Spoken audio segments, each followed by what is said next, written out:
Good evening. I'm going to call this meeting of the Fairfield City Council to order. Madam Clerk, roll call, please. Councilmember Carr? Here. Councilmember Panduro? Here. Councilmember Sandhu? Here. Councilmember Tonneson? Here. Councilmember Williams? Here. Vice Mayor Bertani? Here. And Mayor Moy. Here. Thank you. All right, and the invocation tonight, Imam. If you could come up, please, from the Islamic Center, Fairfield, and welcome this evening. Sure, that's great, thank you.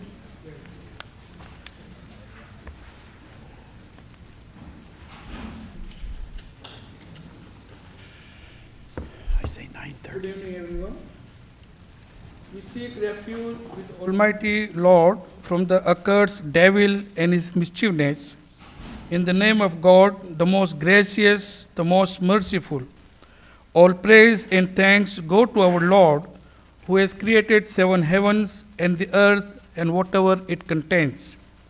Our Master, Creator, Protector, Provider, Giver, and Taker.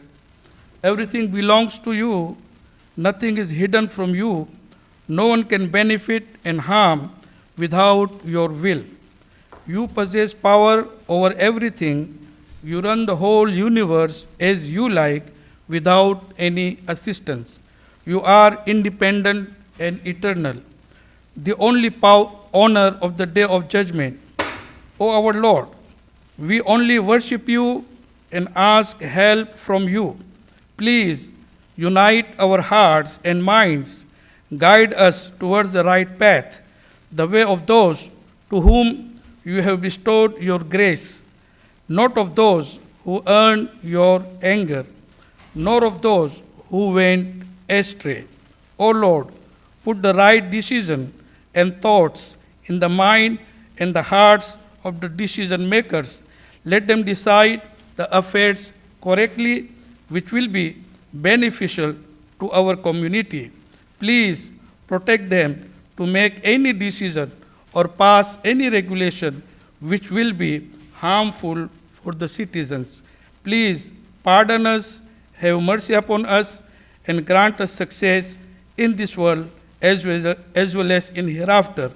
Please bring the peace in the world, be our helper, and guide us in all the affairs. Amen. Thank you.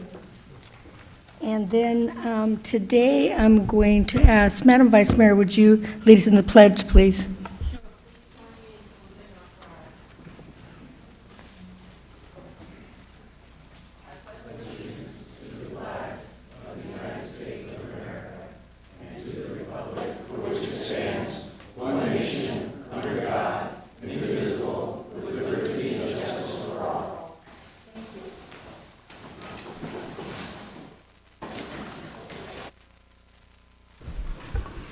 Now we'll go to council reports. Councilwoman Williams, please. Thank you. I have three different things to report about. One was a tour of the Rockville Hills Regional Park with the RCAC, hopefully I'm saying that right, with Nick, Julie, and Julie's husband. And I just want to say thank you to them for showing me the beauty and the challenges of the park. It was the first time I had been. My husband goes all the time and rides his bike, but it was the first time that I've ever gone. And I tell you, there's a connection with mental health and being in the outdoors, because I left that place and I just felt 20 pounds emotionally lighter. So I want to say thank you about that. I had a meet and greet at Cordelia Library last week. It was fantastic. It was a great turnout with great questions. It was only 2 hours. We had to get kicked out of the space. People didn't want to leave. They didn't want to stop talking to each other. And that was really the true power of the event, that people got to meet each other. Community members got to meet each other. And that was pretty awesome. And then the last thing I would like to report about is I always had this dream to do an Easter egg hunt and community event. And so I made that dream come true with the help of some really amazing sponsors. Mile High Ranch in Cordelia. I don't know about you all, but I didn't know there was a ranch in Cordelia. And there is one, and it's beautiful and stunning. Also, MSK Solutions, they're a full-service residential care center, and they were out there for us. Brudeau's restaurant did hot dogs, but we had goats, sheep, pony rides, horse rides, musical chair, Easter hunt. I'm always worried that it's just going to be me and two other people at an event. And so that week before, it was maybe 30, 35. 3 days before, there was 188 that RSVP'd. I got up Saturday morning and 349 had RSVP'd. And we haven't gotten the final count, but it was hundreds that was out there. And to hear those kids laughing and just running across the field back and forth, and having adults out there and older adults out there touching the animals and laughing, I don't know. It completely just fills my heart. And that was the first. The next day, the sponsor, Mile High Ranch, called and said, let's do it again next year. Let's do 1,000 people, and let's make it double as big and double as amazing. And with that, I also want to thank you, Scott Tonneson, and Doris Panduro for coming out to the Easter egg event. Thank you so much. Thank you, Councilwoman. Councilman Tonneson, please. Nothing for me tonight, Mayor, but yes, that was a fantastic event. There was hundreds of people. Thank you. Councilman Carr. Yes, thank you, Mayor. I'll keep it brief. Did a few things since our last meeting. I went to the Chocolate and Vine event, and the Fairfield High School culinary students fixed all the hors d'oeuvres for that, and I just had to tell them, they just knocked it out of the park. I talked to the chef and their teacher chef, and he said that they set a goal that they wanted to do better than the year before. And I didn't think it possible, but they did. It was just really wonderful. I think that's such a good event. And while I'm talking about food, I don't know if you've all tried Shayla's Southern Cuisine over at the mall, but if you haven't, you're missing out. I went over there. The food was terrific. It used to be where the Buffalo Wild Wing restaurant is on the other side of the mall. Friendly, nice. I got to meet the owner. She is part of what used to be the Chase Soul, and she opened up her own. And be sure you try the catfish. It was just awesome. Also, I attended the Solano Surf fundraiser. Again, great food. And they did raise money for the kids. I talked to Mike today, the financial aid type of money that they raised for some of the kids that their families struggle a little bit with the payment for that. So they were able to get quite a few of those raised for those kids. I then also went over to the Safeway Waterman grand reopening with my colleague and Councilman Tonneson and the city manager.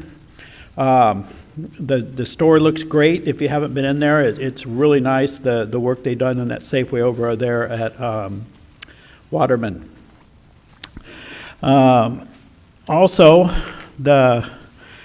and don't forget at the park over there where the soccer fields are, Octa Park, we did get the walk park open to where you guys can take a walk around, walk your dogs. I do it every weekend. It's a little over a mile, and it's right there all the way around the levee at the Octa Park at the soccer fields. It's open regular park hours and on the weekends. So it's a really nice walk. Also, the City of Fairfield Homeless Service Division is hosting the next Homeless Roundtable on April 22nd in Willow Hall Community Center. It's just right over here, the Diamond Building. And if you want an invitation, please email Samantha Burrows at sburrows@fairfield.ca.gov. And Fairfield is also, the Homeless Services Division is hosting the next Homeless Outreach Partnership event. And I believe there's some flyers on the back table back there. If you're interested in tabling or providing resource services at this event, please reach out to hsd@fairfield.ca.gov. Applications are also on the website at the fairfield.ca.gov. Homeless flyer is attached, so you can get it there as well. Councilwoman Pandora and myself did attend the Cap Solano JPA board meeting on March 26th. The next board meeting is on the 30th. It is open to the public. It's at 601 Texas Street, the County Event Center at 6:30. And that is my report, Mayor. Thank you. Councilwoman Panduro, please. Thank you, Mayor. Good evening, everyone. So I was honored just this last month to be a part of the kickoff for the North Texas Street Revitalization Program. So it just opened. It is for businesses that are located on the North Texas corridor. And it's a grant reimbursement program designed to help. I'm reading off my script because I had to do a couple of videos on this in English and Spanish. So it's designed to help businesses and commercial property owners approve the appearance, visibility, and overall appeal of their properties. So this money is towards primarily lighting, landscape, permanent signage, and parking lot repairs. And it's really exciting. Within the first 48 hours, we had 5 apps turned in. I'm sure we've had more since then. And so really positive things happening on the corridor. I'm really excited about the opportunity to invest in that corridor, and especially to support our local businesses. They are truly the backbone of our community. And so being able to do that for them is very exciting. We have a lot of great things happening in that corridor. And so if anyone wants more information or is interested, the information is located at www.fairfield.ca.gov/NTX. And also along the same corridor on North Texas, at the beginning earlier, there was a construction site tour for the new Robbie Burger Park. And so if you've driven by North Texas, you've seen the building, something coming up, a big structure. And so that is going to be not only a community center, but also a first 5 early learning center, so for 0 to 5 education. And so it's very exciting. I think the MOU is on the calendar for today, but it's also going to be open to the community. Aside from the center, there's going to be sports courts in the back part, and so that will be open to the community. So it is also a new park that's coming to that area. And also April is Child Abuse Prevention Month. And I bring this up because I am the outreach coordinator for CASA of Solano County. So CASA stands for Court Appointed Special Advocates. And so we are located here at the courthouse. And so in honor of this month, we are having an event on Monday, April 13th, just right out here at 9 o'clock, and it's called our Pinwheels for Prevention event. So we'll have speakers there from PD, from the DA's office, from CASA, and then also from the Solano Child Abuse Prevention Council. So the community is welcome to come out and attend. After the remarks, we'll be placing blue pinwheels throughout the lawn out here. So if you come anytime after next week, you'll be able to see the blue pinwheels. The blue pinwheels represent every 3 calls made to report a substantiated allegation of abuse and neglect of a child in Solano County. And also my blue pin is another symbol of the month. So if you see blue pins or blue pinwheels around town, it is for Child Abuse Prevention Month. And so we are one organization trying to provide resources to families as a prevention to this, to that crisis. And that is all, Mayor. Thank you. Thank you.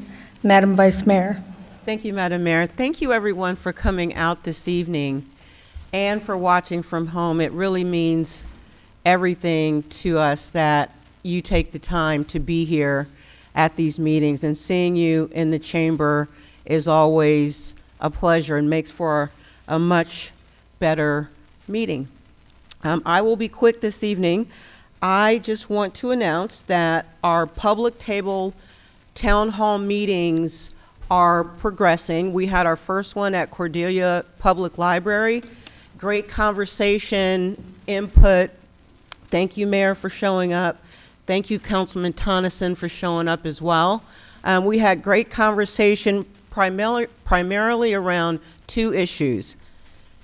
One, the Vista Ridge project and its ongoing discussions and progress and what is happening on the timeline and the appraisal and all that. And then issue number 2, the LLMD refunds, and much discussion around those two very important issues, which really impact financially this community and aesthetically. And so, so stay tuned on the April 21st meeting, I think. Both of those issues will be on the agenda at the general city council meeting, right where we are right now, 6 p.m. And I am anticipating a very lively and robust conversation and input from our residents on both of those very important issues. And our next public table, Neighborhood Town Hall Meeting Series, will be on Saturday, April 18th, downtown. We'll be meeting at the Famous Creations Meeting Room, which is at 811 Texas Street. That is a Saturday from 10 to 12. Anybody and everybody is welcome to join these public forum meetings, because that's what they are, public forums. So the public table will be also hosting additional public tables in different districts. We'll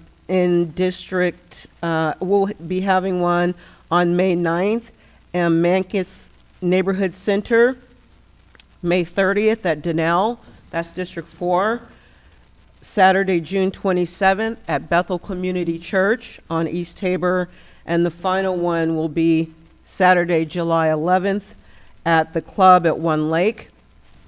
All of these are listed on the flyer for the public forum meetings, and they're also posted at my website along with a lot of other stuff at pambertani.com. If you want to join us on one of those Saturdays, please feel free. The second to last thing I'll say is that the Clergy Action Network, of course, meets on every fourth Tuesday of the month. Every fourth Tuesday of the month from 3 to 4:30 at the Community Center in the Vista Conference Room.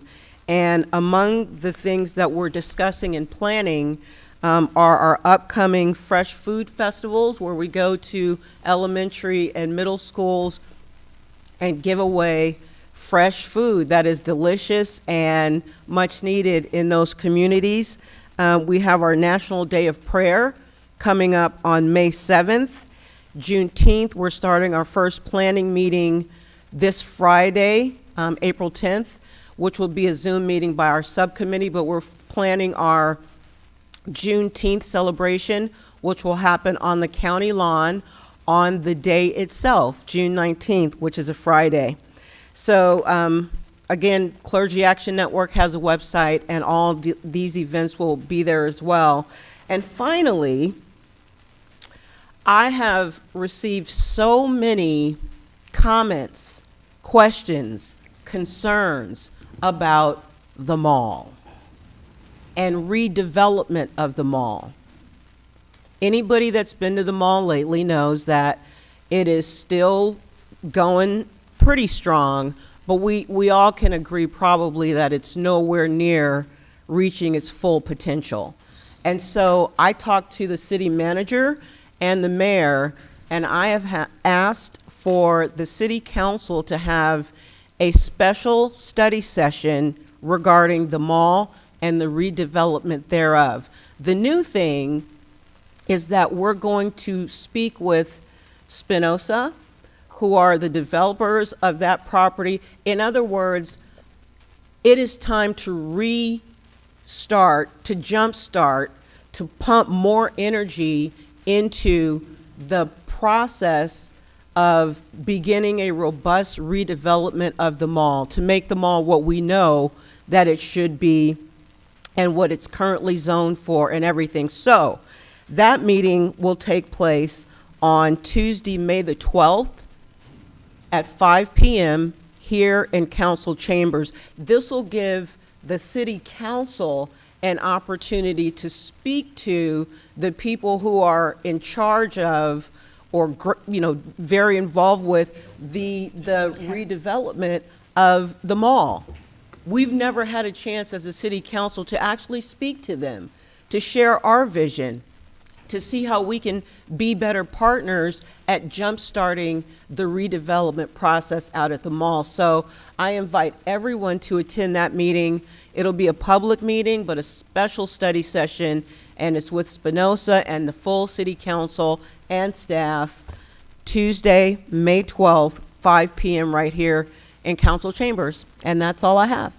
Thank you, Madam Mayor. Thank you. Since I just scheduled that today, we don't know for sure if Spinoza can make it that day, but if we can't, then we'll adjust.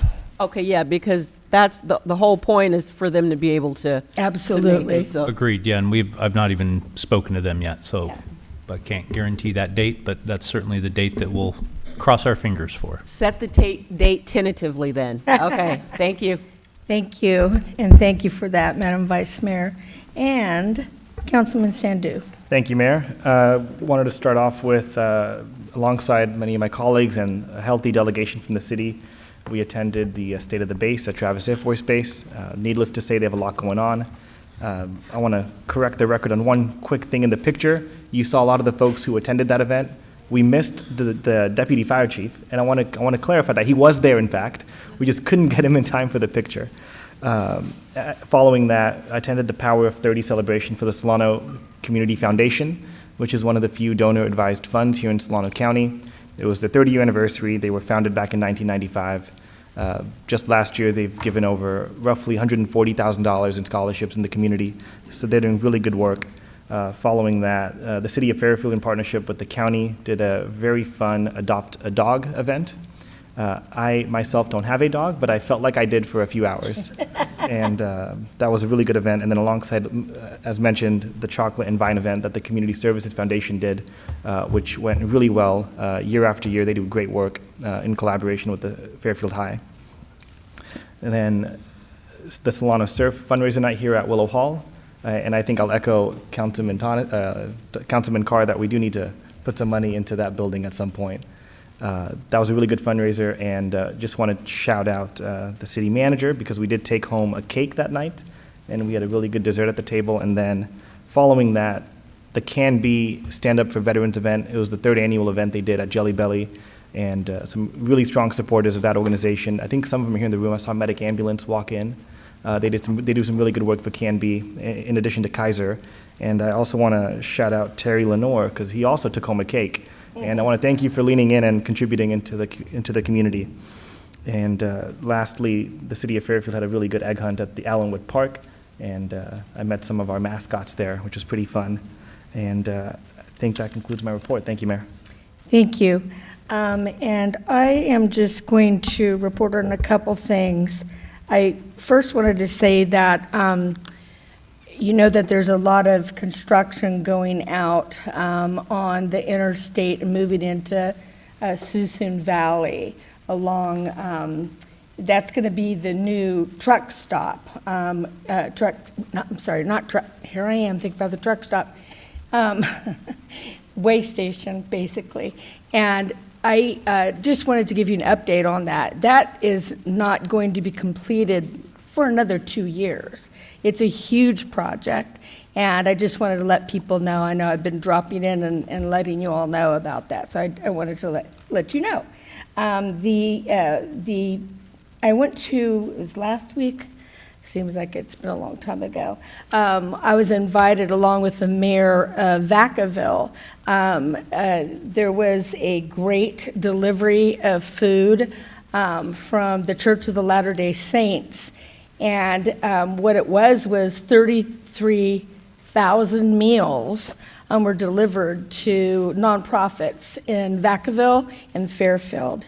And so I was there and helped to move stuff around, and I spoke there.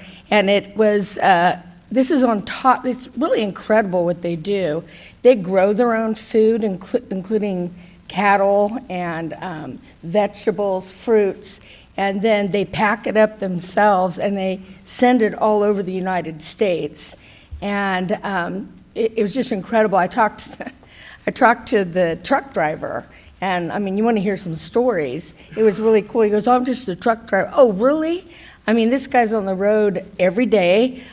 He tries to get home sometimes on the weekends, and he is doing a lot of these drops. They're going to 250 cities in the United States for the 250th anniversary of the signing of the Declaration of Independence for our country. So it was a really great kickoff for that. And then on top of it, they're going to do the regular drop-off. So unbelievable. And it was just so cool and happy to see 33,000 meals. I'm still lost for words, and my husband will tell you, that's not easy to do. I went to, our police department had their annual awards, and fantastic, unbelievable what people do, what our police officers do out there, including saving lives when they're off duty. It's amazing. And I know you all feel the same way. We love our police. And then the next day or the 2 days later, I was at the County Board of Supervisors, and they were swearing in their new sheriff's deputies. So it was my round robin of law enforcement. I'm a big supporter of our law enforcement always. And that's all I have. And Mr. City Manager. Yeah, thank you, Mayor. I've got really just a couple of events. So reminder everybody, coming up on April 18th, before we see you next, Blues, Brews, and Barbecue at the downtown lawn, and that is from 12 to 4 p.m. There is chicken and rib categories, so depending on the type of meat you prefer, we've got you covered. Tickets are $10 for pre-sale, $15 at the door. VIP is already sold out, so that's a good sign for the event. Always a wonderful one. So once again, April 18th, downtown, 12 to 4 p.m. And then a reminder for everybody coming up on April 25th and 26th of this month, we have the Wings Over Solano air show out at Travis Air Force Base, and their celebration of America 250, as the mayor just mentioned. We also have the Air Force Thunderbirds are the headline show. Always a great show out there at Travis Air Force Base. So that's coming up 25th and 26th. That is open to the public. But of course, can be a little bit of delay getting in just because of security. So everybody plan accordingly. And if you go to their website, in fact, they have a countdown timer. We are now 16 days, 22 hours, and 25 minutes away from the start of the air show. So it's coming up. And then lastly, just a friendly reminder and a shout out to Jelly Belly Candy Company. We've been putting information out. Jelly Belly has offered to match donations up to $25,000 to support the Host Lions Club in the city of Fairfield in restoring the historic arch downtown, modernizing it, giving it a fresh paint job, replacing all of the interior electronic parts to it. And so Jelly Belly, beginning any donations made between yesterday and I think it's 2 weeks. I forget the exact date, my apologies. But anyways, if you want to support the restoration of the arch, do so now, because Jelly Belly will match your monies. The 20th. Thank you, Councilmember Tonneson. So between now and the 20th, Jelly Belly's matching up to $25,000. And once again, thank you to the Host Lions Club, who originally put that sign up a little over 100 years ago and who've now back at it, trying to make sure that it lives on for the next 100 years. And that is my report tonight, Madam Mayor. Thank you.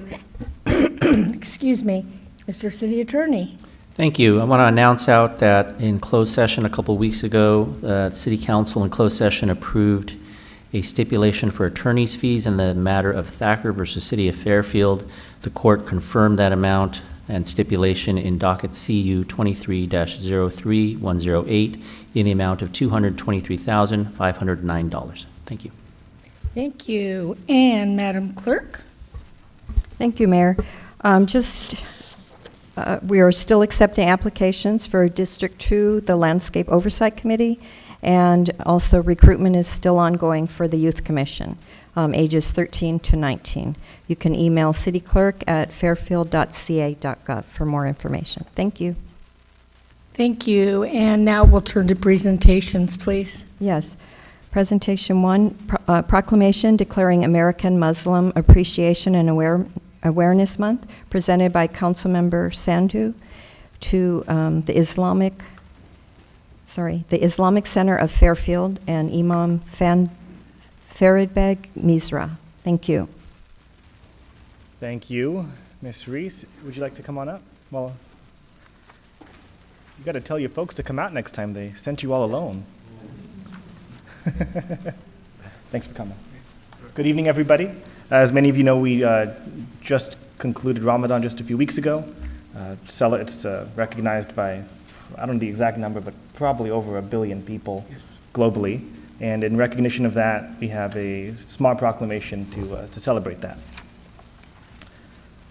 Whereas, enriched by the unparalleled diversity of its residents, the city of Fairfield takes great pride in supporting individual religious freedoms and is strengthened by the many varied religious, political, cultural traditions and contributions of its diverse populations, including those that practice Islam. And whereas the presence of Islam in the United States predates the nation's founding, tracing back to enslaved Africans who brought their Muslim faith to the Americas and later contributed in meaningful ways to the development of the nation.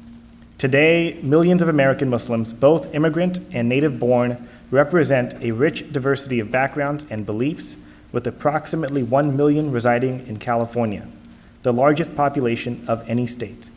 And whereas over 3,500 Muslims live in Solano County and make innumerable contributions to the cultural, political, economic fabric and well-being of California and the United States. And whereas in 2024, the Council on American Islamic Relations received over 8,000 complaints nationwide, the highest number in its 30 years, reflecting a worsening climate of Islamophobia and concerns regarding unconstitutional restrictions on free speech.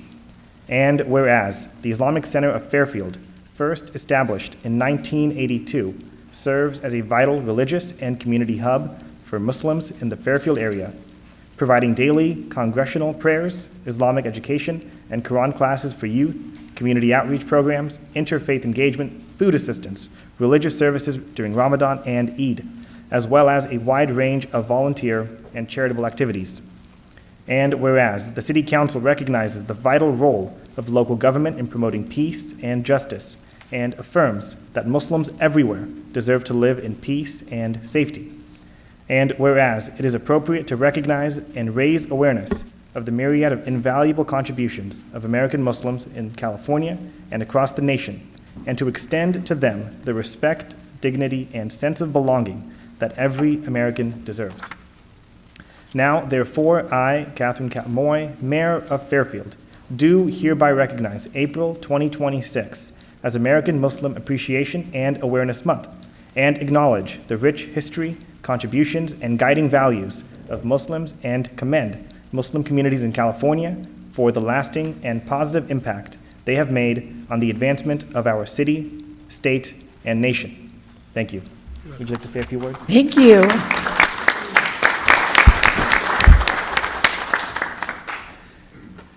Good evening, everyone. This is really historical moment for me as an imam and religious leader of Islamic community of Fairfield.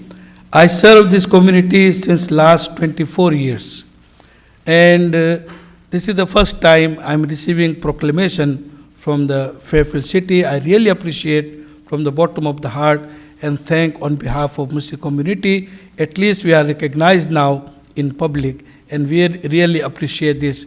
And God bless America, God bless our city as well. And as an imam, as a religious leader, I'm the part of CAN activity as well. Ms. Pam knows me very well. And I do serve as a volunteer chaplain in Solano County, at Stanton and downtown. And I do serve as a volunteer Muslim chaplain at the North Bay Hospital. And I do take part in interfaith programs as well.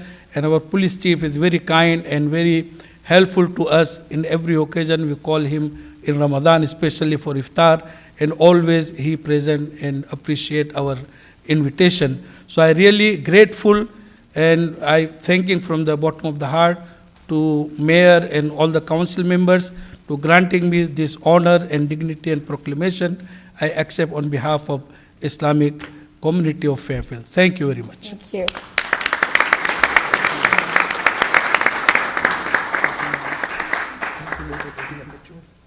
Yeah, you take a picture? Oh, here she is. Sure, yeah, we can go, we'll go here, we'll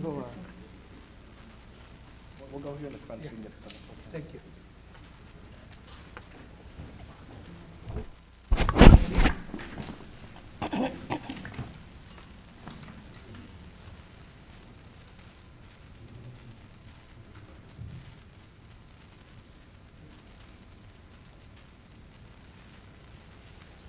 Thank you, Mom.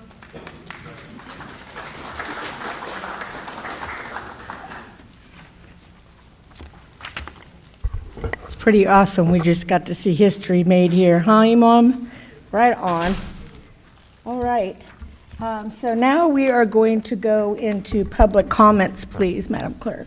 Yes, persons wishing to address the city council on subjects not on the agenda, but within the jurisdiction of the council may do so at this time.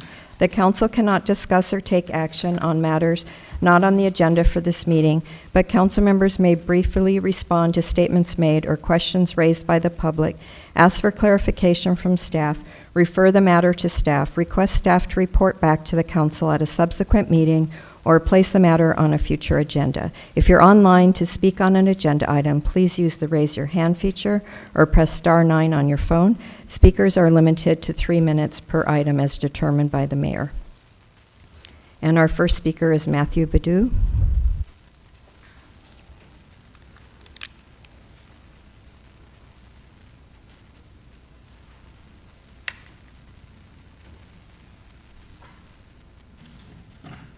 Good evening, everybody. Y'all know who I am, so I'll say the introductions. So we're having our Markley Lane meeting. We have quite a few students from the school in it. First, I want to at David Gasaway and the fire chief, if he's here, thank you for what you've done.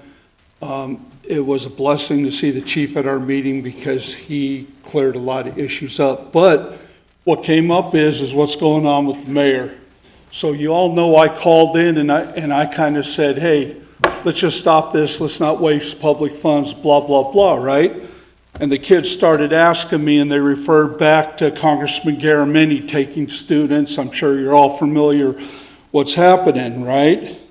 And it kind of made me mad because I started looking around, Mayor, and I find out that you're still living out there outside of the city. And we discussed, and what kind of upset me is I can't believe you haven't taken any corrective action. I'm going to tell you why. The kids think it's more as a do as I say, not as I do. Because we all have rules and we have to follow them. And I got to tell you, council, I'm besides myself. Anyone, reasonable person with what's been going on would do what they're supposed to do and live within the city. And somebody told me, well, the mayor's had her life threatened, this, that, all the things that you can find on Google. Well, I find that hard to believe, and I find it harder to believe that a mayor of a city doesn't feel safe with the police department, which she governs over, taking care of. So what are we going to do? We're just going to wait this out, and we're going to tell them, hey, Mayor Moy is above everything, she's okay.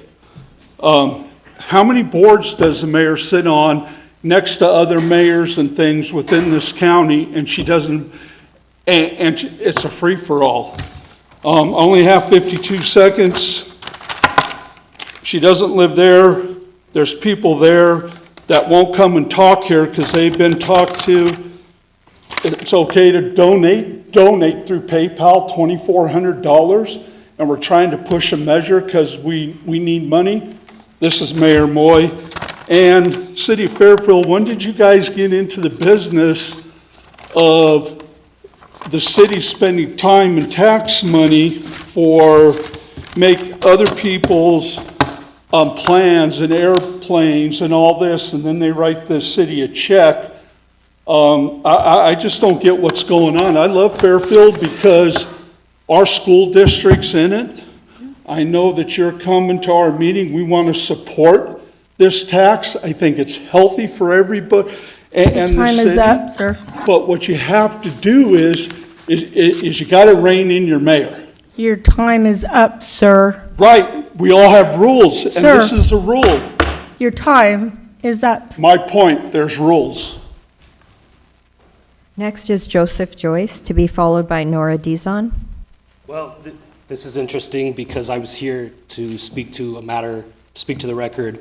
On March 10th, I testified before the Corwato proceeding regarding Mayor Moy's address based on my personal knowledge of her residency. I'd been there multiple times. I provided evidence of her there that week. I don't know this gentleman. That's going to be the next thing is that she's going to claim. Anyways, so the 11th, I contacted the city attorney because I was concerned of retaliation. I didn't receive a response till the 19th when I filed an administrative claim for retaliation, abuse of power, defamation. Also, Kat coordinated with Nora, who's actually coincidentally here today, to file a police report. I pulled the police report. The police report was just a phone log that the records clerk was just besides herself. Nora says, I'm a friend of the mayor and Joseph testified. That was it. Nora went on to her public page and then said the police department was taking this very seriously because of Joseph Joyce's background. Moy, the day after I testified, she told them to look up my record, the people on these websites, and that I was a dangerous person. So over the last 18 years, I'm here today to give some perspective and clarify. Over the last 18 years, I actually worked against Don Dubain to seat Krishna Abrams because I believed he had a revolving door of justice. That, I think the next year, I actually, ironically, worked on Catherine Moy's campaign, and I stood right here while she was administered the oath of office by my friend Krishna Abrams. I was working Cat Moy's campaign as her political attack dog to attack her opponents.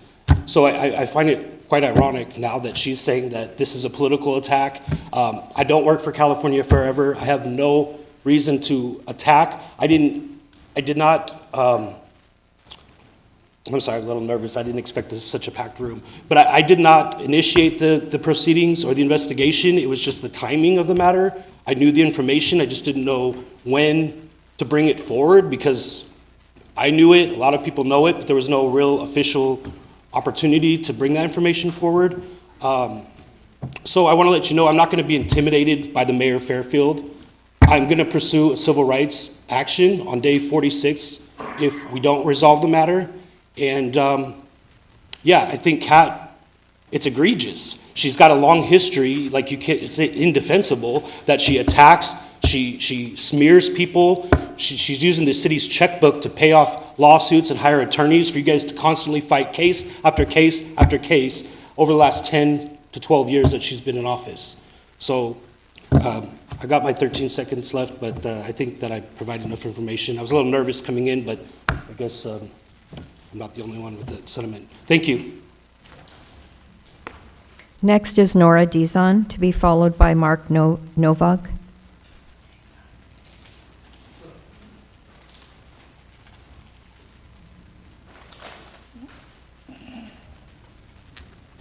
Hello, good evening. I want to thank you all for unanimously approving aid for City Church during the retreat. But something that has happened, I think you all need to be aware of.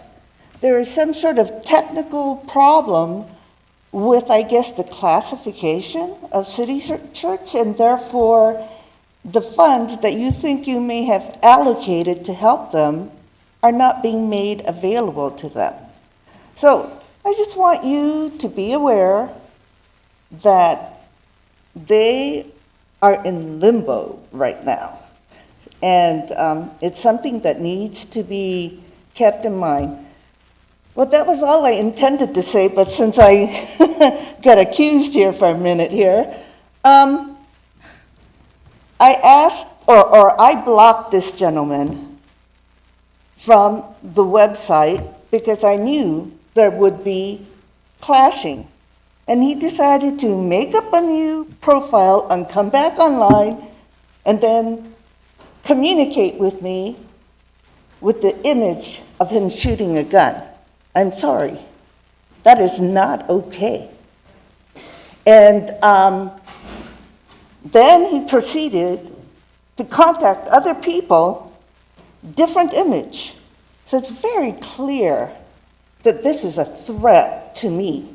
And I did call the Fairfield Police Department.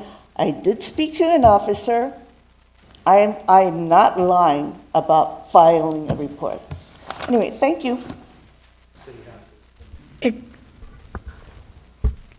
Next is Mark Novak, to be followed by Tracy Nishant.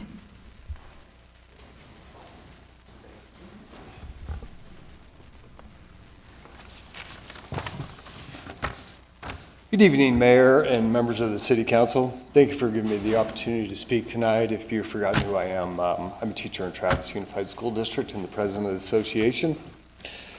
High school students are at a formative point in their lives. Many are paying close attention to the world around them, trying to determine which institutions they can trust and whether their voices truly matter. The conduct of public officials plays a significant role in shaping those conclusions.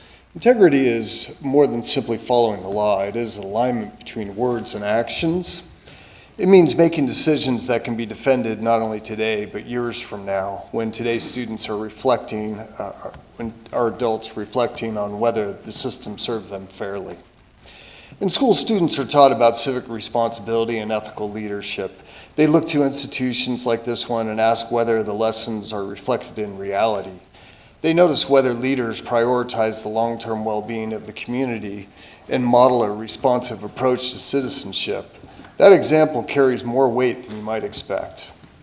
These principles connect directly to a local issue. Markley Lane extension and the stop sign on Vanden Road. Each day, residents sit in lines of 30 to 40 cars waiting to turn left or stop at that stop sign. I wonder how many of you have experienced this personally. This project remains critically important. Thousands of people travel along Vanden Road, through Whitney Drive, and down Viking Lane daily, dealing with the consequences of the current traffic conditions. Apparently, John Garamendi has earmarked $880,000 for Markley Lane. A similarly strong and visible commitment from this council to complete Markley Lane would demonstrate responsiveness to the students and families who rely on this corridor every day. As we enter a new political cycle, community voices carry particular weight. Families traveling this route each morning and afternoon will be paying close attention to how this issue is addressed. Taking meaningful action would earn appreciation of many of the community. This fall, I'll be distributing information about this issue to the thousands of commuters and voters at Markley Lane. In the few hours in each morning and afternoon, a couple days a week, I can reach 2,000 to 3,000 people. The message will be on point. If meaningful progress is made, I will gladly distribute information to recognize and commend the council and its members for their support. If not, I will encourage support for new candidates who are willing to prioritize it. Your decisions send a message not only in today's voters, but also to the students observing how civic leadership works in practice. I hope you will lead in a way they can look back on with respect. Thank you for your time. Thank you. Next is Tracy Nishant, to be followed by Kaylin Kelly.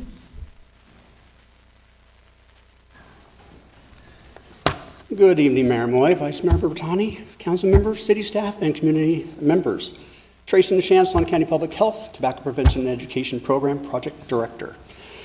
Earlier today, the Board of Supervisors recognized April 6th through the 12th as National Public Health Week, and I don't think I could have planned a better way to recognize public health other than to be here tonight to support the youth that are here, and as well the youth that are going to be online, and their leadership. The tobacco industry is marketing tactics that focus on youth, persons of color, and also other populations such as the LGBTQ community.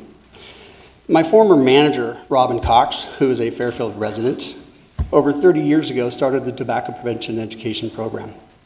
And she would say, how can we support a product that when used as directed is known to kill? On April 14th, 1994, almost 32 years ago, the executives, all of the major tobacco industries, were in front of Congress, and they testified under oath that they did not believe nicotine was a addictive product. It was shortly after that that the truth came about the addiction of nicotine, and verified by documents, there were secret documents by the tobacco industry that were released by Dr. Stan Glantz from the University of San Francisco. And it was in the early 2000s when the efforts of public health and the community advocates that the tobacco industry was on the ropes. It was shortly then thereafter that they pivoted. They created the vape industry with over 15,000 flavored products. Again, public health focused the efforts revealing the smokescreen of vapor. The tobacco industry is once again pivoting, creating new addictive smokeless nicotine products such as Zen. And many of you may have heard about how many Zen can you have in your mouth. The Zen, are you an upper decker or a lower decker? And with many influencers really trying to encourage, again, people to use this product, saying that it is not as harmful. But yet we still don't know the results of this because of the new product and the synthetic nicotine salts that are being created. Here we are 3 decades later, still battling this addictive product, knowing the risks of addiction and harmful health effects. We see tobacco and nicotine as a health equity issue. And even if we are needed to be here for another 30 years, we will be here for another 30 years as public health to try to prevent the use and exposure to youth and for persons who would like to try to quit the tobacco products. If I may also give this to the clerk, this is a publication. It is not on your best reading list. It is not a part of Oprah's Reading Book Club, but it is a pretty good read that actually talks about and discusses the harmful effects of tobacco and the marketing tactics of the tobacco industry. Thank you. Next is Kaylin Kelly, to be followed by Jesus Pantoja. Oh, there it is. Good evening, council members. My name is Kaylin Kelly, and I am the director of a youth organization based in Fairfield called Youth Tobacco Advocacy and Prevention Project. I graduated from USF with a master's in urban and public affairs. I own an intellectual property worth over $130 million annually and earn media. But let me tell you where I was when I was 16 years old. I grew up in Bayview Hunters Point, which is one of the most disadvantageous areas that a youth can grow up in. When I tell you I was addicted to tobacco at the age of 16, I'm not lying. I went to recovery center after recovery center after recovery center, but my relatives did not stop smoking, and the tobacco retailers in my neighborhood continue to sell me Newports. The youth that I work with have come before many of you asking for a meeting. What they want to do is speak to you about how you can protect them so that the trajectory of their future can be as bright as possible. I'm 50 years old, but they don't have to wait until they're 50 to be successful. If you work with the community and you work with law enforcement, who will shortly be bringing a tobacco retail license before you, you can make sure that all of those opportunities that I didn't get, they will have to take advantage of. When you look in the city of Fairfield, and you all know what I'm talking about, there are certain areas that are disproportionately impacted by tobacco retailers. And I'm going to tell you, they don't give a damn who they're selling tobacco to. And we all know it. We've all seen it. We've all heard it. And we've all heard testimony from the youth telling you that this is happening. What are we going to do about it? Let's protect our youth. They surely deserve it. I work with youth that are going to Yale, Berkeley, Stanford. We need an ordinance that matches their vigor and enthusiasm for success and is that aggressive in protecting their interest. They will come back to Fairfield. They will be your constituents. They will be your commissioners. They will be your law enforcement. Every single service occupation in your municipality, they will occupy. Let's protect them, not just for their future, but for the future of the city of Fairfield. Thank you, sir. Next is Jesus Pantoja, to be followed by Daniel Gonzalez.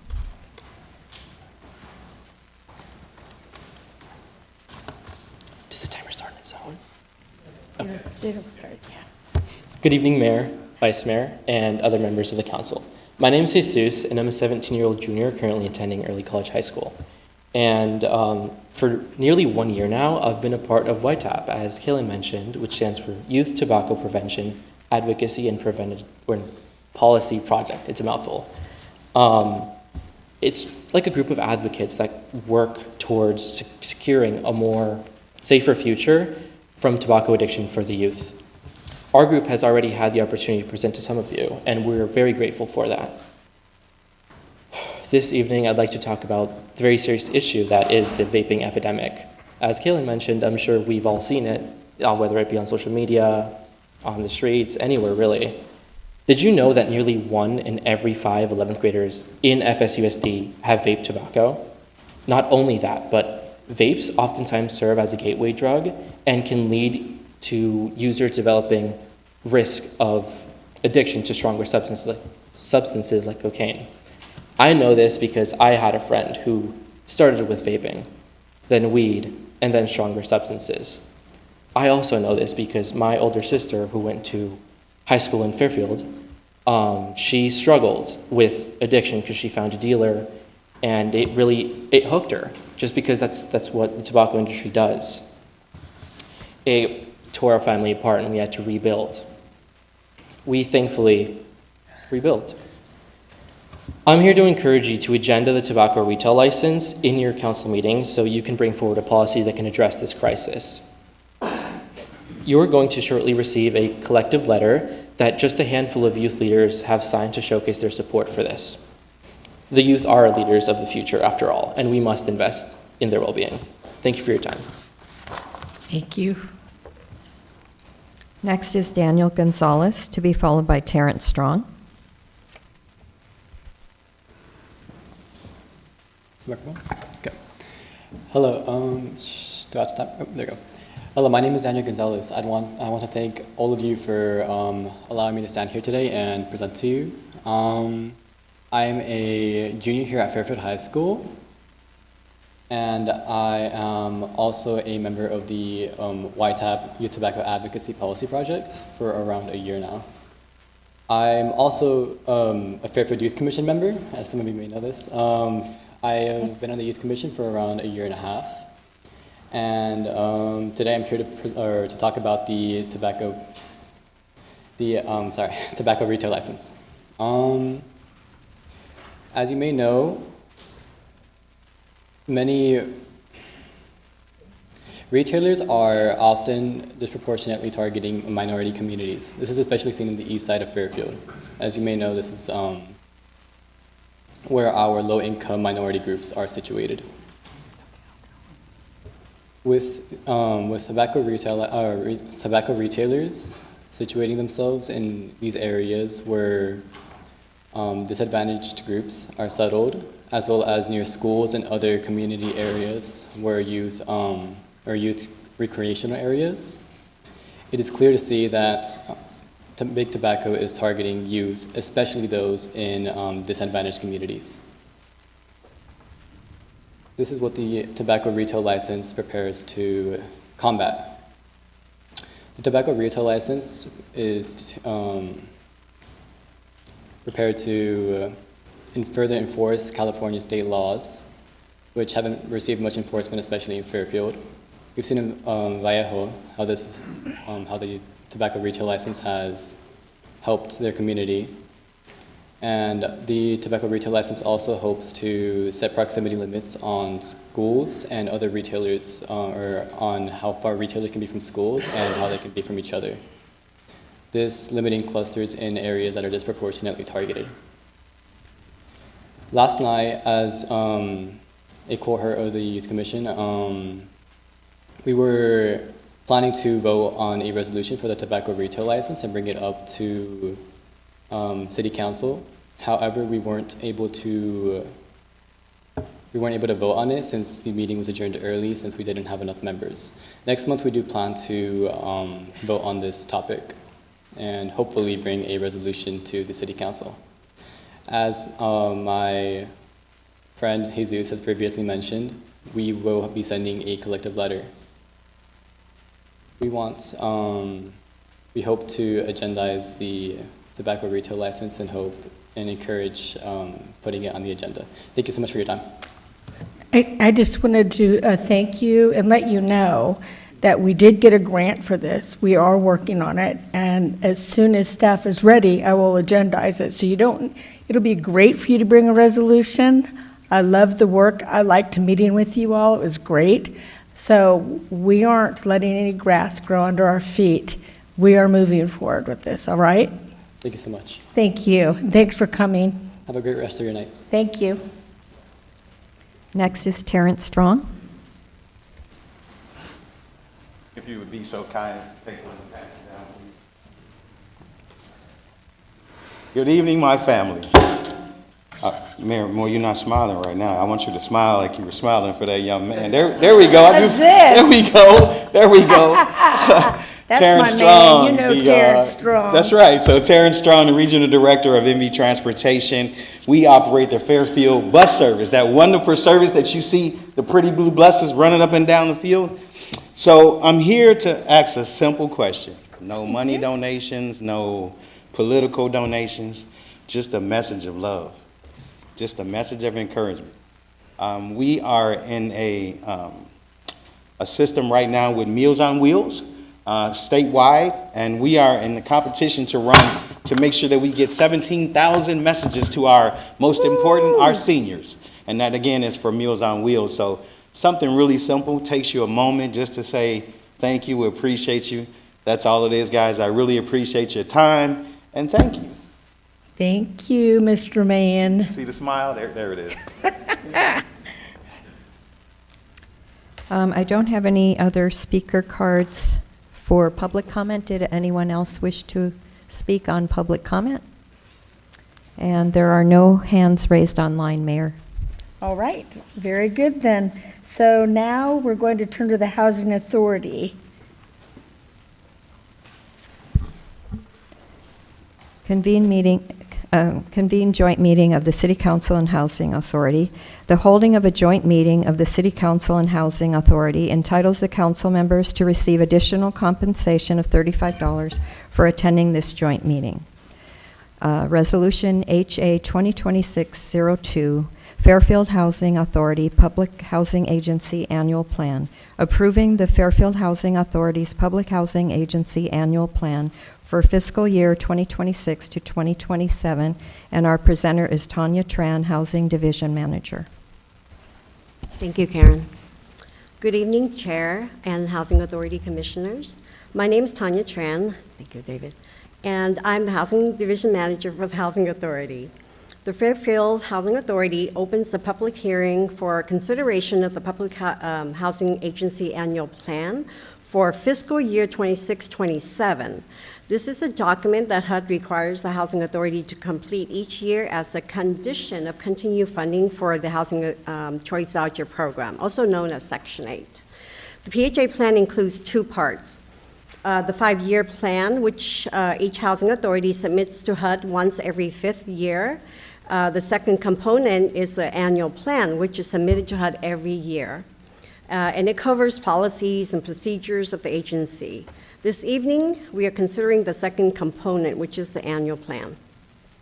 The PHA annual plan outlines information such as the number of project-based vouchers increased by an additional 50 units. The tenant-based rental assistance program, also known as TBRA, has been approved by the state for the Housing Authority to restart in 2026. And reporting the Housing Authority's Section 8 Management Program Score, also known as CMAP. For the fiscal year 24-25, we are deemed a high performer agency, according to HUD, which is great, a personal goal of mine. So now we've achieved it, so now I can leave. No, I'm just kidding. The PHA plan also gives an update on PHA progress of its goals outlined in the 5-year plan and its strategies to adhere to affirmatively furthering fair housing requirements. With over 900 vouchers authorized and HUD allocations of over $10 million in rental subsidy funding, the HCV program is the City of Fairfield's single most impactful program to address and prevent homelessness. These vouchers provide eligible households with monthly subsidy paid directly to the landlord to help provide stable housing conducive to self-sufficiency. Units assisted by these vouchers are determined primarily by the participant family, consistent with fair housing laws. This evening, I'm seeking your approval of the PHA annual plan to meet HUD's requirements and continue providing critical rental assistance to extremely low and low-income households in Fairfield. And I'm available for questions if you have any. Do we have any public speakers on this? We do not, but you do need to open the public hearing. I'll do that. Now it's open. No public speakers? None online? All right, I'm going to close it, and I'm going to bring it back to council for discussion, questions. Nothing? Yes. Just a comment. Thank you for the report. So I sit, as you might know, on the Cap Solano board along with Councilmember Carr. And so one of the biggest preventers of homelessness is rental assistance, so keeping people housed. And so it's such a it can be considered a low-hanging fruit. And so just thank you for the work, because that it is impactful, and it keeps our families housed. And it's a small thing that has a very big impact on our community. So thank you. Thank you. Thank you. Any other comments? Yes, Councilman Carr? Just like I said, a comment as well, sitting on the board, and we hear it a lot, is I believe the percentage was like 64% are one paycheck away from being homeless. And the help that you provide in an emergency situation, somebody gets sick, it's just awesome that it's there. And again, I want to thank you too. The best possible outcome for homelessness is what you're doing. Thank you. Thank you. Anybody else? All right, then, I'll entertain a motion to approve or not approve. I will second that. I'll make a motion, I'm sorry. I'll second. Okay. All in favor? Aye. Aye. That was unanimous. Thank you so much. All right. Now, we're going to the consent calendar, please. All matters listed on the consent calendar are to be approved with one motion unless a member of the City Council or the public requests that separate action be taken on a specific item. I don't have any speaker cards for consent. Did anyone wish to speak on any of the N items on consent? No? Okay. Thank you. All right. Anybody need to pull anything? Crew? Nope. All right, then I'll entertain a motion to approve. So moved. I'll second that. All in favor? Aye. Aye. That was Aye. unanimous. All right. So now we're going to go to new business. And Oops, sorry. 01, Cordelia Sassoon Valley Gateway Study Session. And our presenter is Jonathan Atkinson, Principal Planner.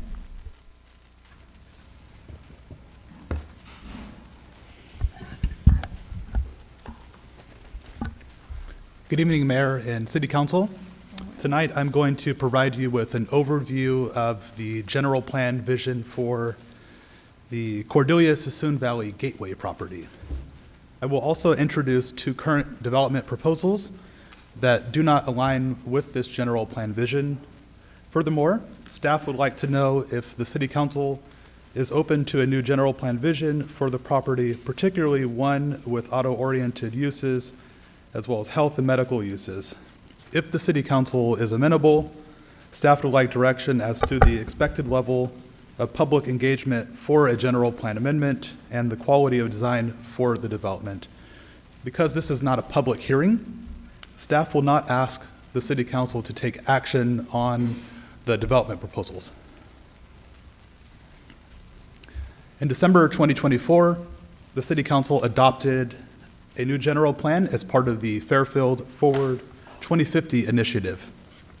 The general plan is a long-term comprehensive vision for Fairfield. It guides future development decisions on resource management, development, and public safety through goal and policy objectives.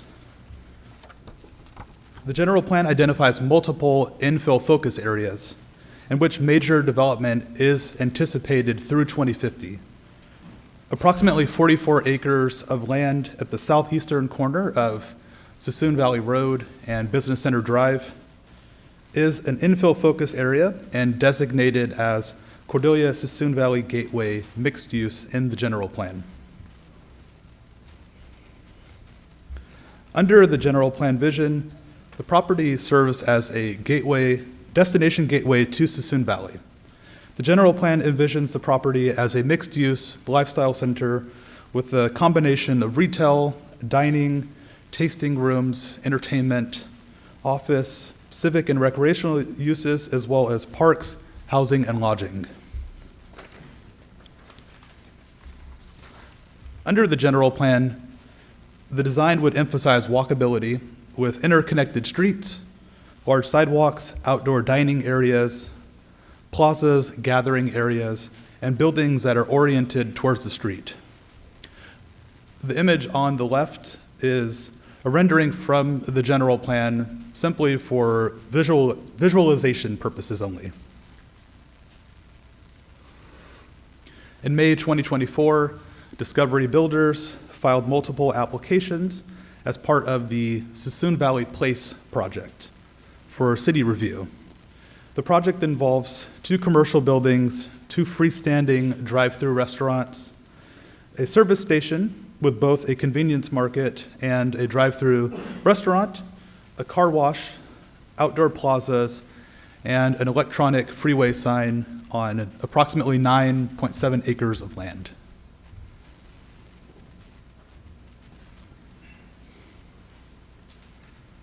This slide depicts architectural elevations for the 2 proposed drive-through restaurants. There are no specific businesses identified at this time.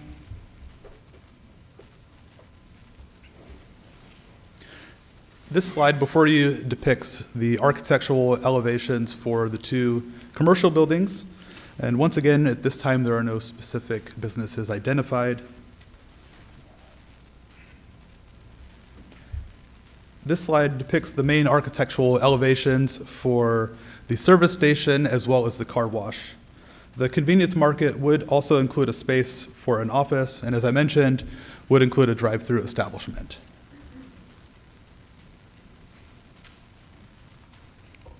In January 2025, North Bay Health purchased approximately 30 acres of the property to develop a new medical center, medical office building, rooftop helipad, a central utility plant, and various gardens, plazas, and green spaces. North Bay, which currently operates a medical center at 1200 Bigel Wilson Boulevard, would relocate this operation to the property, would relocate its current operation to this new property. Some of the surface parking spaces that you see on the site would be developed or provided on approximately 6.7 acres of land currently owned by the city. There would be multiple surface parking lots as well as underground parking beneath some of the buildings. And I just want to note that North Bay, as of today, has not filed any formal applications for development. This slide depicts the medical center entrance from the northeast.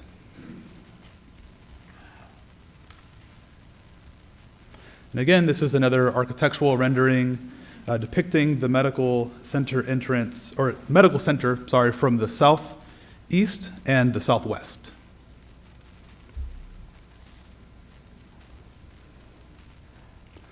And lastly, this slide depicts the medical office building from the northwest and the northeast.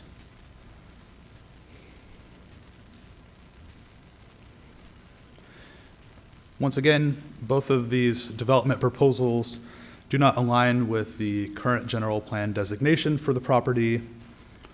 It does not envision auto-oriented uses such as drive-through restaurants, service stations, or car washes, nor does it envision a medical center for the property.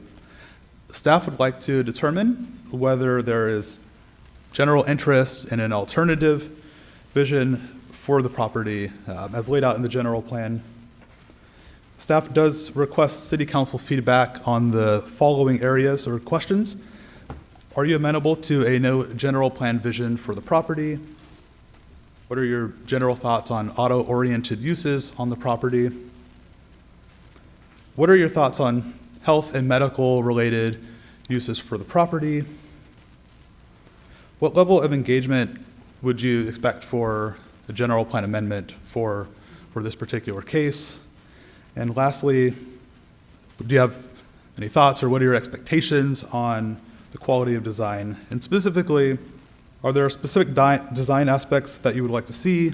For example, more public plazas, surface parking versus garage parking, different building materials, just some of the examples for design.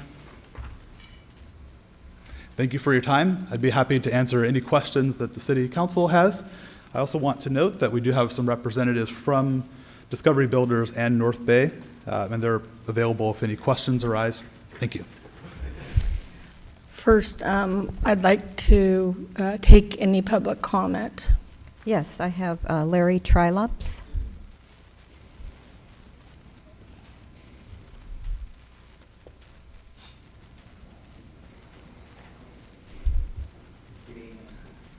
Hi, Larry. Hi, I'm Larry Troll. I'm the Chief Strategy Officer at North Bay Health. So happy to be here tonight and obviously answer any questions you may have. All righty. Council, do you have questions of him now? I have one. Yes, go ahead, Councilman Sandu. You mentioned they'll relocate from the downtown Fairfield site near the mall to this new one, potentially. What would happen to that old property? We're looking at a bunch of options for the old property in the future. We don't know now, but North Bay has invested a lot into that facility over the years. And we still think there could be uses for certain medical services to exist there, potentially other services and space needs for the organization. As you know, healthcare, it's always growing, has high demand, and I think, we would see something there in the future. We just don't know what yet at this time. Would it continue operating in its current form, or would that change? That would probably change. This would be a replacement facility that we're looking at for acute services, so, ER, ICU beds, things like that. Could be possible, depending what's going on at that point in time, whether there's long-term care. Many of you may have heard we got a behavioral health grant as we look to expand what we're doing with behavioral health services. There could be needs around that. There's just a variety of options at this point in time. There's still a very viable tower with surgical suites, if we wanted to look at continuing to run an ASC. But again, the process we're looking at is very far into the future, years into the future, and so we haven't put any specific plans, but still see value in that property and what we could possibly do there in the future. The reason I ask, my one small concern would be you guys relocate and it becomes vacated and it's just sitting empty completely, and then it becomes a gaping hole, which I'd prefer not to see. So I guess I'm curious, would your transition, by the time this all takes place, would that be turned over to somebody else around the same time period, or do you envision that there would be a period of time where it would just cease operations completely? At this point in time, I wouldn't say it would ever cease operations completely, that we would be making plans to transition it to whether it's someone we're partnering with, joint venturing with, doing something else with. That's things we'd always be looking forward to. It just sitting there idle by itself, I don't think does anybody any good, especially us at that point in time. Yeah, thank you. Thank you, Mayor. I have a couple of questions, if you don't mind. How soon will you have plans for the new hospital in our hands? It's going to be a little while still. I mean, this is very conceptual where we're at in this process right now. So what you saw there was a product of us working with architects to get to what we call bridging documents. Right. So we're able to put a stack of what we think we might need within the building. We're currently doing design with our teams right now to say what that could be. In a perfect world, if we were moving dirt, we'd like to hopefully move dirt in 2027.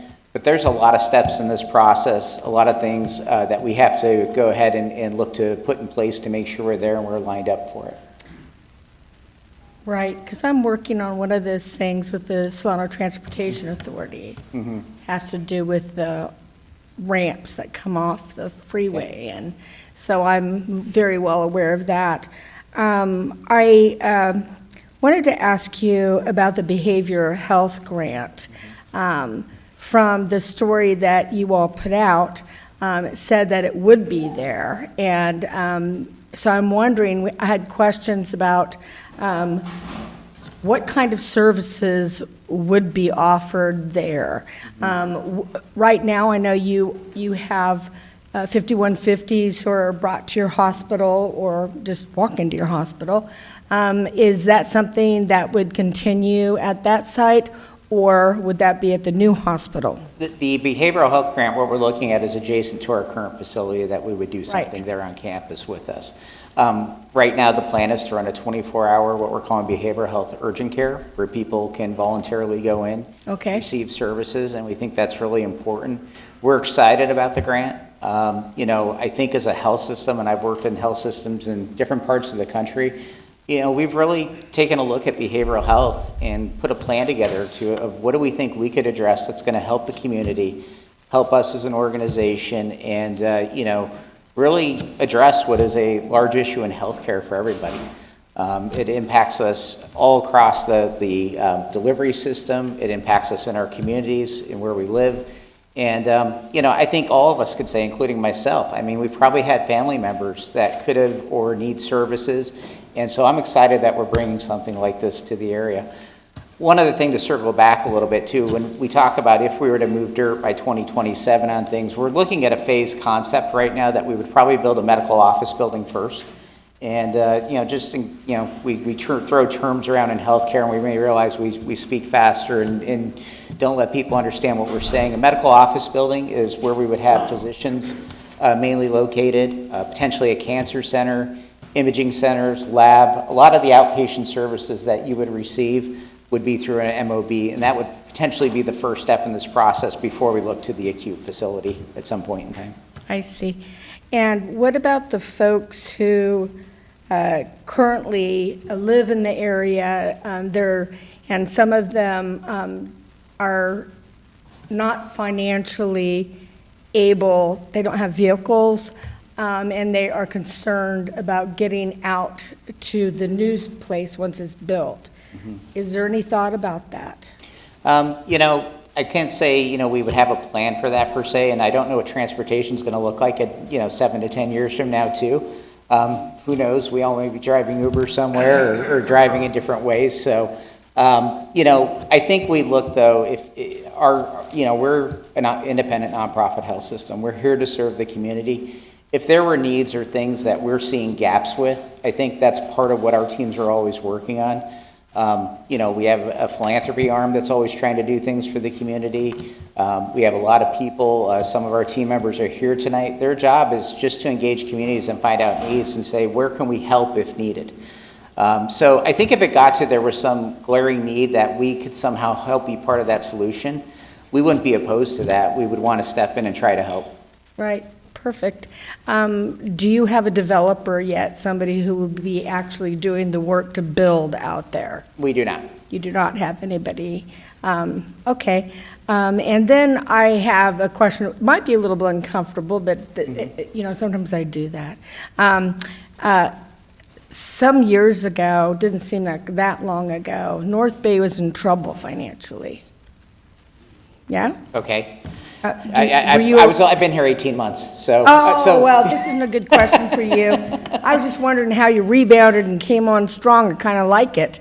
No, I think, North Bay has been doing a lot of great things as a health system. I think there's team members there that years ago, what North Bay went through is not uncommon what a lot of health systems are going through right now. Yeah. 60% of the hospitals in California are not making money. 60. Even some of the big names that we read about and we understand, they have challenges too that are coming through in different ways. And so it is not a easy industry per se, but it's one of those that we like to say we need to make money to take care of people, but we're not in the business of taking care of people to make money. And so that's the fine balance. As a nonprofit local health system, we're always trying to strive for and want to make sure that we can do the best we can. But, the funds we make, the great thing about North Bay Health, and I really hope the council appreciates this, it's an independent local nonprofit health system. I think in the state of California, there might be 11 of those. So the idea that everything we're talking about here, whether it's our building in Green Valley or somewhere else, the decisions aren't going from here to another city or another state or across the country to be made for us. This is our people, our teams, our community making decisions. I'm really proud to say, when you look at the renderings here, that's our doctors, our nurses, our admissions people, our reps, our business services people. We had a lot of sessions with hundreds of people across our system to say, what do we want to build for the future? What should it look like? What does patient care look like? What does flow? And some great themes came from this. One is we want it to be a destination.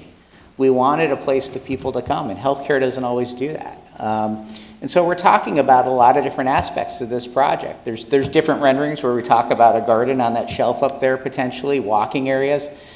We do want to have space between the buildings where visitors and employees can go and relax, so to speak. What we call a Zen space, jokingly, that is nice, and you could do that. We're talking a lot about our connector area there between the hospital and the medical office building.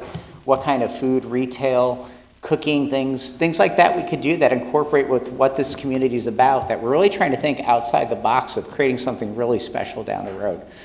So it's a lot of work. It's going to be a heavy lift to get there. It's not always going to be easy.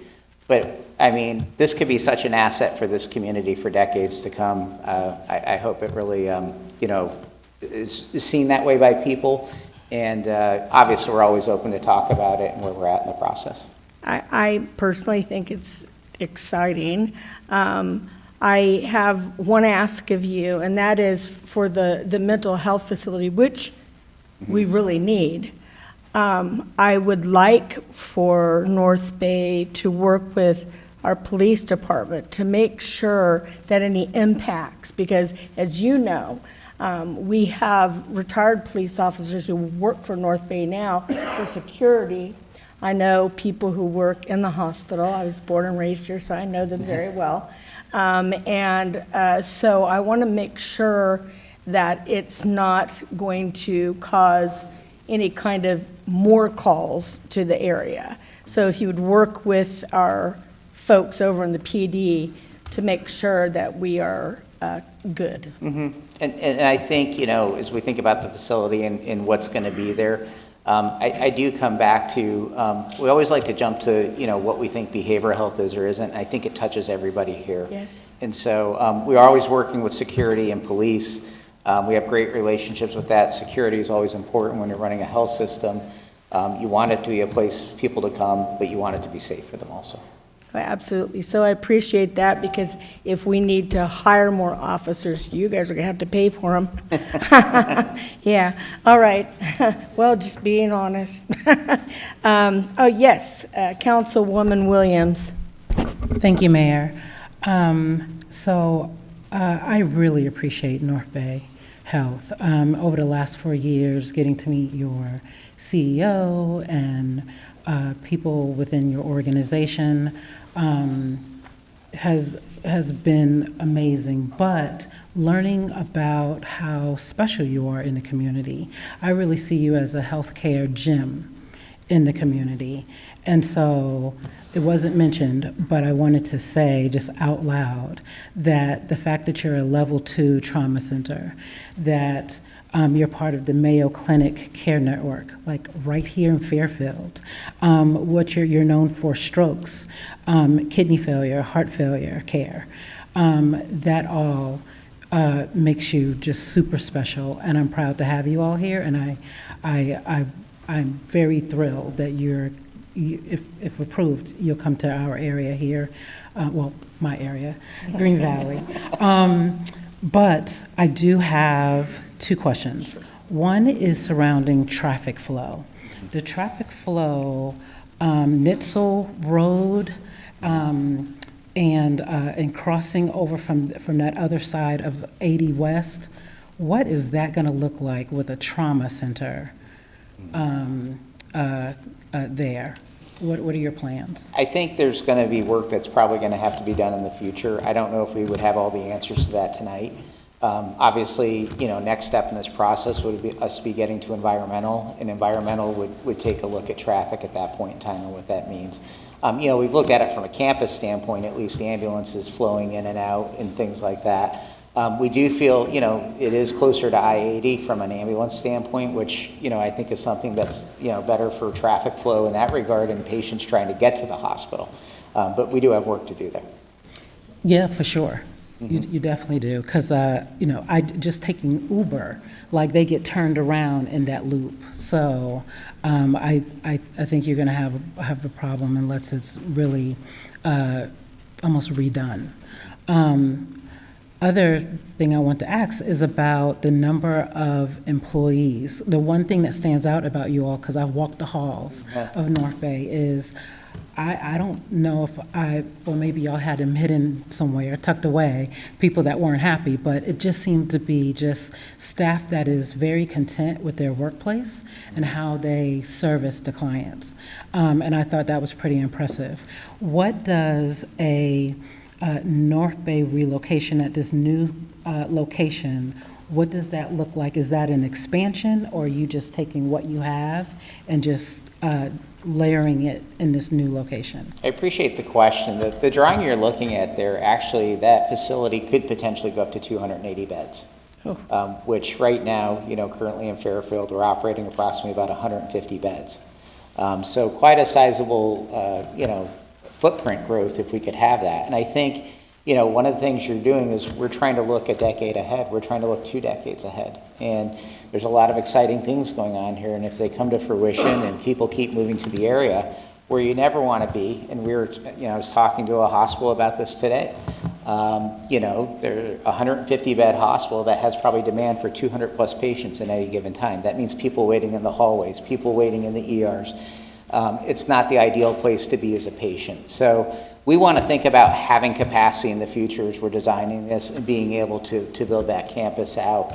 For the employees, I think it's going to mean a growth of employees for us in the future. If you're running 280 beds instead of 150, I think we're bringing more people to work here, creating jobs here. I think that part's great. And I think from a facility standpoint, it's amazing what our teams do in the facility we're in today, right? And you can imagine a facility that has a brand new aesthetic feel, off stage areas, things like that. I think it's only going to make our teams even better in the future. And to think about technology being integrated into a new building. When you're seeing what they're doing with hospital design around the country, I was talking to someone in Houston where they're building ambient listening rooms.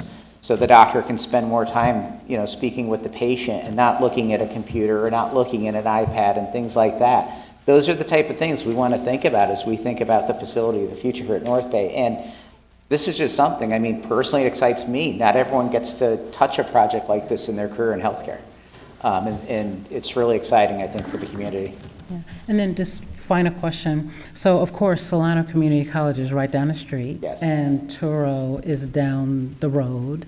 So does your growth include embracing our students as interns, as fellows, a pathway to be employed? Is that part of your master plan? Absolutely. We've always had a strong relationship in terms of the nursing program with the local colleges, in particular down the street with us there. I think in terms of Toro, one of the exciting things is we're bringing on medical residents in the future. We will have a residency program. So that means bringing more people. I heard the speaker earlier talking about the kids going to Yale, Harvard, wherever. Well, hopefully they'll all come back someday, be our next CEO, be our next set of doctors, nurses, people taking care of this community. So, we need that. People in healthcare is never going to go away. We want people who want to care for people, and it's a great industry, I think, for people to have a career in. I I'm going to have some questions. I just want to get through public speakers first. And Okay. then just probably be able to call you back. Does that be cool? Okay, that'd be fine. Thanks a million. All right. All Thank right. you. Thank you. I have a card from Lewis Parsons of Discovery Builders, and then I have one other card as well. Thank you.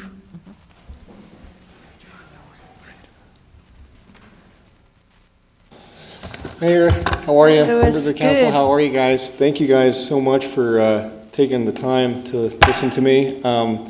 We've been working on this a while as a team.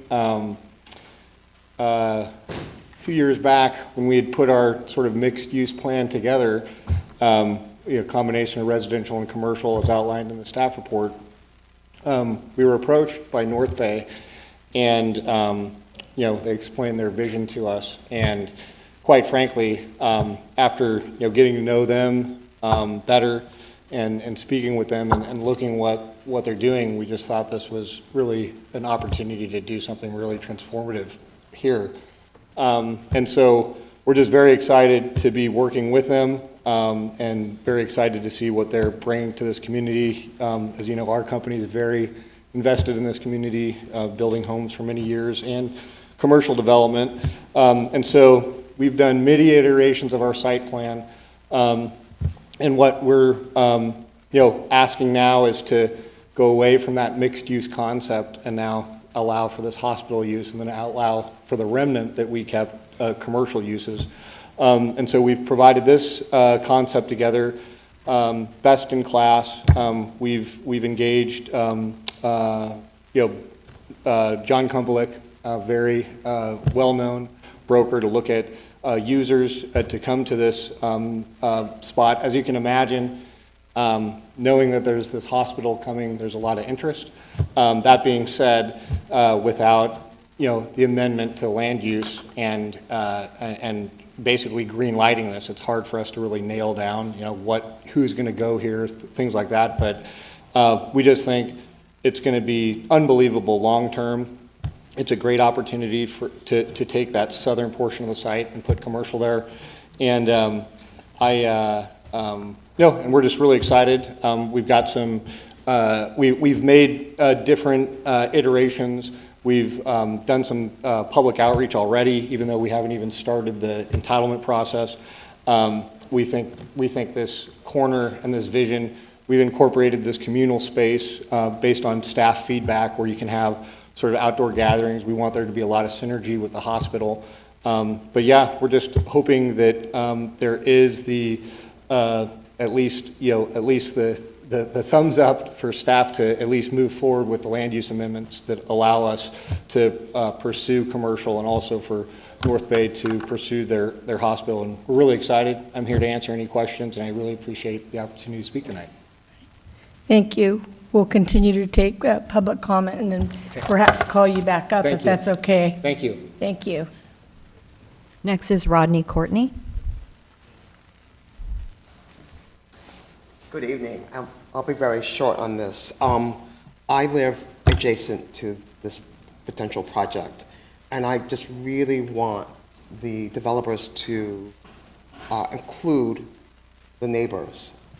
Absolutely. I drove by seeing a sign only to find out that this was being a potential development. So that's all I'm concerned about, is letting us know who live nearby. Makes all the sense in the world. Exactly. We'll make sure you do. Thank you. Thank you. Uh-huh. Did anyone else wish to speak on this matter? No. No hands raised online, Mayor. Thank you. All right, I'm going to bring it back for discussion here. Questions? Yeah, Madam Vice Mayor.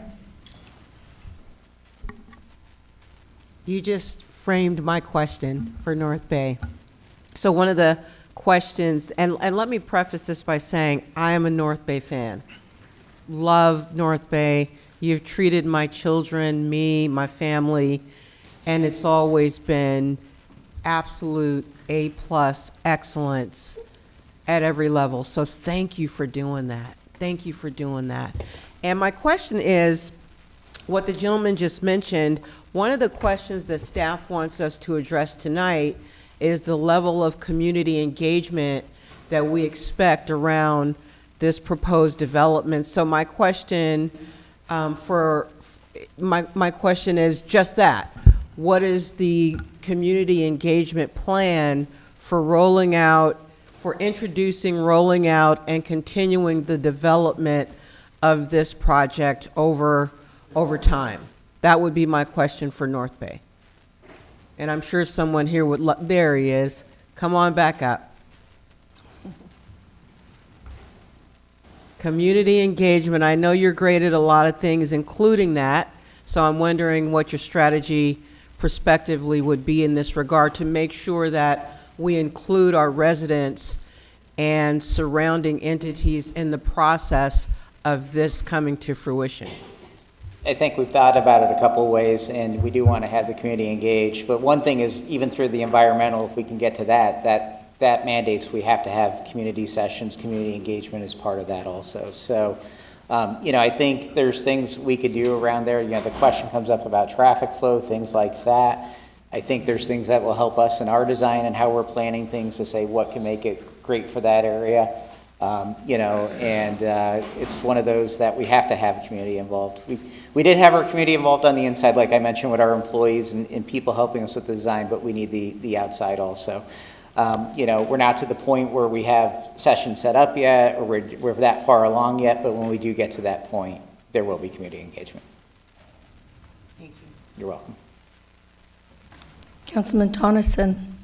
So for North Bay, I'll ask a few questions. As questions roll around, we might have some more.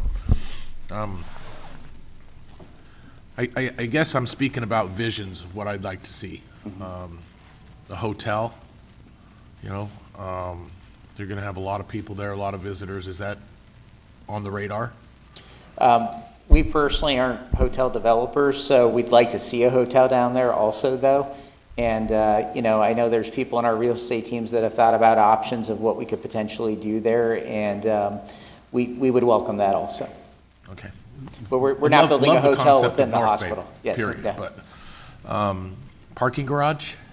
Parking garage, right now what we're doing is we're evaluating, as you heard in the comments earlier, we're looking at potential underground parking. We do have adequate surface parking as it is.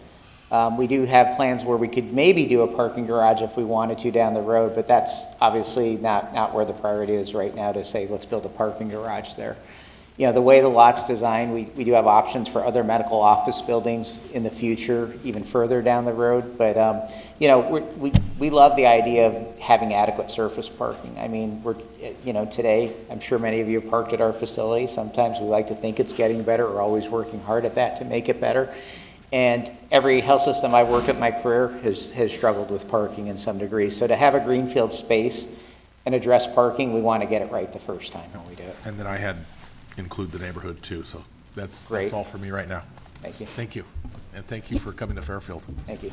Yeah. Okay. Councilwoman Williams. Thank you. I have a question for Lewis at Discovery Builder.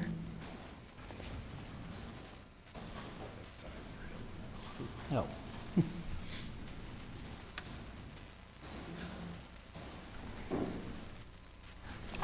Hi, how are you? Fine. So, Rodney, you queued this up perfectly. So that space is so special. So the Suisun Valley Gateway. And so in that space, we're thinking about the tourists. We're thinking about students at Solano Community College. We're thinking about medical staff. We're thinking about people that just pop off the I-80 and want a break because, of course, so many people pass through going to and from work. And, of course, we're talking about our local community, our neighbors. And so that space being so special, I know you don't have a sense of, this is all kind of new, exciting. This has to be a queued up, really, and you don't quite know what's going to go there. But I want to make sure that the city council kind of keeps, I don't know where we are in the controls of that. Like, we don't want you to put a McDonald's there. Sure. No offense, McDonald's. No. You know, we don't, you know, so, well, I say we, I don't want a McDonald's there. You know, we just don't want any old thing there. So I wanted to give you that, you know, at least my vision of, you know, what the aesthetics, to me, on the renderings, it looks right, but I just want you to be thoughtful and just, you know, because y'all are really good about calling and saying, hey, look at this, what do you think? No, understood. Yeah, and I just wanted to say it publicly, so you know what I'm thinking. And just to quickly respond to that, you know, I think what you're going to see, you know, largely because of the investment of what North Bay is doing and the vision they have, but also just because of the location, you know, just the amount of traffic. This is going to be sort of best in class. You're going to get, if this comes forward and you're allowed to get these commercial users, you're going to be able to identify. And so these buildings, you know, we have to come up with something for the purpose of an analysis so the city can conduct their environmental review. And so that's what we've done. We've taken that corner of the site and made it this communal space. You know, we're thinking those as a bunch of multi-tenant buildings that could be those things that could serve the community college, that could be a place for people to come from the hospital. But what we see happening is, you know, if this actually becomes a reality, we're going to really be able to be particular on who goes there, and we want it to be, you know, the owner of my company, he's going to retain this. We're going to own this, and it's going to be part of the whole concept for this 40 acres that it has that synergy with the hospital. So, you know, without us getting there, I don't know who's going to use this, but they're going to be top-end users just because it's a top-notch site. It's going to be unbelievable, and we're really looking forward to it. And you know, the architecture we've put together is preliminary. We'd come in, you know, refine things as we defined users, but we really tried to do something really upscale and sort of honor that area. And, you know, at least originally when we were working on this, we were proposing residential combined with this mixed-use component.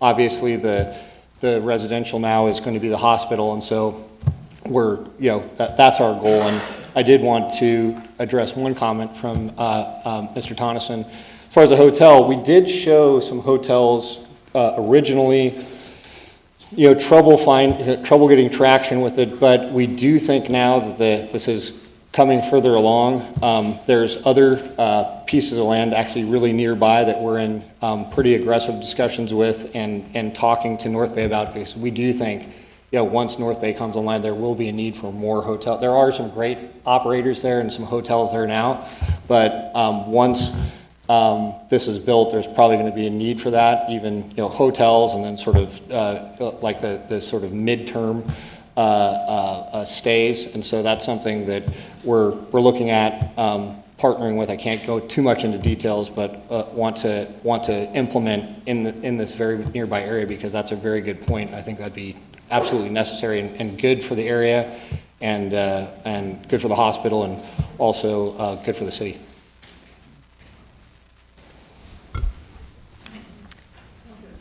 Councilman Carr? Yes, and you are working in conjunction with their developer to where everything's a smooth transition from property to property, I take it? I've been working very closely with Chris and Larry and their whole team, and they've been fantastic, but we have an agreement, a collaboration agreement. We're working with same civil consultants, and so that the idea is we're doing everything hand in hand. All our plans are being shared, street circulation. So we're not, this is what I'm doing, this is what you're doing. We're doing this essentially together, but separate, if that makes sense. Fair enough. Other questions for him?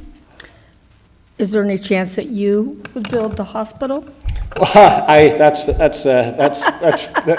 for the guy that I work for, and we've done some commercial development. probably not to that scale, but again, we're just really excited to be part of this, and we think what North Bay is doing is fantastic. And Yeah. we're going to work hand in hand with them to make this a reality. Perfect. I appreciate you. Thank you. Thanks. Lewis. I'm sorry. Yeah, I'm along the same lines as Kay with the upper end. We've had some renderings come before us that, you know, we've had some differences of opinion on, so I think in the future, well, you know, when you come back with this, I love the project. But, you know, I'm sure we'll have more to talk about when you get in front of us again. Understood. Thank you. Thank you. Please, just one more. Yeah, no Council, Thank you. Councilwoman. Thank you. Along the same lines, and just looking at the rendering, I know it's a draft for the most part. When my vision is still it being a destination getaway. Larry talked about North Bay being a destination, and obviously, like, these need to match. And I know you've had those comments before about making them these high-quality spaces. And so when I see FC on these buildings, does that stand for, what does that stand for? Like on the buildings, on the little renderings, there's an FC? Is that fast casual? No, I think it's probably a reference to the legend, and I'm sorry I don't know that, but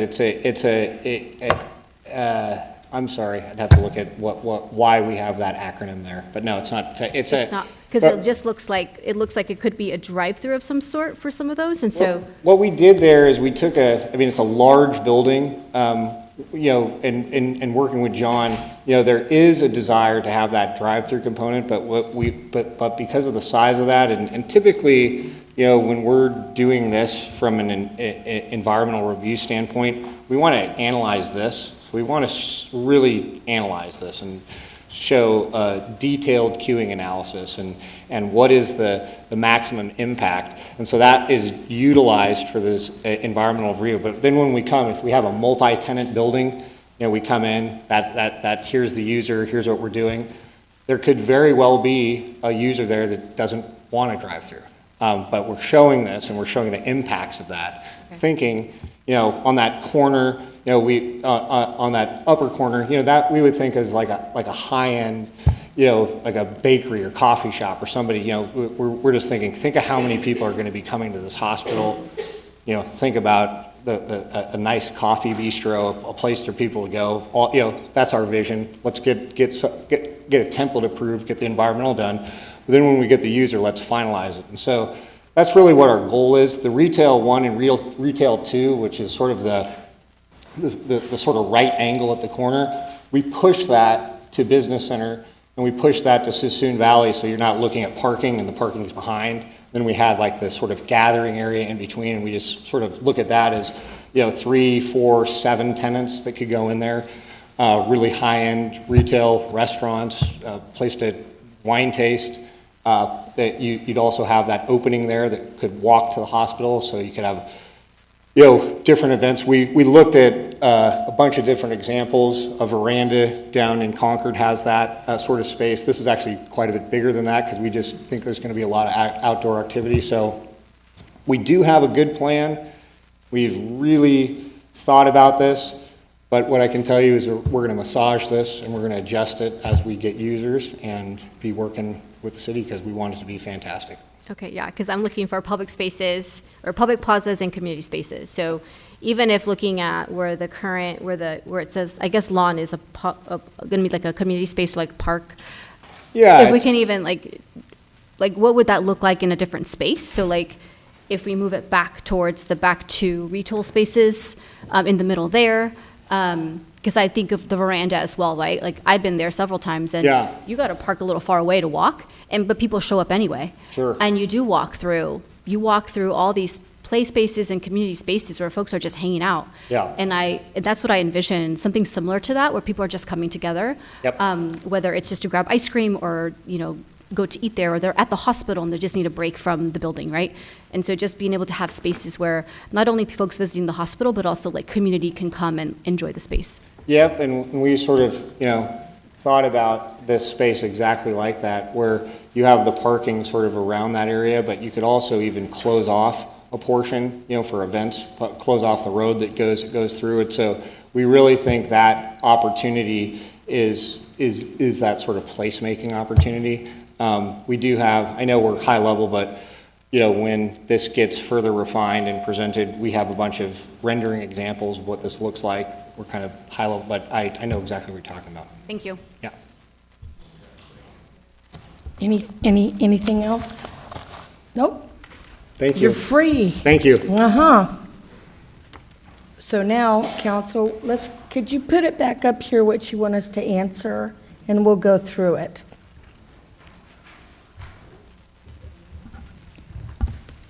So colleagues, the question is, you can see them right in front of you. Would you entertain a general plan amendment for what you heard tonight? Thumbs up? That was unanimous. What are your thoughts on auto-oriented uses? I think that's a weird name. I guess that's what you call it, but for the subject property. Can Jonathan explain that one? Yeah, I'm happy to weigh in. So these are uses that, a major part of the function is the automobile. So think of a drive-through fast food restaurant. Largely, services cars, also a car wash, as well as a service station, vehicle repair. So those types of uses, but also it includes development types as well, large parking lots, the site being designed around the automobile versus the pedestrian. Sure. You have a question, Councilman? Yeah, one bit of a comment, and I assume you all are taking this into consideration already, hence why it's auto-oriented, but I just want to reemphasize the need to capture those folks who get stuck on I-80 on that traffic when they're going up to Tahoe and stuff, and it's been a discussion point for a while to get them to stop in Fairfield somehow, to help with increasing our local revenue, our hotel revenue from that, and all of the things that come after that. So I would say just finding the best use cases to get folks off the freeway to stop in Fairfield. And I don't know what those might be, but just finding very competitive things. So, for example, I don't know if we're looking at things like an electrical vehicle charging station potentially, stuff like that, or other things too.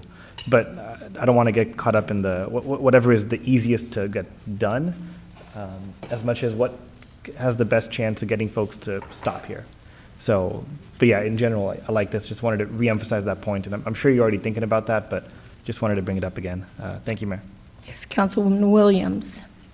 Yeah, so as a person that gets off that exit all the time, already on the other side of 80 is where everyone stops for fast food and for car washes, and gas. That happens already on the other, just right across 80. So, so I just want you to be thoughtful in what we don't want to take away from that other side. We want them to still flourish and thrive and do even better. But not compete, against this side of 80. So that's my ask. Any other comments, Madam Vice Mayor? My preference would be, and I agree with what Councilmember Williams just said and what Councilmember Panduro said. So in that light, I would prefer more destination-oriented uses of the property as opposed to auto-oriented uses of the property. Auto-oriented uses of the property don't seem as exciting and attractive in terms of helping to transform that space into a destination. So I don't know what those destination-oriented uses would be. Maybe the next time we talk about it, we can have more ideas in that regard. Thank you, Madam Mayor. Okay, all right. Is that good for that then? Does that answer your question? Yes. Okay. And then thoughts on health and medical related uses. It sounds like everybody was about that. Is that a thumbs up, everybody? We got that. What level of community engagement do we want? Over the top. And I'll just add robust exclamation point. Boop, boop. Being buses in. All right, Terrence? Absolutely. All right. And quality of design. I think we kind of talked about that, right? We want high-end, top quality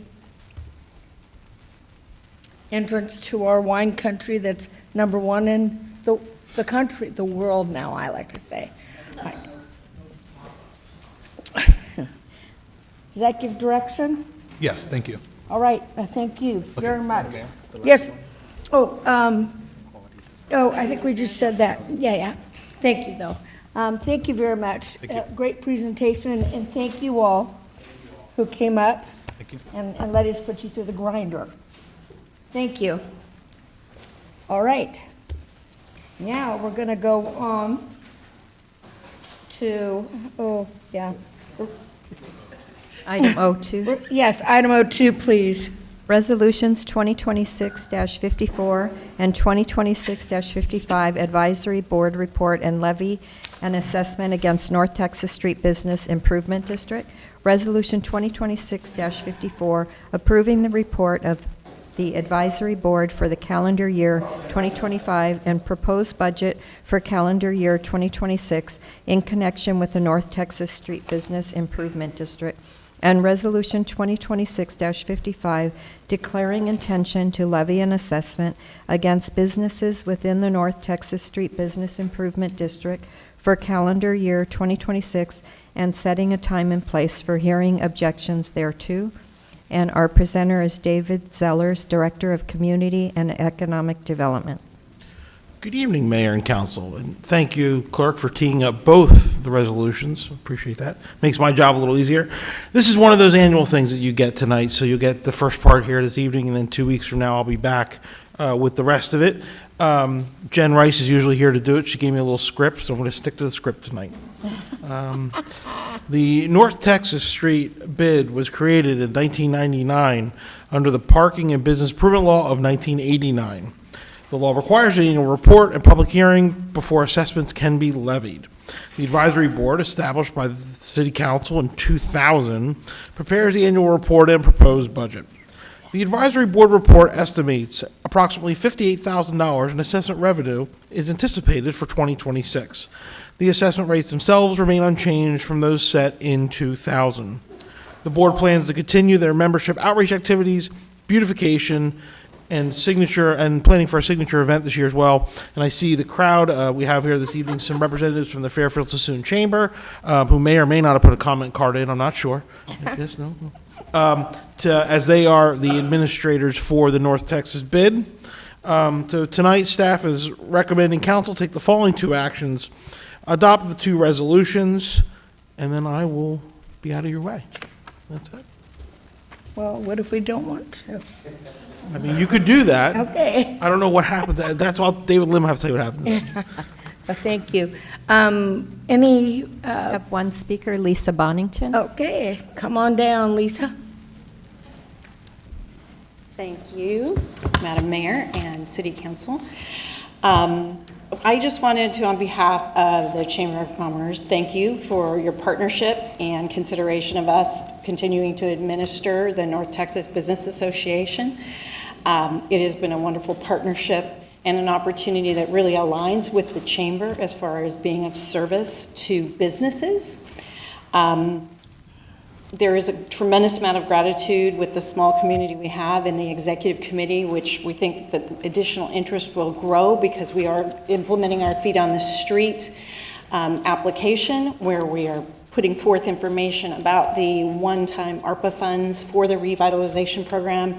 And as Council Member Doris Panduro indicated, as well as staff, that there is interest and there's applications and there's enthusiasm, with few exceptions. And we had feet on the street again today. We intend on putting together some dates where council is welcome to join us as well, to be able to communicate about the association, to be able to communicate about the funds and the intentions that we have to be rolling out signature events and things of that nature. I thank my board for their support as well. But I just, again, wanted to take the opportunity to thank you for the allotment of the ARPA funds on behalf of North Texas, and for your support. And it's a wonderful program that I'm excited to see what the results will be. So thank you. Thank you. Any other public speakers? Any questions of her? Any questions at all? All right, then we'll entertain a motion on the two resolutions. Thank you.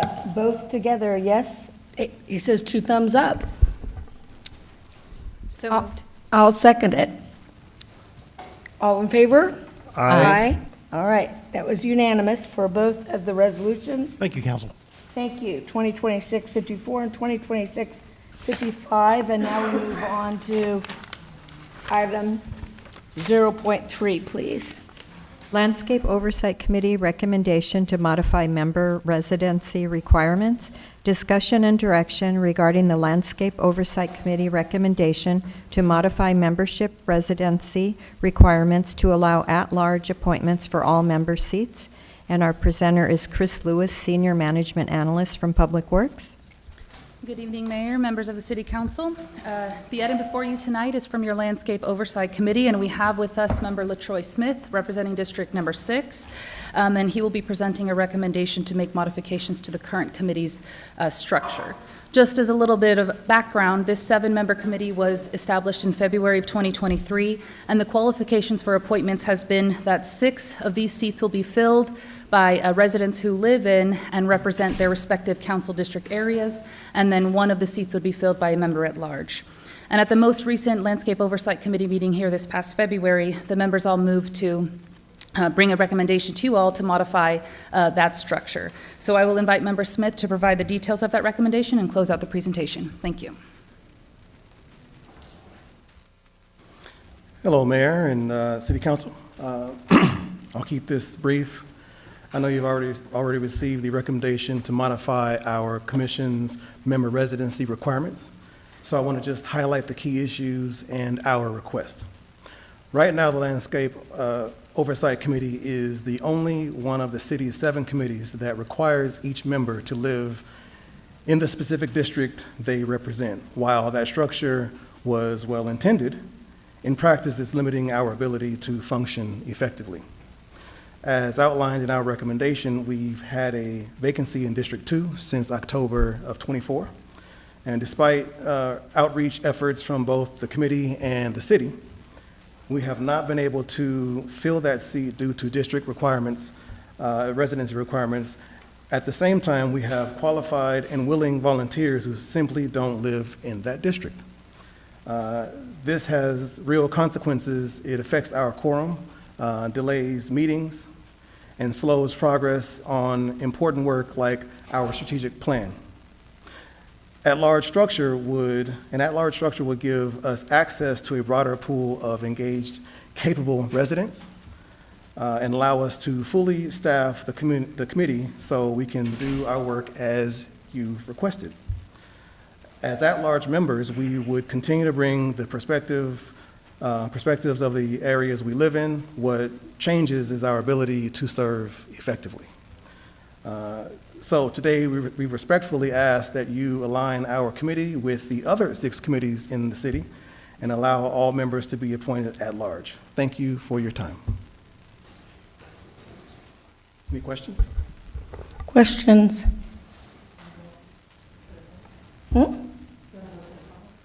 Yes, yeah, we'll need to see if there's any public speakers, and if you don't mind standing by.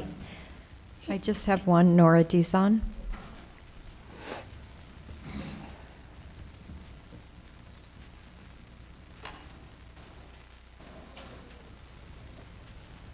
Good evening. There's been so much about LMDs, and I think we should try to be very careful to be neutral on how discussions and direction is done. No problem with going out to other parts of the city, but please do try to keep every district, please let that be a priority. So you've got one district that cannot find, okay, fill that. But please don't start eliminating other people just because there might be a preference on what the outcome is. Please be neutral We don't want any more lawsuits, I hope. So please be very careful to be neutral and allow people who have different ideas to join so that we don't have any more lawsuits and we go forward in a very good fashion with the LLMDs. Thank you. Any other speakers? No, Mayor. All right. Any questions of our? Yeah, sure. I have questions for you, LaTroy, and then questions for Christina.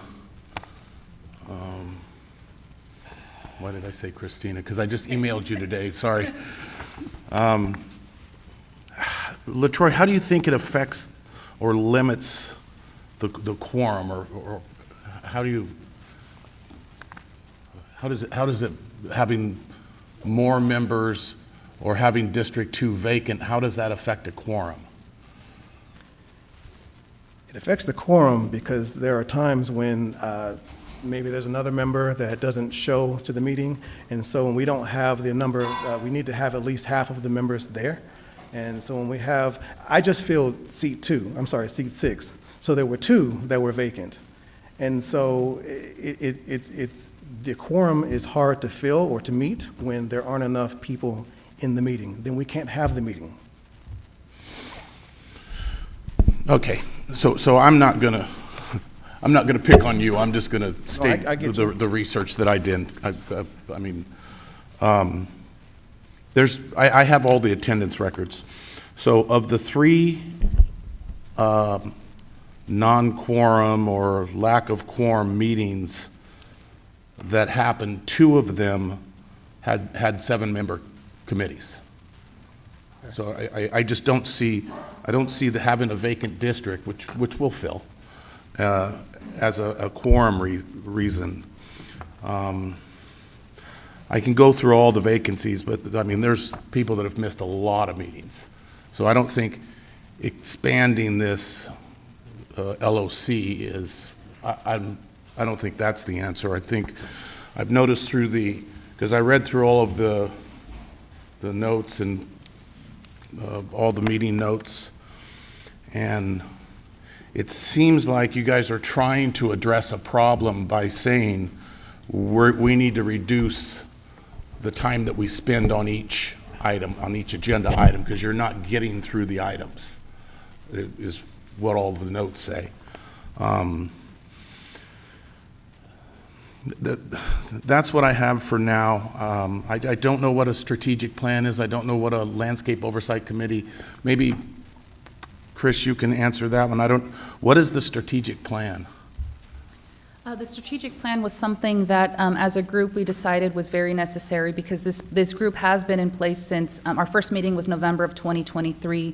We've had a total of 16 meetings scheduled, 13 meetings attended or actually convened.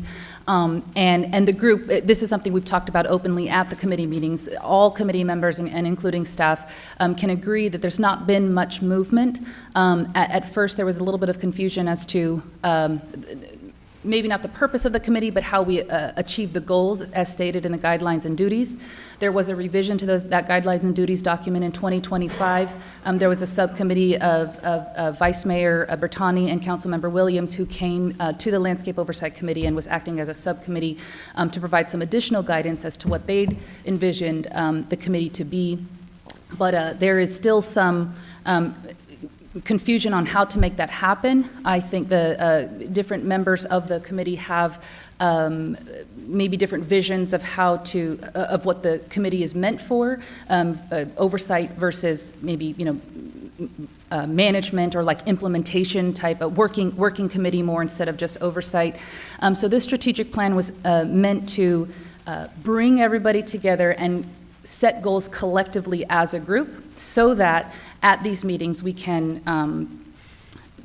be more focused on the agenda, realizing that there are probably more problems, or there definitely are more, I wouldn't say problems, excuse me. There are more items that they'd like to address than there is time or resources. And so a strategic plan helps to bring everybody on the same page. We've been working on that the last 2 meetings, so the November and February meeting, and have a lot more work to do on that strategic plan before the group can actually get moving. But again, I think that there might be some different goals as to whether this committee is working more as an oversight committee versus maybe a more like working committee, or being more involved in the management or field operations, that type of thing. But it's an oversight committee. It's an oversight committee, correct. There's some language in we changed the language to say that there's a 2-year cap on the chair and vice chair on those positions. We changed it to say that they can it can be interchangeable. You can skip one term and do another term, but you're still maxed out at 2 terms, 2 years, 2 full calendar years. So if we move forward to this, we should probably clean up the language, because the guidelines kind of offset each other, and I'll share with Mr. Gasaway where I see that and see if you guys agree with me. But for right now, I think that it seems like they're shortening the minutes. I mean, the agenda items doesn't sound like, I don't know what a strategic plan looks like. I think they're an oversight committee, and I'm certainly happy. I want all the districts to be represented. And one at large is I'd like to keep that where it's at, but it's up to the council. Thank you. And thank you, LaTroy. You have perfect attendance record. Madam Vice Mayor. Thank you, Madam Mayor, and thank you for the report, and much appreciated. And I appreciate the comments about neutrality that Nora Dizon just stated. But let me just, here's my bottom line with my involvement with this committee and speaking to various members thereabout. The district designations have functioned in a way to preclude people who are actually enthusiastic about landscape oversight committee, people who are experienced, who have worked in the city and other cities around these issues, and who want to volunteer freely their expertise. But if one such person doesn't live in a district that needs a vacancy, et cetera, that person is precluded from freely contributing their expertise. And may not be, some of the members may not be as zealous and enthusiastic and pumped up about landscape oversight. So I think that I agree 100% with the Landscape Oversight Committee's recommendation. And remember that if we go to an at-large structure, it's wide open to anybody who actually wants to do it, who actually wants to fill out an application and go through an interview process and become a part of the committee. That doesn't preclude anyone from doing that. But I think at the heart of the Landscape Oversight Committee is a real need for people who are enthusiastic, who have the expertise, and who actually want to be around the table to address Councilmember Tonneson's comments regarding the level of absences. That tells you something about the person's enthusiasm or willingness to be there, and to be there consistently and to serve consistently. I think that we increase the prospect of peak performance out of this committee if we go to an at-large structure, which opens up the applicant pools to people who actually want to do it, as opposed to people who are stuck in the 6 districts. Those are my comments. I totally support doing this, 100%. I'm sorry, Councilman Hidra. Yeah, and then I got you. Could you share why this committee has the district requirement, but the other commissions we have in the city do not? I would have to go back and look at the staff report at the time the district was formed. There was some guidance given by council back in 2022. And I see city manager, maybe you want to jump in on that? Yeah, that was based on the discussion of council. That was council's direction on how we set the district, or the committee, my apologies. That's how the committee was set up by the council at the time. And can you reiterate the current events at the time for the motivation for setting it up in the first place? I believe it was the committee came to pass after the 2023 LLMD efforts failed. Correct. And so the Landscape Oversight Committee was set up to oversee landscaping and LLMDs and put citizens involved in that process. Got it, thank you. It does appear to be that we have two different, I would say, philosophies on how we're doing governance in the city now. We have the district method of how council is now, and then we have district method on this committee. Then in a lot of our other institutions here at the city, we do at large. I think we should have a specific position on this, and that should be used across all of our governing bodies. And we should not have, this is at large, this is district, and tit for tat governance model. There was a good reason why we had at large council members at one point, and that trend has begun to change. And I like the idea that if we as a council are going to be by district, which is how which is what we're going to do going forward, that should likely trickle down to the rest of our governing authorities, just to have one single perspective on this issue. So that's kind of where I'm taking it at the moment. So that's my position, I think, for now. Thank you. Thanks, Mayor. Councilwoman Williams? Thank you, Mayor. So, Troy, you weren't here about a year and a half, maybe a year ago, where there was a question about if this committee, if it was efficient, if it had good direction. And then the vice mayor and I, joined the task force to kind of work alongside you all. Those same questions are flooding me today, because I've been to some of the meetings. They don't feel efficient. They feel long. They feel drawn out. And it makes me wonder, volunteers, because Councilmember Tonneson just showed me, attendance records. Volunteers don't want to work inefficiently. So my question is about efficiency. Why does it take 13 meetings? Well, let me just ask Chris. In 13 meetings, what has been accomplished? Short answer, and I believe that the Landscape Oversight Committee, every member would agree that there's not much that has been accomplished, which is why we, decided to do the strategic plan.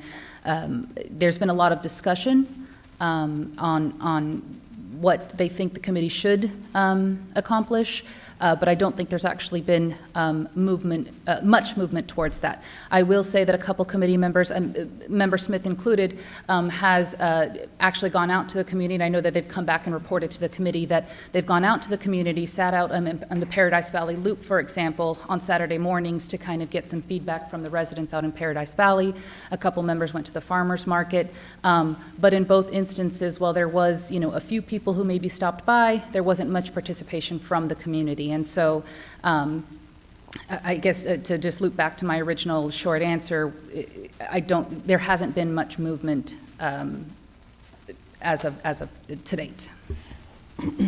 Thank you. And when, at least early on, it felt like there needed to be clarification about outreach, 218 education process. And for me, it felt like it got clarified, but that was all those months ago, and still there's no there's no progress. So let me shift gears just a little bit. So in my community, we had a North Cordelia / Green Valley, kind of a task force. And that task force, to me, like what we've accomplished in a little bit of time, is almost what I expected to happen at the Landscape Oversight Committee. So I don't know if we're moving more nimble because we're in our district, focused on our district, and this needs to be like kind of separated out. So those districts of concern are addressed by district. I don't know, but it doesn't feel like it's working. You're like, what's the question? Yeah, would you like? Yeah, could you kind of explain for my colleagues kind of what the North Cordelia / Green Valley task force, like what that's like? What it's like, yes. And so for the benefit of everybody here, there is a group of residents that formed what they are now calling themselves the Green Valley Community Landscape Group. I'm actually bringing an item on May 5th to you all to introduce you to it. It's a brand new group. This group was formed after Councilmember Williams hosted a community meeting on May 1st of 2024, I believe it was, or 2025 maybe, 25. Wanting to know who from North Cordelia was prepared to move into another Proposition 218 vote. Out of that committee meeting, all the residents were like, "Hey, we're not quite ready to move forward yet, but we'd like to create a task force with all of our North Cordelia residents, North Cordelia / Green Valley residents, to start working on that Proposition 218, a community engagement process to start spreading the word, educating our neighbors, that type of thing." The first meeting for this Green Valley Community Landscape Group was held in May, the May 1st meeting. And since then, I think the reason why they are so nimble is, like you said, everybody in that group is from North Cordelia. They're working together, making decisions very quickly. They kind of already know what they want. They know who to speak to. Engagement is more like a cup of coffee with their neighbor on a Saturday morning versus an entire event that they have to, put on and plan and things like that.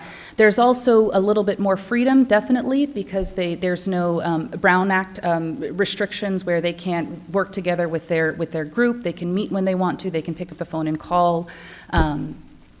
They can call us. Anything we talk about at the meeting is not restricted to what's on the agenda, and I know that is some of the concerns that some of the committee members on the Landscape Oversight Committee have expressed, that it is a limiting, definitely because it's a public process. And so I think that's one of the major differences. Also, the North Cordelia Green Valley Community Landscape Group is a working committee. They have a singular focus, they have a singular goal, they know what they want, and they go after it at every single meeting, and everything they do is towards that singular goal. So I think that's probably some of the major differences between the two committees. Thank you for that. So is there a way to take that same type of energy and layer and focus for the Landscape Oversight Committee? Is that a replicable? That is the purpose of the strategic plan, is to create that goal so we can move forward. Yeah, but it's been 2 years and 13 meetings. I can only talk about my time here, which was as of last year. And in the last few meetings, the last 2 meetings, we've been working on that strategic plan. So we're working on it as we speak. Yeah, and I was there for one of those meetings, and it didn't go very far. It was long, and it didn't go very far. Agreed, we're working on that. I know. Again, this is not an attack. Thank you for your service. Yeah, I appreciate it. Thank you. And thank you to everyone that is on that LOC meeting. This is not meant to, disparage. This is just an honest conversation about efficiency and, quite honestly, do we need this committee? That's fair. Yes, Madam Vice Mayor. I'll just quickly add that I would, as someone who also attended some of the meetings, and then looking at the Green Valley Cordelia Task Force, being at that first meeting in Green Valley, here's what I know to be true. The people there want to be there. The people there care about being there. The people there are invested in this issue for whatever reason that it may be. They want to be at the table.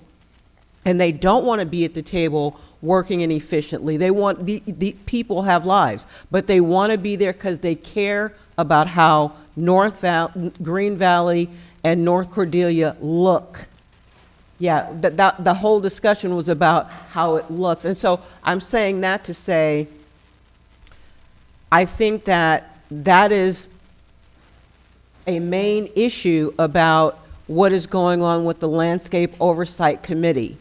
It is, let's have some people who actually want to be there, not because they are in a certain district. Of course, it would be ideal to have engaged members from all 6 districts. Obviously, the evidence tells us that's not the case right now, as evidenced by their lack of making things happen.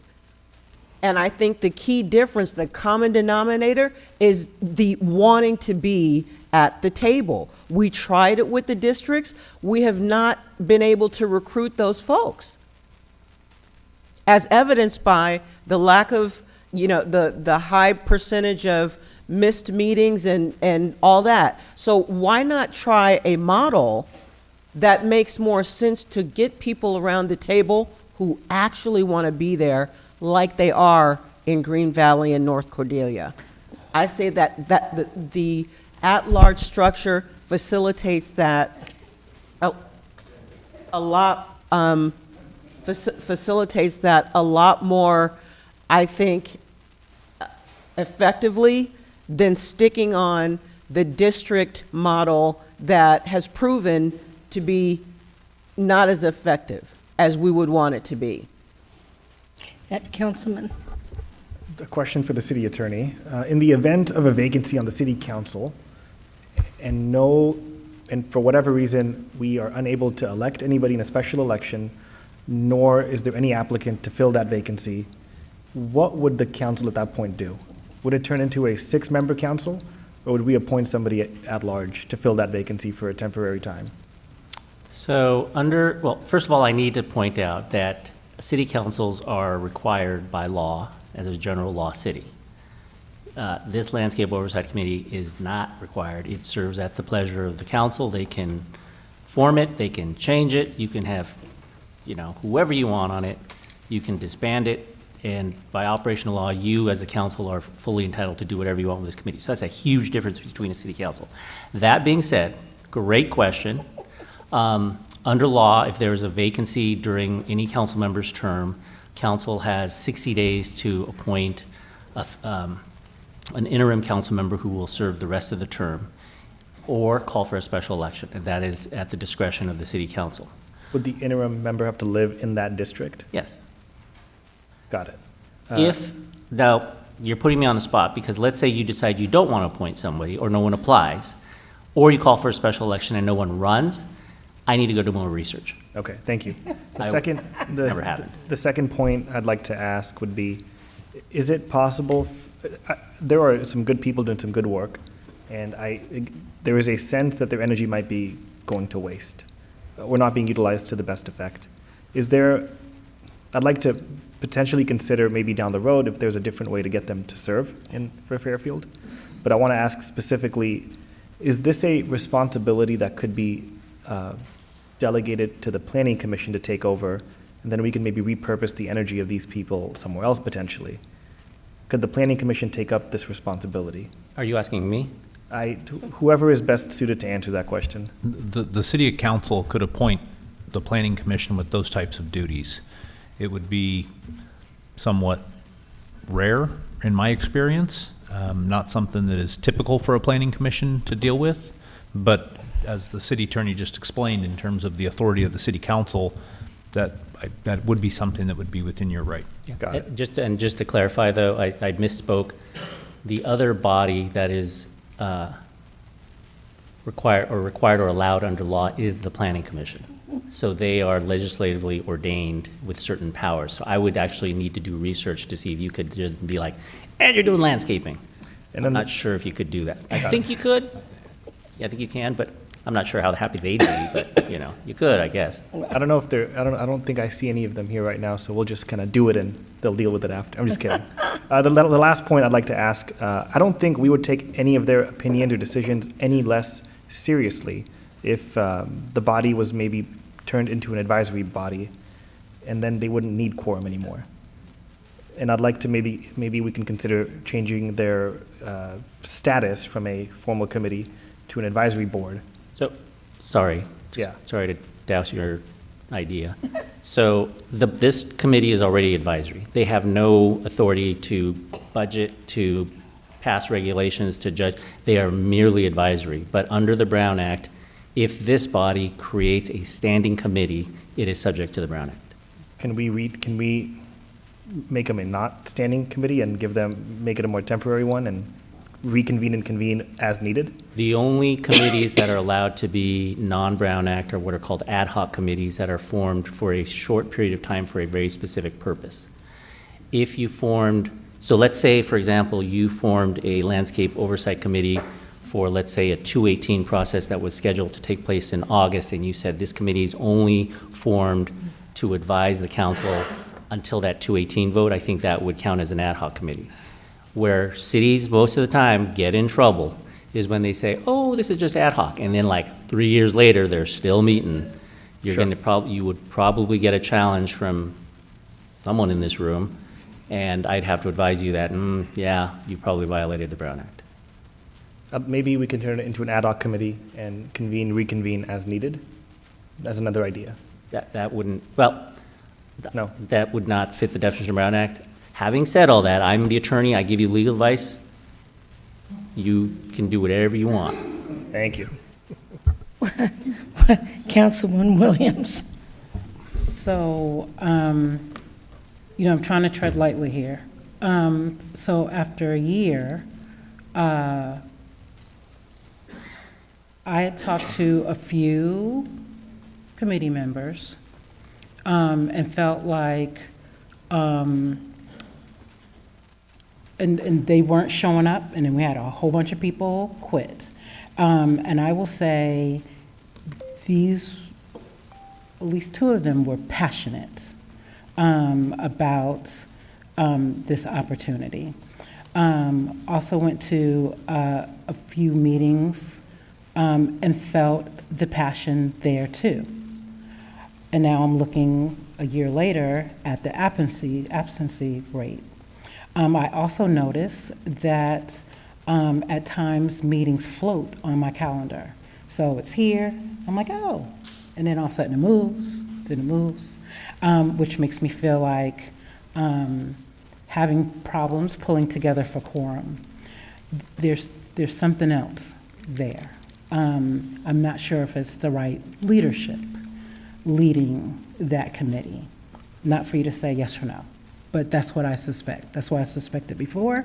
That's what I suspect now. I think there's a leadership issue there. I think again,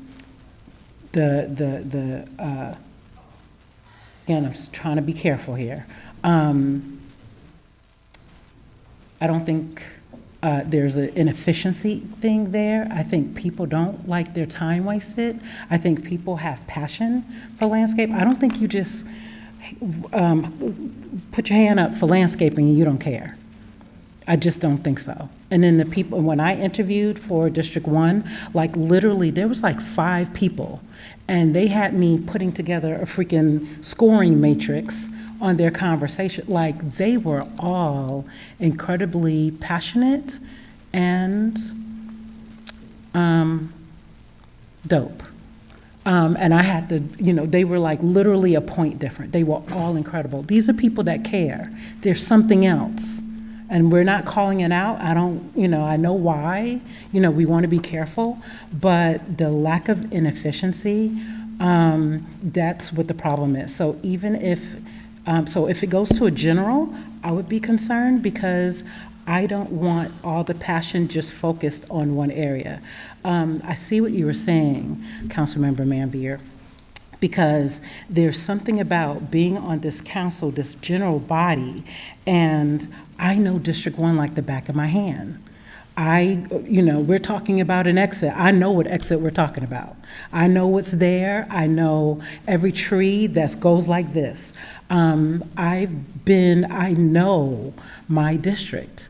And there's something about being on a landscaping committee where you know your district. So there's power in that, but there's something a little wrong about this committee. And I don't know if it's doing what it should be doing. And if we continue on this path, if we're going to be having the same conversation in a year.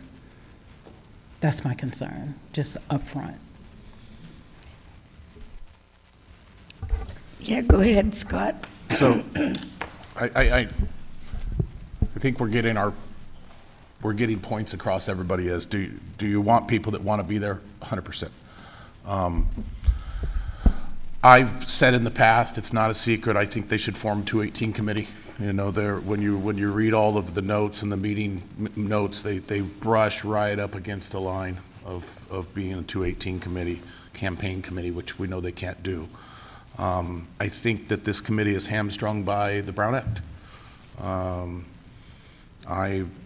Let me ask you a question, Chris. The Measure P committee, how many times do they meet? Quarterly. I'm going to look to City Manager to Yeah, confirm. they meet quarterly. How many times do they report to us? Once per year. Okay. And then, Sanjay, I see you hiding back there.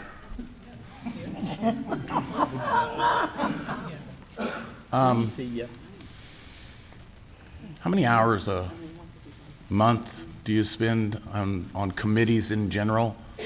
Is that even in your purview? And I think we've talked that this committee just takes up a lot of time, a lot of staff time. Because when we started out these meetings, and I went to the first couple, there was 5 members that showed up and 5 staff that showed up. Has that been reduced, or is the time drag still?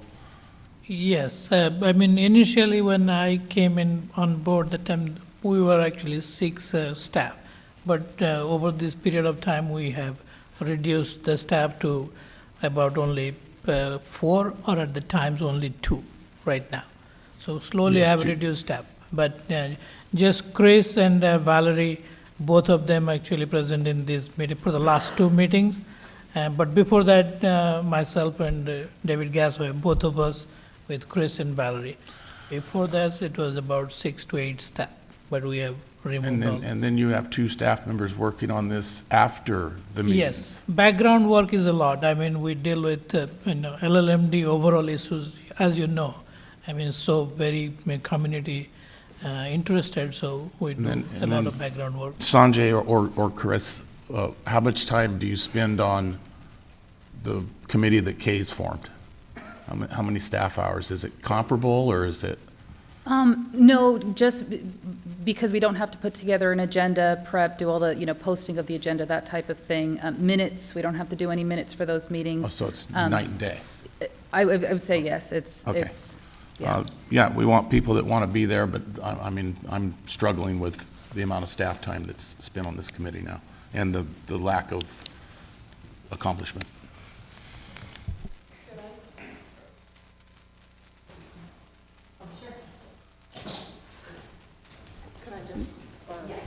Yeah, sure. Teresa Martin. She can do it. Yeah.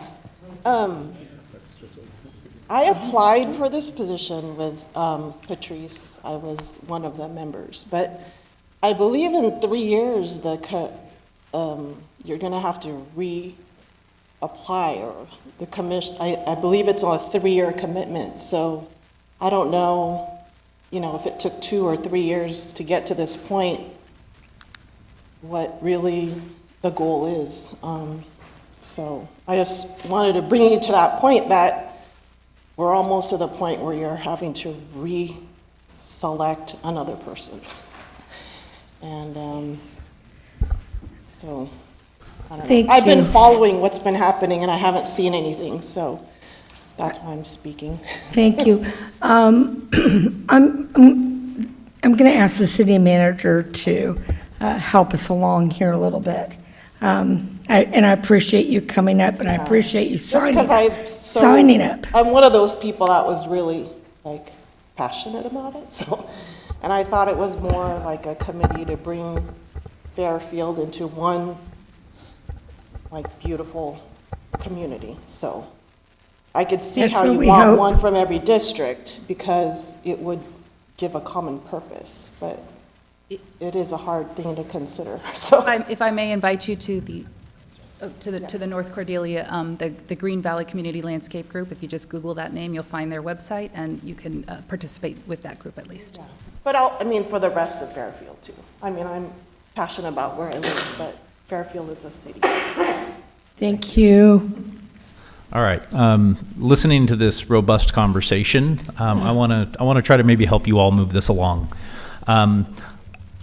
If I want to be fair. I think the Landscape Oversight Committee has put in a lot of work. The residents have certainly put in the hours. They've put in the time. They've put in the passion, which I know is what everybody on the city council appreciates about them and wants. From my observation, because I've been to a lot of the Landscape Oversight Committee meetings, the charge that you have given them seems to be sort of two competing efforts in one.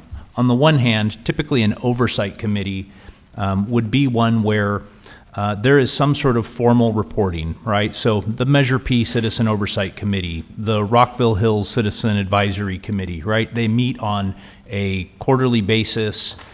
When they come in, city staff have sort of pre-approved sets of data and reports that we provide to them that they review. They ask questions. Hey, why is revenue down here? We want to see this. Can you give us some information here or there? They give feedback. In landscaping terms, it would be like, hey, over on this one roadway, we've noticed that there's been landscaping dying. Can staff look into that, right? It's oversight. It's having some form of reporting and checks and balance to ensure that the landscape contract maintenance that we do, the oversight, the LLMD fund expenditures, right, on an annualized basis, what is the flow of the year, and how then is the oversight committee ensuring that the city is doing the things it's supposed to be doing with those funds, right? That's an oversight function. What I also hear a lot of discussion around and sort of dancing around, and I think we all know, and I think it was to Ms. Dizan's point of let's be careful and neutral here, is LLMDs, right? In 2023, we all know that we went for 9 LLMDs. We tried to get them all passed under 218. At your next meeting, you're talking about a totally separate but LLMD topic, right? It's totally different discussion, but still revolves around LLMDs. It's a big thing that we have in the community. And so getting new LLMDs passed, because only 2 out of the 9 passed in 2023, I think that is what Councilmember Williams and the Green Valley Group, that they have coalesced around this vision of their residents in that neighborhood that want to get engaged with their neighbors to go make sure that they succeed in a 218 vote, right? That is not something that the city is saying, hey, go do this. They stepped forward and said, we would like to do this. We helped facilitate the information that they needed, the education that they needed in order for them to be a citizen group that is going and doing that work to make that positive impact in their neighborhood. Wonderful. Landscape oversight and neighborhood activity to get an LLMD 218 vote passed are sort of two completely different things. And I feel like having, been at a lot of the Landscape Oversight Committee meetings, having heard lots of these discussions for the past couple of years, I feel like that's the dichotomy here where we're trying to fit both of those efforts into, one square peg into a round hole, and that's the struggle. And so what I would offer for the city council is if you want landscape oversight, then quite frankly, I think if the committee, and I'm hearing some questions about if this should be a committee, I don't want to read too much into that, but I feel like that's what I've heard. If you want landscape oversight as a committee, then I would actually recommend to you that you very much narrow that down into here's the specific things we want you looking at oversight committee. And I think a lot of the framework is there in terms of the resolution and then the updated guidelines that the landscape oversight committee has adopted and that this city council has adopted. It's the LLMD aspect then that I think starts to muddy the water. If it's primarily a LLMD approach, then my recommendation would actually be scrap the oversight committee because you're never going to get them there in that way. It needs to be more grassroots efforts, which again, the city is happy from a staffing perspective.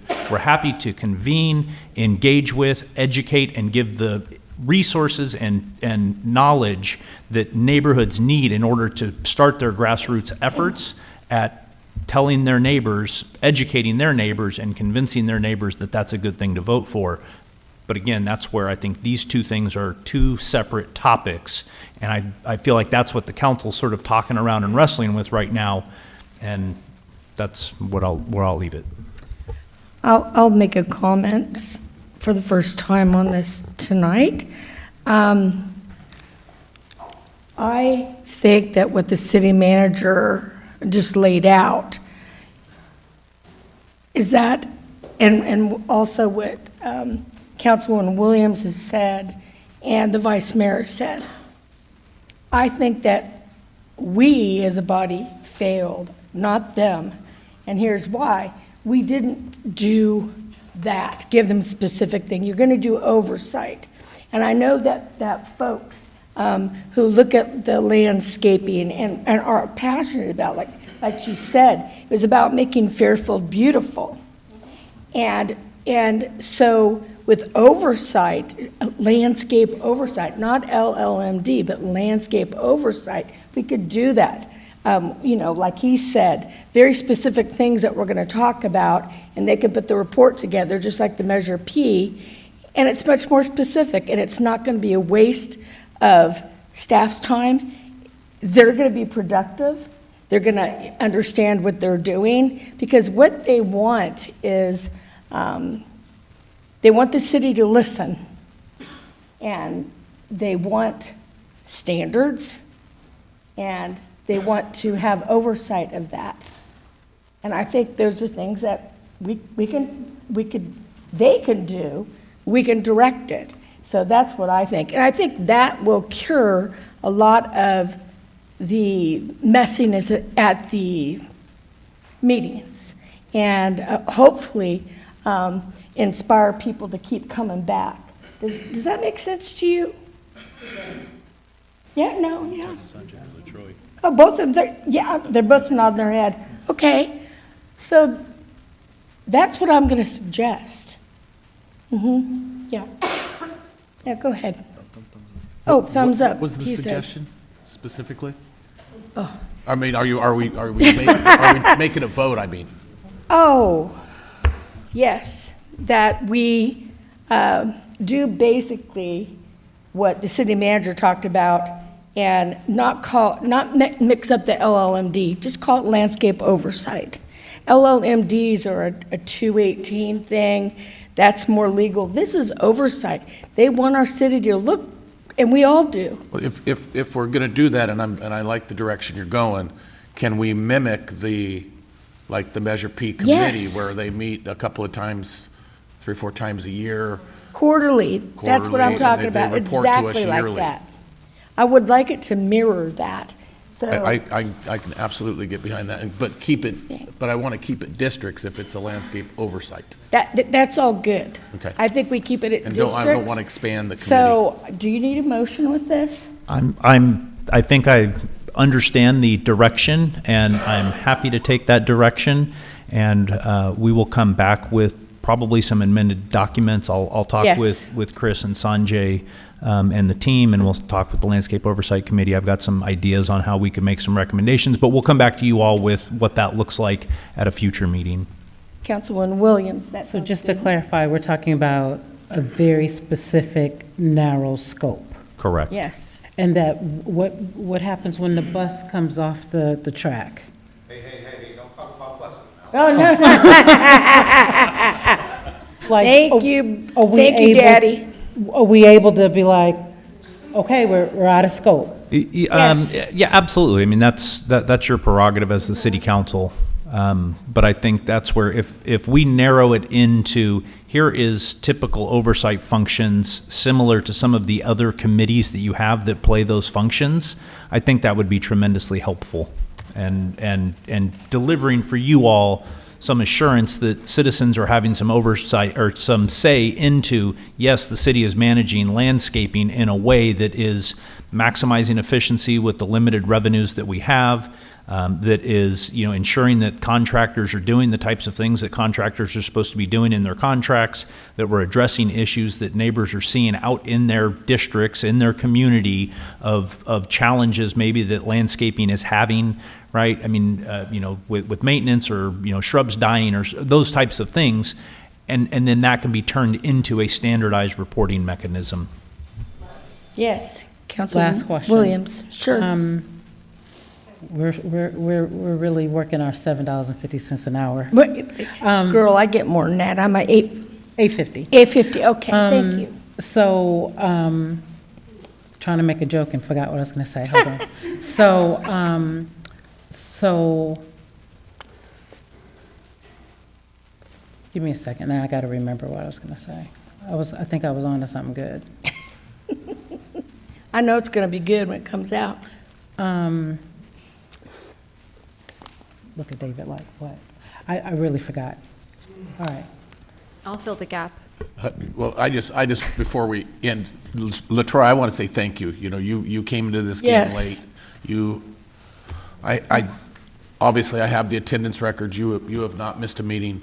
I appreciate you coming up here. None of this heat was directed at you, if you considered it heat, but I really appreciate you, and thank you for serving. Amen. Amen to that. Thank you. You're going to continue, right? I am. That's the man. That's the man. Okay, yes, you got it? Uh-huh. Okay. So the question is about, on that committee, there's, I think, is there, what is the structure? A chair, a vice chair, and then members? Or is it secretary, that type of thing? So just a chair and a vice chair? Correct. And it is there, what is the turnover in chair and vice chair? Annually. Officers are elected annually at the first meeting in January. Got it. And is there a limit, a term limit? As Councilman Tonneson mentioned, I believe maybe in the first iteration of the guidelines there was, but as it's written right now, we don't have a cap written in. They do have to be elected. They can serve consecutive or non-consecutive terms, and it's one-year terms. And who changed it? We did. The council. But it falls back to It the falls- two-year thing. That's the thing we have to clear up. We're Are going to we have to gonna clear keep it that at up, 2 right, where years, that or- came from, because I think that was we've brought to talked council. long enough on this. Yeah, that was brought to council at some point, and so that's why I'm thinking maybe we got to do some research on that.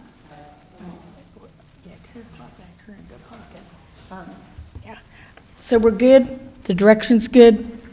Thank you all very much. Thank you, colleagues, and the audience. Thank you, too.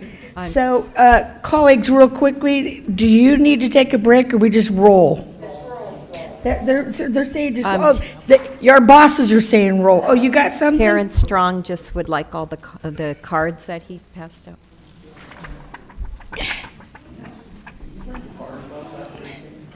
Please, totally loaded.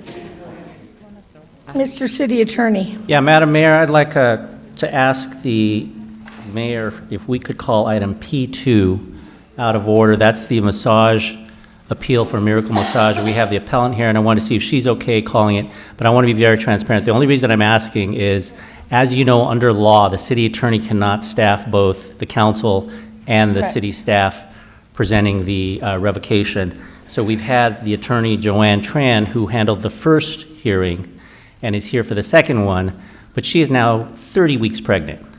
And it being 9 o'clock, I would really like to let her staff hear that appeal and get her home. She's in the third trimester, and I think I'm just Yeah. starting to feel bad about that. I'm happy to move that around and get that done.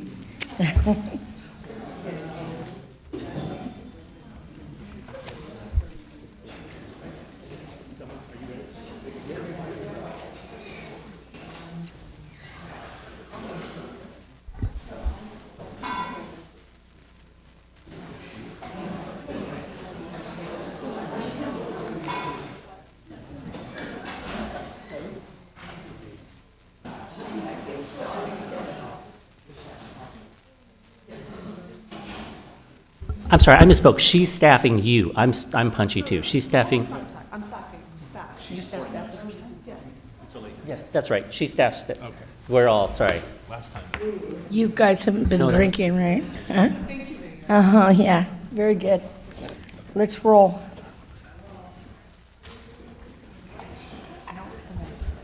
Are we on item 04 or P1? P1. Okay. P2. Or P2, excuse me. P2. P2. Do you have to read anything? Thank you. Before we get started? No? Okay. Good evening, Mayor, Vice Mayor, and Council. Thank you all. It's been a late night, so we'll get started. I do need to read the Okay. item. P2, Resolution 2026-57, appeal of the denial of business permit for massage establishment located at 1328 West Texas Street, approving, sustaining, or denying, overruling the appeal of the denial of business permit massage establishment located at 1328 West Texas Street, Fairfield, California 94533, pursuant to Chapter 10A, Section 10A 11, 10A.5, and 10A.6, and Section 25.22.2 of the Fairfield Municipal Code. And our presenter is Jeremy Prophet, Community Engagement Manager of the Police Department. And Madam Mayor, if I may, so this is, if you recall, this was initially heard by the City Council last year. The council decided to place Miracle Massage on probation pursuant to certain requirements by code enforcement. Code enforcement sent them a letter of denial, as is in your staff report. Miracle Massage, with Ms. Dong, who is present, is now appealing this second revocation. So what's before you now is basically a second appeal, but as a reminder, you all heard this back last year. This is a hearing to determine whether or not to revoke and not renew the business license, or I'm sorry, not the business license, the massage permit of Ms. Dong's business. And so it is a quasi-judicial hearing. With the mayor's permission, I'll swear in both staff and Ms. Dong, and I believe her husband is here. We'll swear all of them in, and then we'll let them make the presentation. My recommendation is, because it is their appeal, that you give them first bite of the apple to make their presentation. Staff can then offer any rebuttal, and then let Ms. Dong have the final word as a rebuttal to city staff. A couple housekeeping matters before I swear them in is staff is represented by Ms. Joanne Tran. They need a separate attorney for this matter because in this case you are acting as hearing officers, so I will be your attorney, but staff is not staff. Staff is basically a party to this action, and they're represented by Ms. Tran. Ms. Dong has also presented 9 pages of information that I will present to the council. I have 7 copies here for you, 9 pages each, that she may refer to. And at this time, with your permission, I'll swear in all the witnesses. Okay, so can any staff member that's going to be presenting, please stand, raise your hand. Ms. Dong, can you stand and raise your hand along with your husband? Because I understand he's going to testify. So any staff member testifying? Just one? Okay. Please raise your right hand. Do the 3 of you solemnly swear or affirm that the information and testimony you provide before this hearing tonight will be the truth and only the truth, so help you God? Yes. Okay, thank you. Have a seat. And Ms. Dong, because you have brought this appeal, you or your husband can go ahead and present first. And do you have a time limit, Madam Mayor? Yes, I would like you to keep it to 2 minutes or less. 10 minutes or less, okay. As Mr. Lim said, he has some items to give to you folks. I don't know if you already have them in front of you. These are the actual logs that we had agreed upon with code enforcement to fill out. And as you can see on these logs, all the information is filled out correctly. Okay, let me back up for 1 second. So code enforcement not agreed. Code enforcement told us that they were going to remove the requirement for a customer's address and then add the need for a receipt. So this is a problem because code enforcement does not have the authority to amend the code. And that's essentially what they did. They amended it. If they want to change the code, then they need to submit a request to amend the code, and it has to go to you folks, and you vote on it, and then it goes into effect. Prior to that, it has no power. If I'm correct, I may be wrong, but that's the way I think the system works. That being said, we did follow their advice and filled out a form that I actually created and has some Chinese on it so my wife could read it because there is a language barrier here. And they also insisted on this receipt for whatever reason. That is not currently in the code. Their stance is that this is not filled out correctly because on the receipt, this little piece of paper here does not indicate the amount of a tip. But it is on the form that my wife filled out. Clearly right there, every one of them has a tip amount. But because it isn't on the receipt, then it's not valid. So their contention is that she's not following the rule. And that simply isn't true. And it also says, they are also contending that she didn't display the license of the massage therapist that was working there, which is not true either. If they intend to show a video tonight, which they did take, you will see hanging on the wall the license, the California massage license of the masseuse that was, I should say, working at the facility. Their other contention was that, well, she couldn't present an ID because California Massage Therapy Council gives a certificate and an ID. Well, the ID is not a requirement to be on hand. Normally, a massage therapist would have that ID on person. They're supposed to display that ID as part of their massage. When a customer comes in, they're supposed to have the ID on them. So we don't keep the ID card on hand. The massage therapist would have that. And then lastly, the last and the most damning evidence, if you will, that they contend is the video of when they came in, a customer was in there. There was no licensed massage therapist on the premise. No, take money. Honey, let me finish, babe. Okay. There was no licensed massage therapist on the premise at the time. My wife understood that.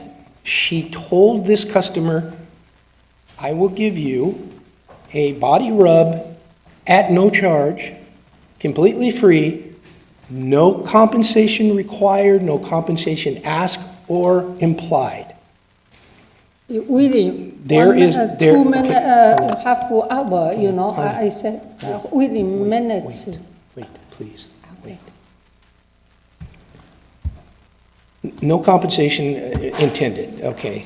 There is nothing in the code that prevents anybody from giving a massage, a body rub, for free. No, It because clear- the business is no good, because the customer coming here, I say you are She willing. didn't want to lose the customer, okay? She didn't want the customer to leave. She wanted to make sure that he stayed. So she offered the free massage. Honey, please let me talk, okay, please. She offered the free massage, not expecting to be paid, not expecting compensation of any kind. And that in itself does not require a California Massage Therapy Council license. By your own code, it clearly states that a massage therapist that has to be licensed or has to have a certificate from the California Massage Therapy Council, if they're doing massage for compensation. This was not a case of doing a massage for compensation. By the way, the customer never got a massage. He was only in the room for maybe 5 minutes before they came into, and the massage never even began. The customer states in the video that he, maybe 2 minutes, he was getting a massage for 2 minutes. And yeah, that's our stance. We've tried and tried to comply, and every time. Yeah, I know, babe. They're probably going to show it. Okay. We've tried to comply, which by our paperwork we have complied. Unfortunately, the code enforcement stepped out of bounds and did something they weren't authorized to do. And yeah, that's all I really have to say. I mean, my wife's livelihood is up to you folks right now. I mean, we are complying. By the way, she's never been accused of doing anything illegal. Okay, and that's always been a contention with these folks. They're associating her business with other businesses in the area that apparently got shut down. They're making reference to, why has the business been sold so many times in a 12-month period, 16-month period? First of all, I don't believe that's illegal to sell a business however many times you want. I mean, that's up to you. I mean, is that suspicious because you're selling your business? Well, maybe you're selling your business because business is no good, and which at this location, business is no good. I mean, unfortunately, it's not a very nice location. I want in to the city of sold, Fairfield. nobody want to buy, you know. Just say, I before first coming here, I don't know area, no good, no business. I buy the too much money. I want to sold too much tight for me, Nobody want to buy. Too many people coming here. Oh, no case, no good, no customer, no one buy. Because I don't know. I first come in pretty fair. I don't know, Fairfield. somebody to say business good, I to buy the $60.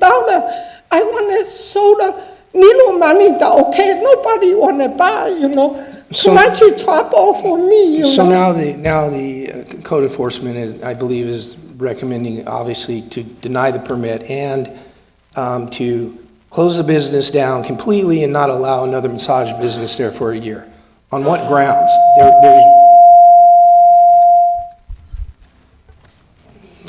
On what grounds there are no, there's no illegal activity happening there. So that's pretty much all I have. I mean, they can provide what they have, and then we can dispute anything that they might have to say. Thank you for your time. Yeah, okay, thank you. All right, staff, you're up. Good evening, Council, Mayor. Thank you for your time.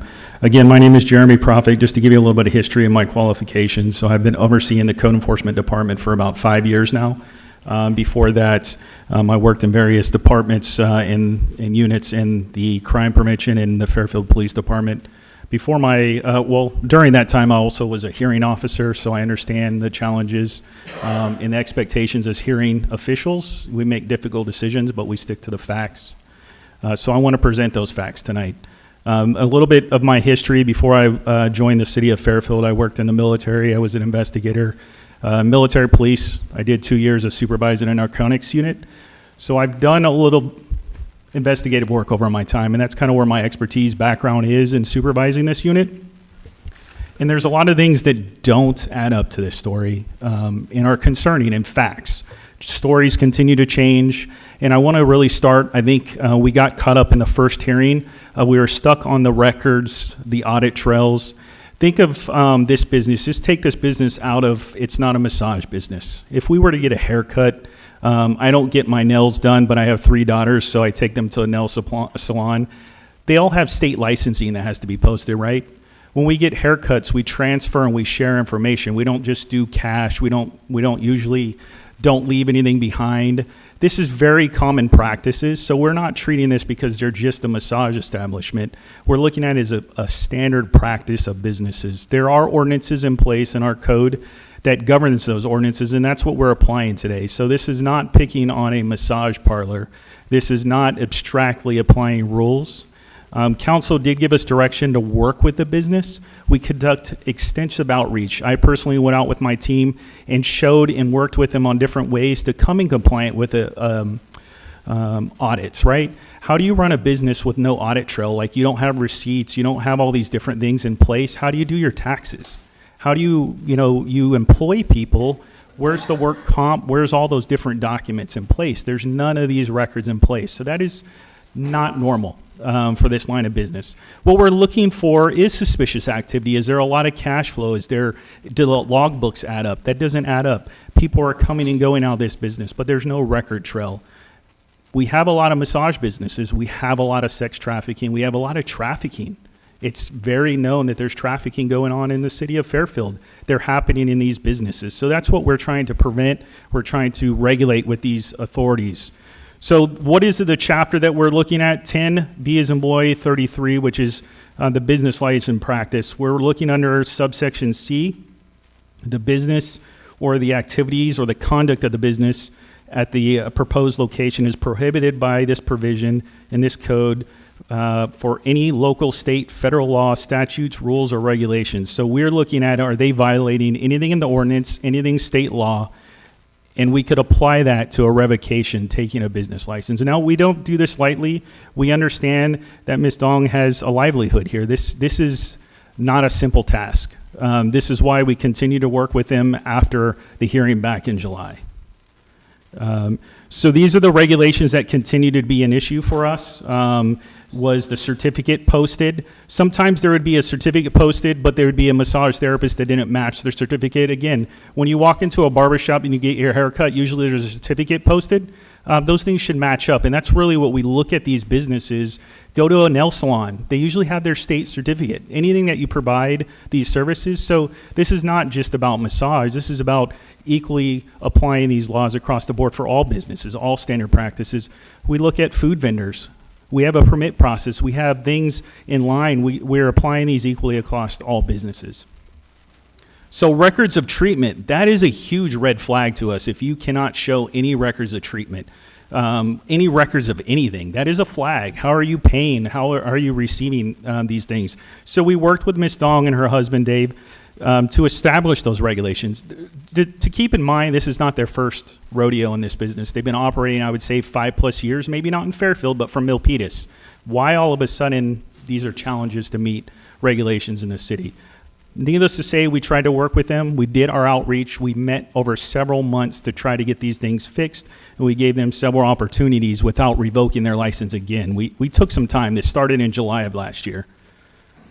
So here are some facts that we'll go through. So February 2026, Ms. Dong submitted her application.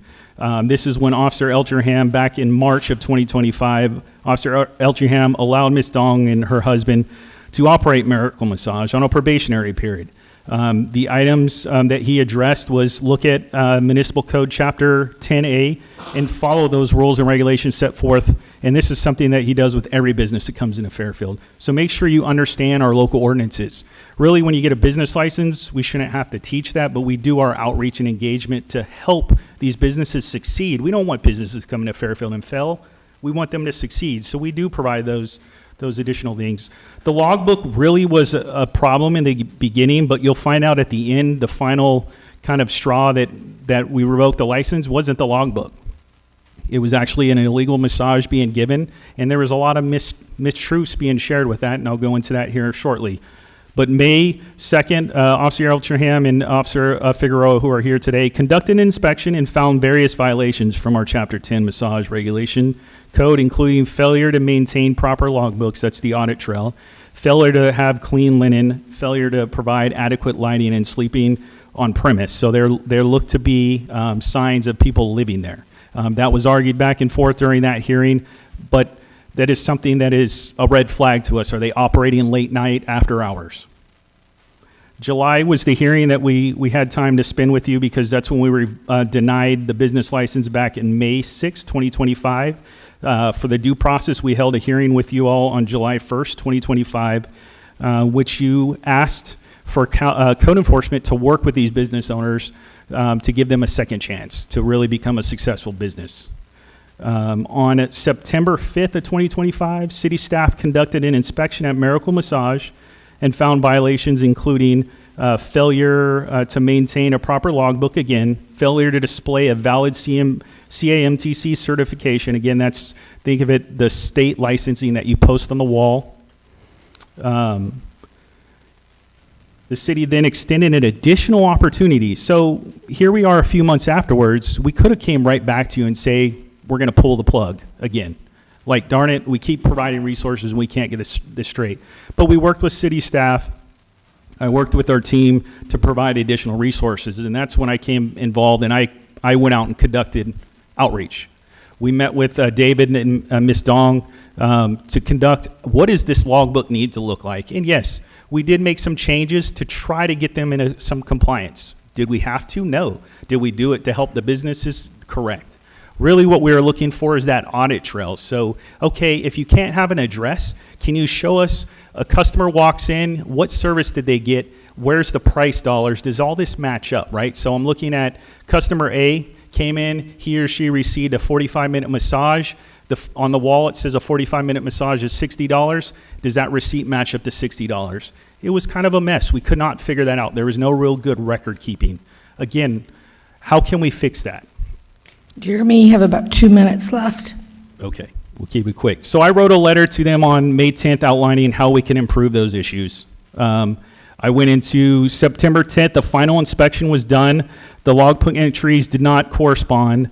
There was a male customer inside captured on our team's body-worn camera that admitted to getting a massage. He admitted to getting a massage. There was no massage therapist on site. There was various reasons why, we're just waiting. They all denied that this person received a massage except for the client. The client admitted he received a massage and frantically walked out of the building. They denied it. I spoke to David. He denied there was a massage. I says, well, we have it on body-worn camera. He received the body-worn camera. All of a sudden, the tone changed to, he didn't receive a massage to he received a massage for free. Now, keep in mind, this business keeps saying they're struggling, and I understand that. Why would you give out free services if you're struggling? That doesn't make sense. And why did you change your story? Again, that does not make sense. You go from you never provided the service to you provided the service, oh, by the way, it's free, so you can't tell us what to do. Doesn't make sense. So an appeal letter was submitted. They now has submitted an appeal, ironically, and I got to jump forward because I'm running out of time. Ironically, when they appealed, they also said, we want to change owners. Well, they've already put a new owner on the lease. That doing some research, thanks to our attorney, we do believe there's also relations connected to this person. Either they lived with Ms. Dong or there's a ownership connection. So again, this is really common when people get caught into something, they sell the property really quick or they sell the license because they don't want to be involved with these violations. It's a loophole. It's how they get out of it. But what's ironic with this, she's going to go from being the owner to now the manager. So she's not leaving the business. She's going from, I'm not going to own it, I'm just going to be the manager. Well, if you can't comply as the owner, How are you going to comply as the manager? So a lot of these things don't add up, and that's where the frustration comes from the code enforcement unit, trying to work with them, trying to resolve these issues, and we get a lot of mixed stories that don't make sense. Your time is up.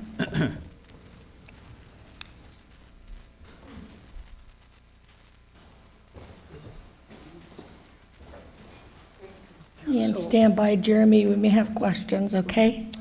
Yeah, so he is correct. He did attempt to sell the business, which we submitted all the paperwork, paid the money, submitted the application, code enforcement, did the whole 9 yards, which they haven't done anything with.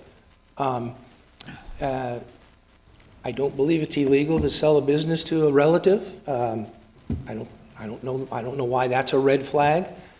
He keeps making reference to a receipt and all of this nonsense about, if I go into a restaurant and eat and I pay cash, I get a ticket that says how much I owe, $35 for my meal. If I leave a $10 tip, that's not reflected anywhere. I leave $10 cash on the table. That's not on a receipt. When I go get a haircut, I give a beautician or the person cutting my hair, I'll give them cash. Where is that documented? Nowhere. So this nonsense about needing a receipt is flawed, okay? I don't understand the paper trail of how do we do our taxes. I didn't know that was a concern of code enforcement, or the city for that matter. You folks are not involved in me doing my taxes, okay? Or my wife doing her taxes. Yeah, so I don't know. We've complied, and you can clearly see, again, by the documents that you have in front of you, that form is filled out as per city code, minus the address, because code enforcement said I didn't have to put that on there. That's my only rebuttal to this argument. All right, thank you. In case he has any questions. Yeah. So what I'm going to do now is take questions from the city council. If you have any of questions. Yeah, we could do that. Are there any public speakers? I don't have any speaker cards. Did anyone wish to speak about this? No. Okay. So, everybody looks perplexed. I know we're probably tired, right? Councilwoman Williams. So yeah, I do have a few questions, sir. So this log, Yes, ma'am. does this represent your October log? Yes, ma'am. So these are all of your massages happening in October? No, it's not all of them, but I didn't. But you just said it was. No, I did not say it was. I said that is representing, those are all from October, yes. That's not all of the ones in October. Why did you not submit all of the ones in October? Well, that's pretty close to all of them. I mean, I went through the logbook and there may be one or two more. I mean, there's not a lot of them. Let's Got put it. it that way. So how many masseuses do you have? Just one. And how many massages happen a day? That's really hard to determine. Average. Average? 2. Average. Okay, well, you gave us 7 for your October log. Uh-huh. If I round them up to $70 times 7, you've made $490 in October.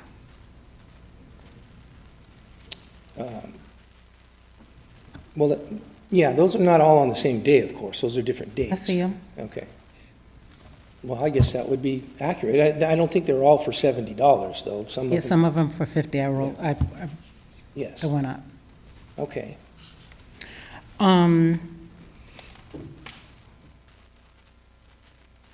I see a lot of red flags too. I'm a small business owner as well, and you were given very clear steps on what to do to be in compliance. Yes, It was super clear. I was super clear, and I don't run a massage business. And the fact that they did take off, that the client's address needed to be there, I'm glad they did that. I feel like they gave a lot of grace. They were working with you, being very small business friendly. And you were very clear, leaving out of here, that you were on probation and you had to follow these rules to the T. And I find this staff recommendation and this layout of facts extremely compelling too, that you didn't do what you're supposed to do. Okay, to what degree do we not, is that form not filled out correctly? So that's the end of my questions. Thank you. Thank you. Any other questions? Yeah, again, I was here on the last time we met, and I voted in favor along with some of my colleagues, all of my colleagues but one. And the direction was perfectly clear, crystal clear. Yes, it was. We were given the story, and I think that they've been overwhelmingly forgiving in what I've read, so I am going to go with the staff recommendation on this. Any other questions? Yes. Mr. Prophet, in regards to the logbook that they submitted, could you maybe clarify what your department's concern or maybe the disagreement is on in regards to the logbook? The biggest violation on that day was the subject receiving a massage in the various stories. So the logbook was really after the fact. We all of a sudden, hey, what is somebody doing in a room? So our investigation shifted into what's going on when they told us no one was there.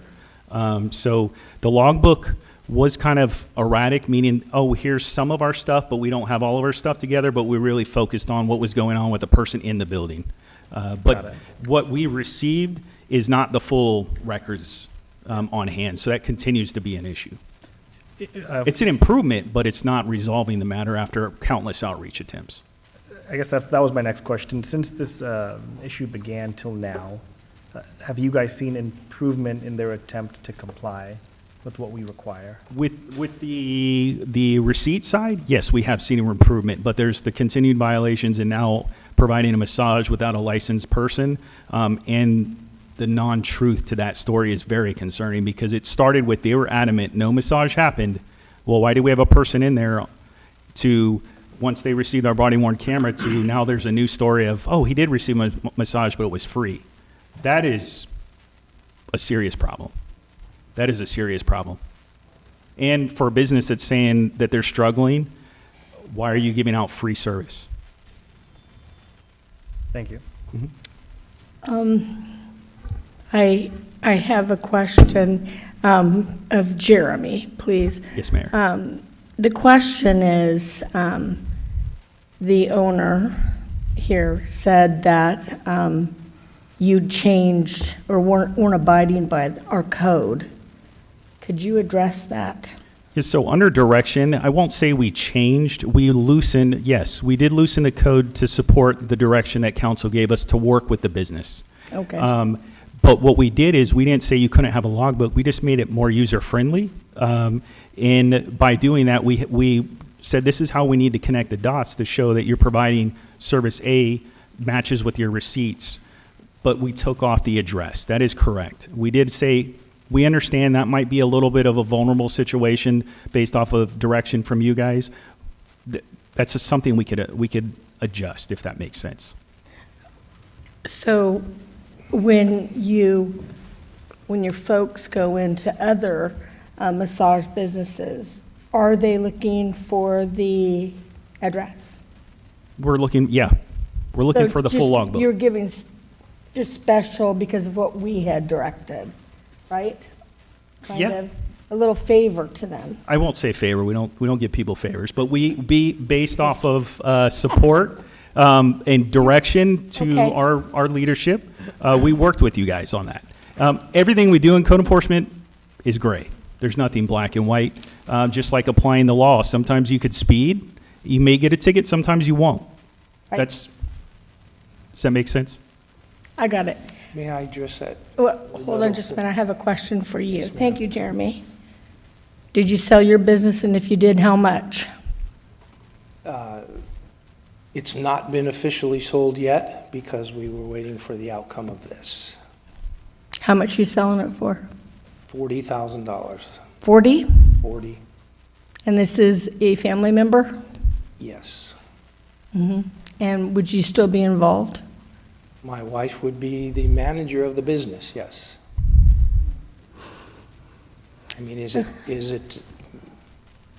there a problem with her still being at that location? I mean, I don't understand.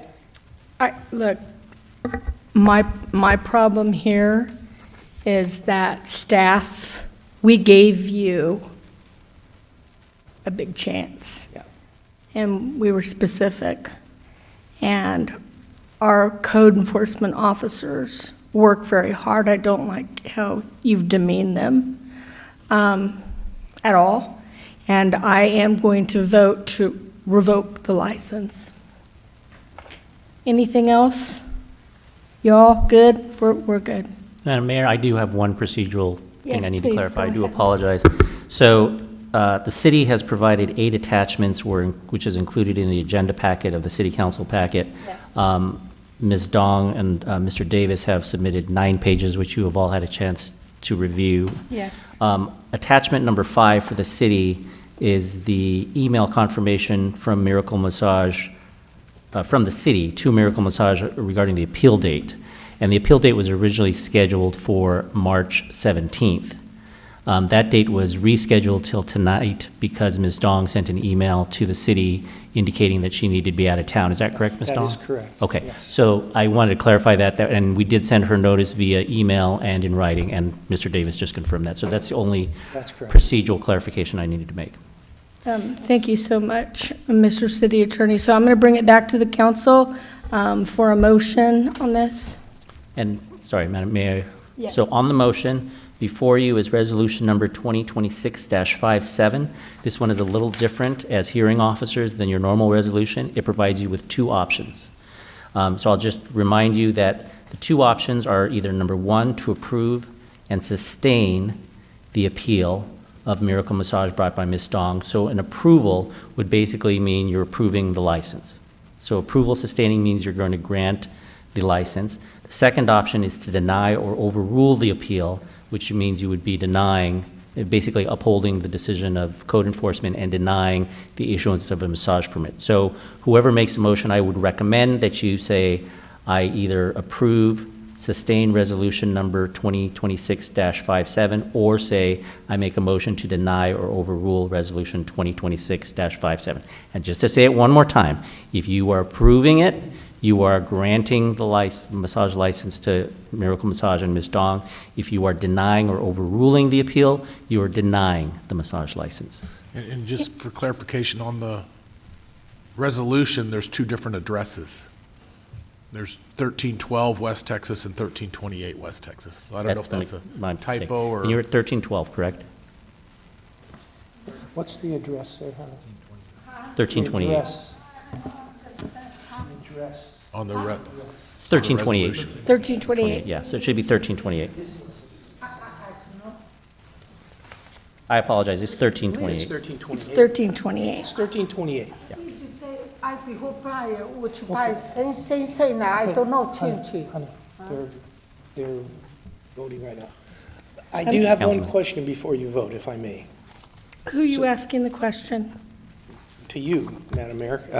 Is this, or actually, let me address Mr. Lem. Is this going to prevent her from selling her business because they revoked the license? I would say that that's a question to the chair, and I would advise you to decline it. We're not their lawyer or real estate broker, so I don't know the answer to that question. And even if we did, I don't think it's appropriate for us to answer that question to them. Right, I'm not going to answer that. I don't know the answer. Okay, can I, I think we're done asking Set. questions, sir. Okay, yes? I have a question, just to clarify what was before us. Did I read somewhere in here that there would also be a one-year moratorium on what type of business can operate there? Yes, 1 year. so that would preclude her from selling the business? What I'm curious of is, while I understand the new structure, in the event of a sale, the ownership is closely tied to the current ownership, technically it is still different. And I think in its current form, we have seen lack of adherence to, I think, what we were trying to go for in its current structure from a corporate standpoint. I would like to not see the one-year moratorium. If they're trying to change structure and go at it a different way and try again through a different means, I think they should have that opportunity. So, And I guess all I'm asking in specific would be to not put the one-year moratorium. my advice to this body is you are acting today as hearing officers. Before you is a resolution to either approve or deny the appeal of Miracle Massage located at 1328 West Texas Street. The prohibition on denial of a license of 1 year is codified under the Fairfield Municipal Code. It's not within the purview of this body acting as a hearing officer at this time to just change the code. If you want to bring another ordinance to amend that ordinance, you can do it, but I would not recommend that this body as hearing officers say that we're going to just disregard our own municipal code. That's not the job of hearing Thank you. officers. Thank you. I'll entertain a motion. So moved. Or for the deny and overruling of the appeal. I will second the denial. All in favor? Aye. Can we take a roll call vote? Yes, we can. Roll call, please. Councilmember Carr, Deny. Councilmember Panduro, Yes. Councilmember Sandhu, Yes. Councilmember Tonneson, Aye. Councilmember Williams, Yes. Vice Mayor Bertani, Yes. and Mayor Moy. Yes, that was unanimous. 7-0. Oh, it wasn't? Oh, Yeah, You said deny. he may have denied the appeal. No, that's okay. It was unanimous.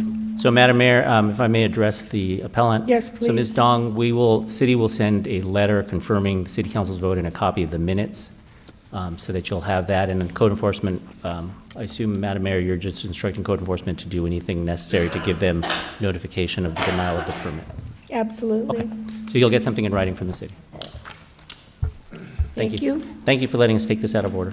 Yes, no, thank you. Thank you so much. Okay, now we're going to go to item 0.4. Is that right? Yep. Yes, item 04, discussion and direction regarding rental housing safety program. Come on back. And our presenter is,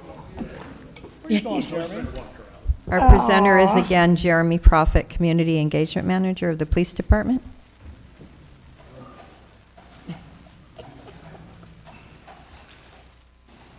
I just want to say that quickly here. We have 10 minutes to wind up this meeting. You know my rules, not past 10 o'clock, right? Fast.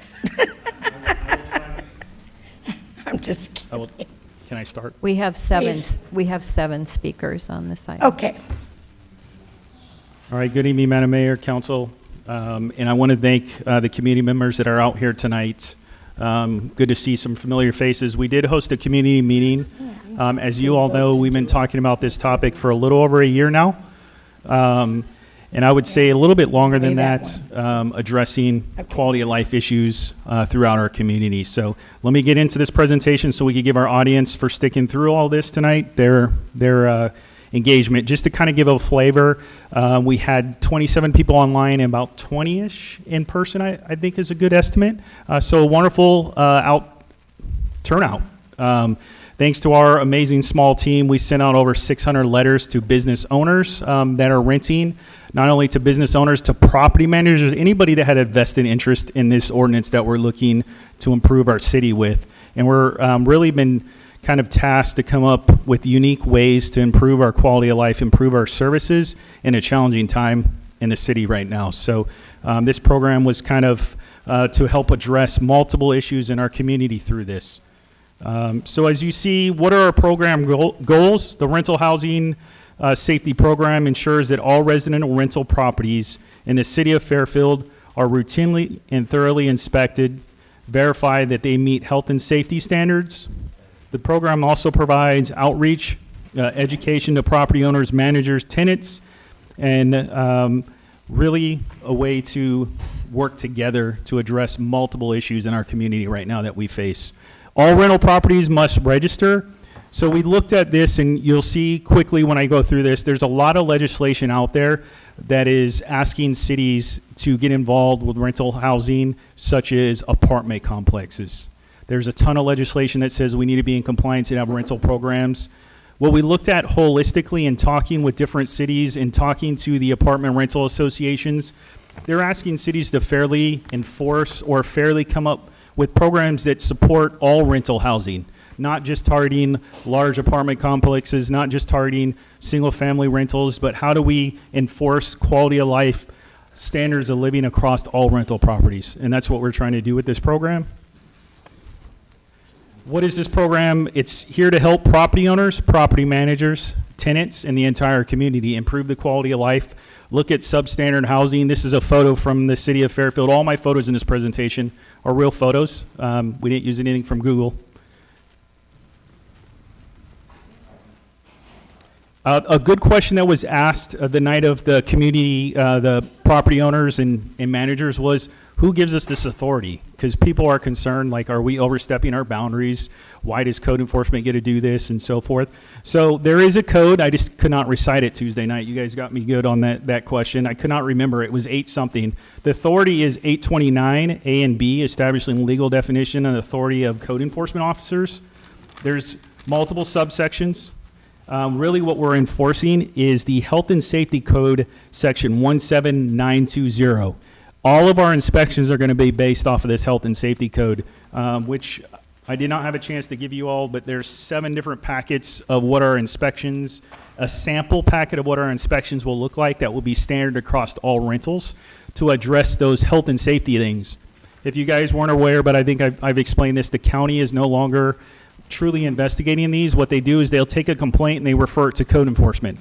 So previously, code enforcement really wasn't involved inside of housing per se, and we worked with the building department to address some of these issues, but the county really addressed all the health and safety codes.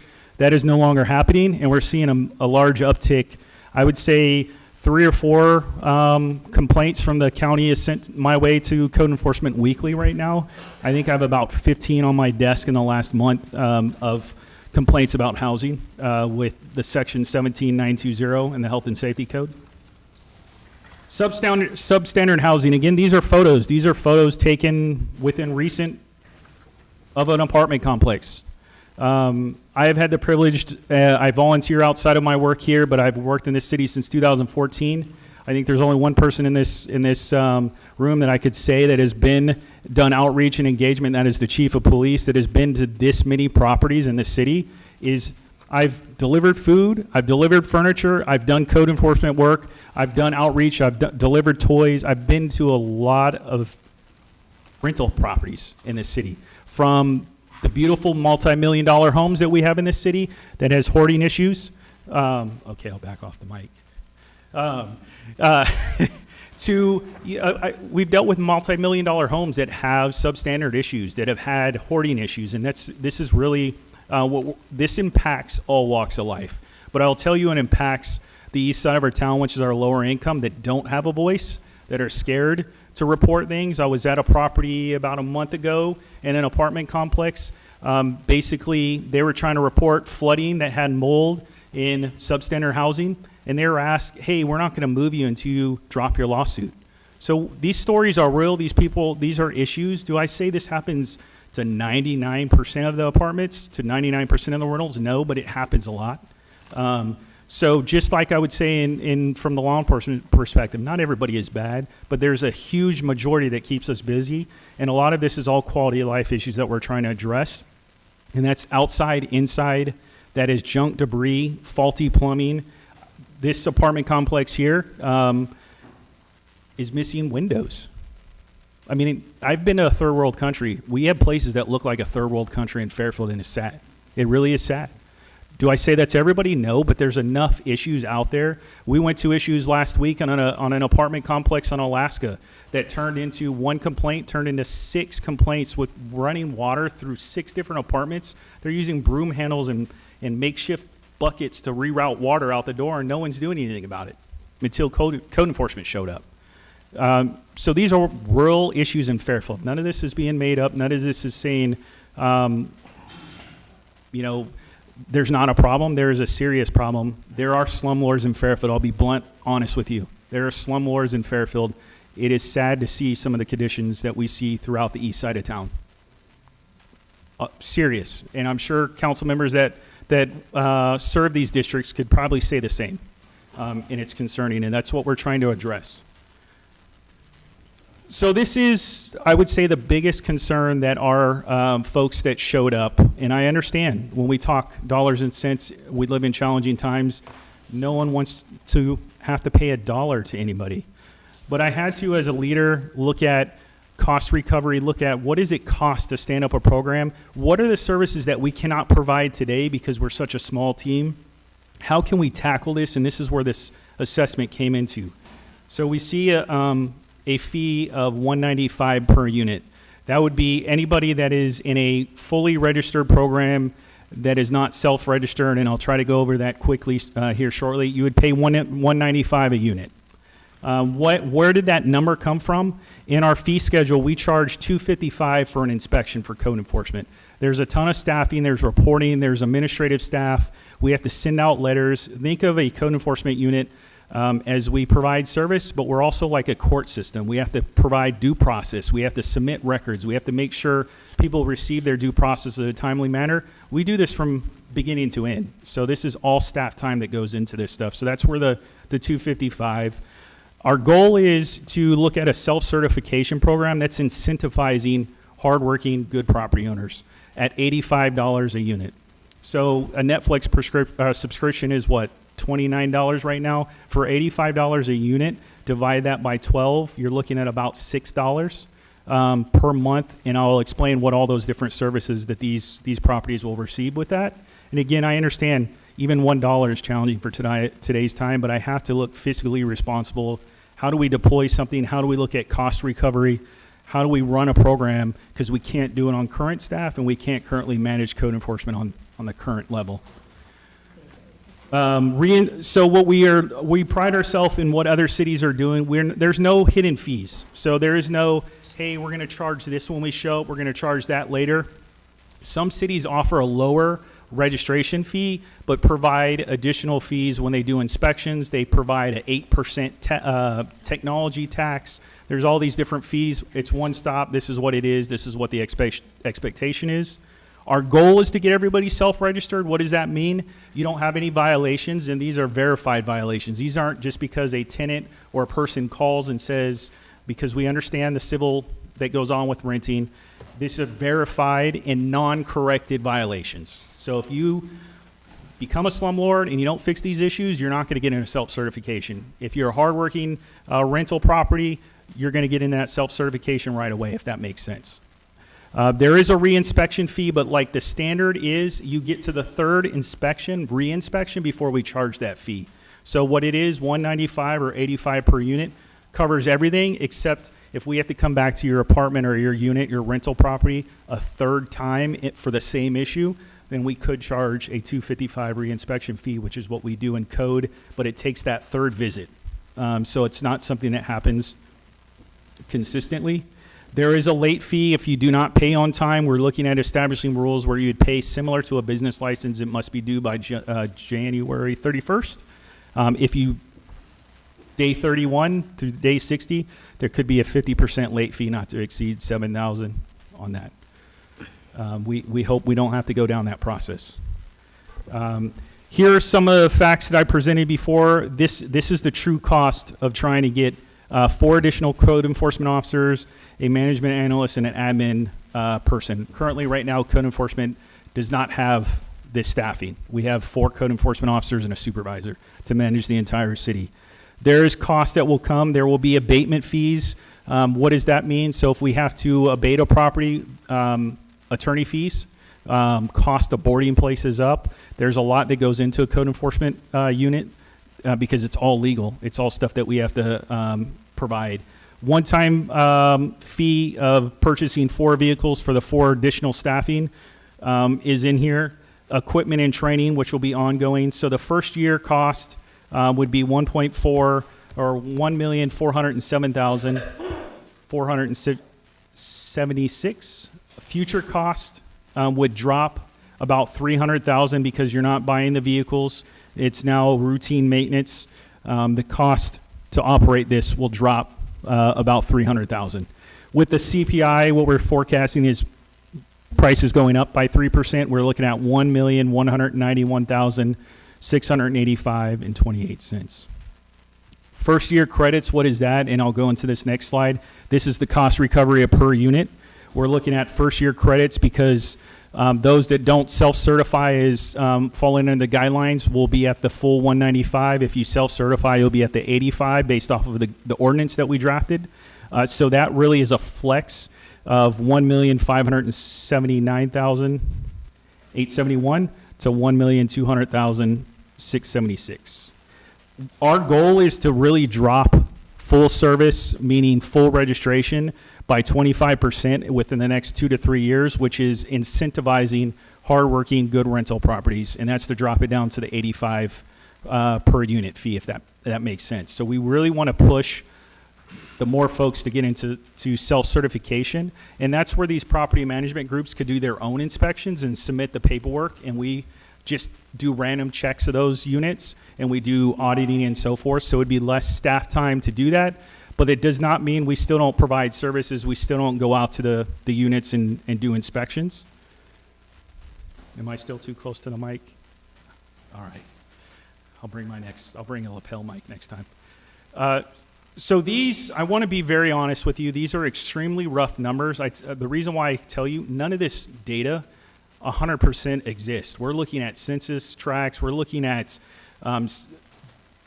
water bills. We're reaching out to the county. We had one individual trying to pull together a strong data point of how many rentals are in this city.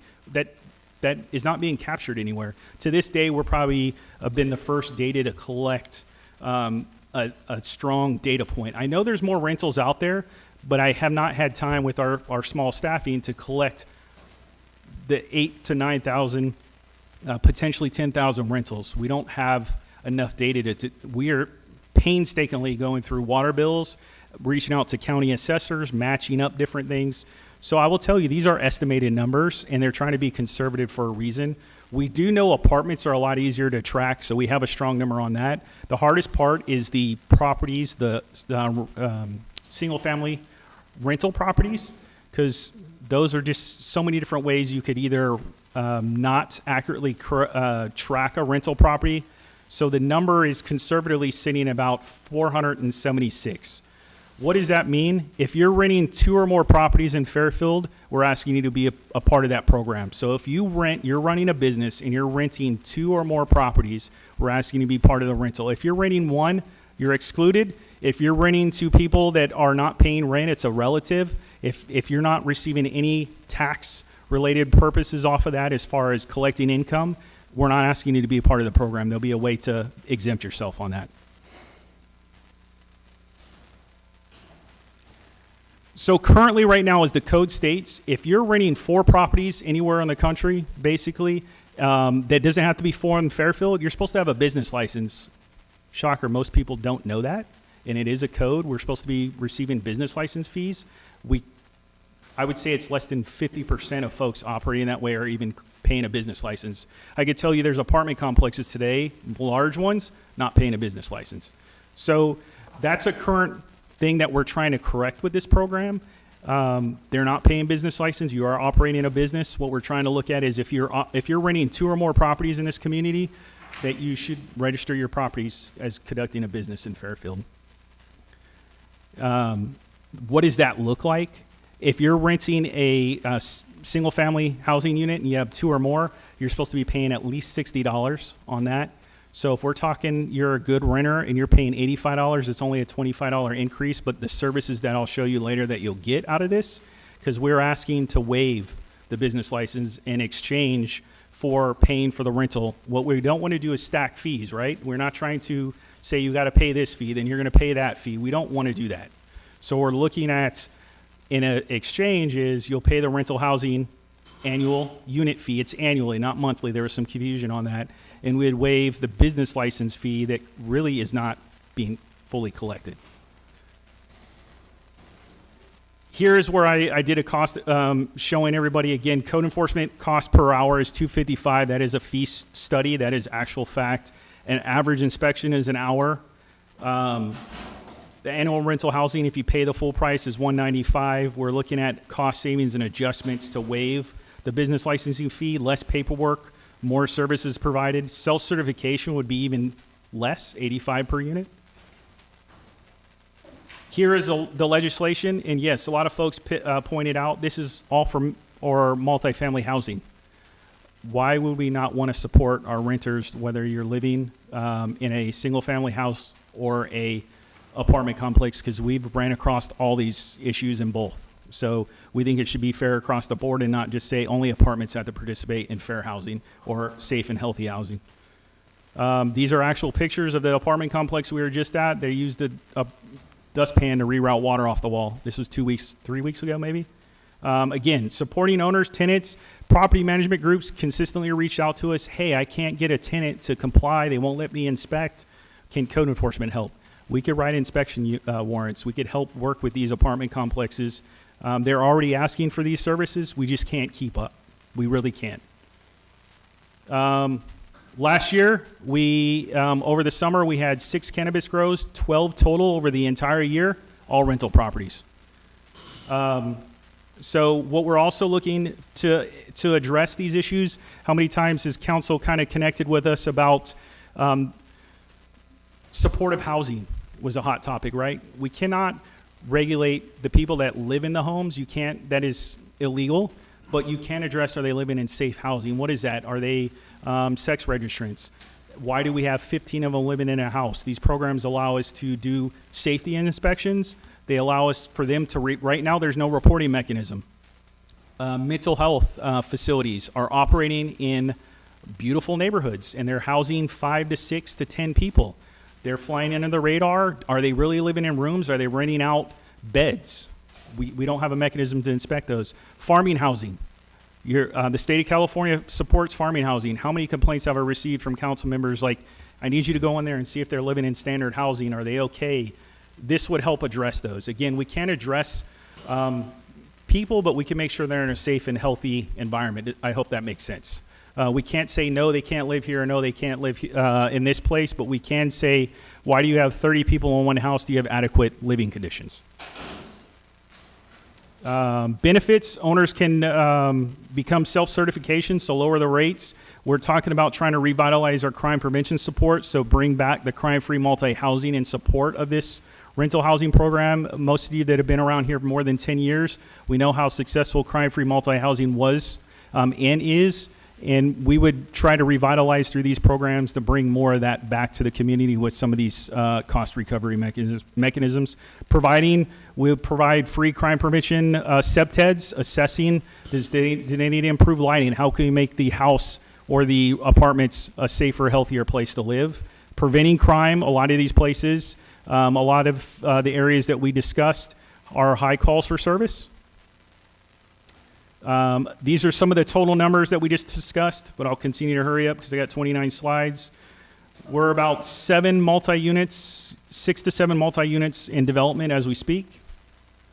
Some of the highlights to these. There's mandated expectation or exceptions. That is newly constructed units. If you're 5 years or younger, you would go right to self-certification. Public housing, So rental residential units owned and operated by the Housing Authority. So they're already in a program working with Section 8 and so forth. If they provide documents that they're following those, then we'd exempt them. Single-family community units, again, if these folks that are renting properties that are saying, I'm doing it for my cousin, my aunt, there's no transaction of funds, they could be exempt. And if they're not owning 2 or more, then they don't have to register with the program. If they're not collecting any funds. Form of notice, so there will be notices to the property owner and the tenant. So that's part of what code enforcement would have to reach out, send a letter and say in 30 days we would like to inspect unit A or C, whatever that is. The owner or the tenant does have the right to refuse. What does that mean? We'd have to write an inspection warrant to inspect. So everybody still has due process. Everybody has rights. It doesn't give us an open key to just walk in anybody's house. They could say, I don't want you here. And if we have probable cause and we have different things that we could write warrants, inspection warrants, we can further assess that. A lot of the questions we get from property owners and managers is, hey, my tenant won't allow me access. Can you get in? There's legal stuff that we have to follow. We're not, it's not a magic key. So there is due process. There is people's rights. We are keeping that in place. That is written in the ordinance that we drafted, 25 pages, that will be given to the owners, the tenants. This will all be spelled out to make sure no one has their rights violated as far as the right to refuse. Again, this is kind of covering a lot of this, what sections, the rights. This is all in the ordinance. I was just trying to highlight some of this. Again, these are all rights right in the ordinance. Self-certification, speed it up. Self-certification, again, is what our goal is. Any questions? Someday before I retire, can I be like number 1 and 2 on the agenda? I think we'll have some questions after the Okay. public comments. Public comment, perfect. Or, sorry, I'm not speaking for everyone. I will. So I will go ahead and open public comments so that we can take the public comments before we bring it back for council discussion. So. Okay, our first speaker is Carl Dumas, followed by Don McDonald.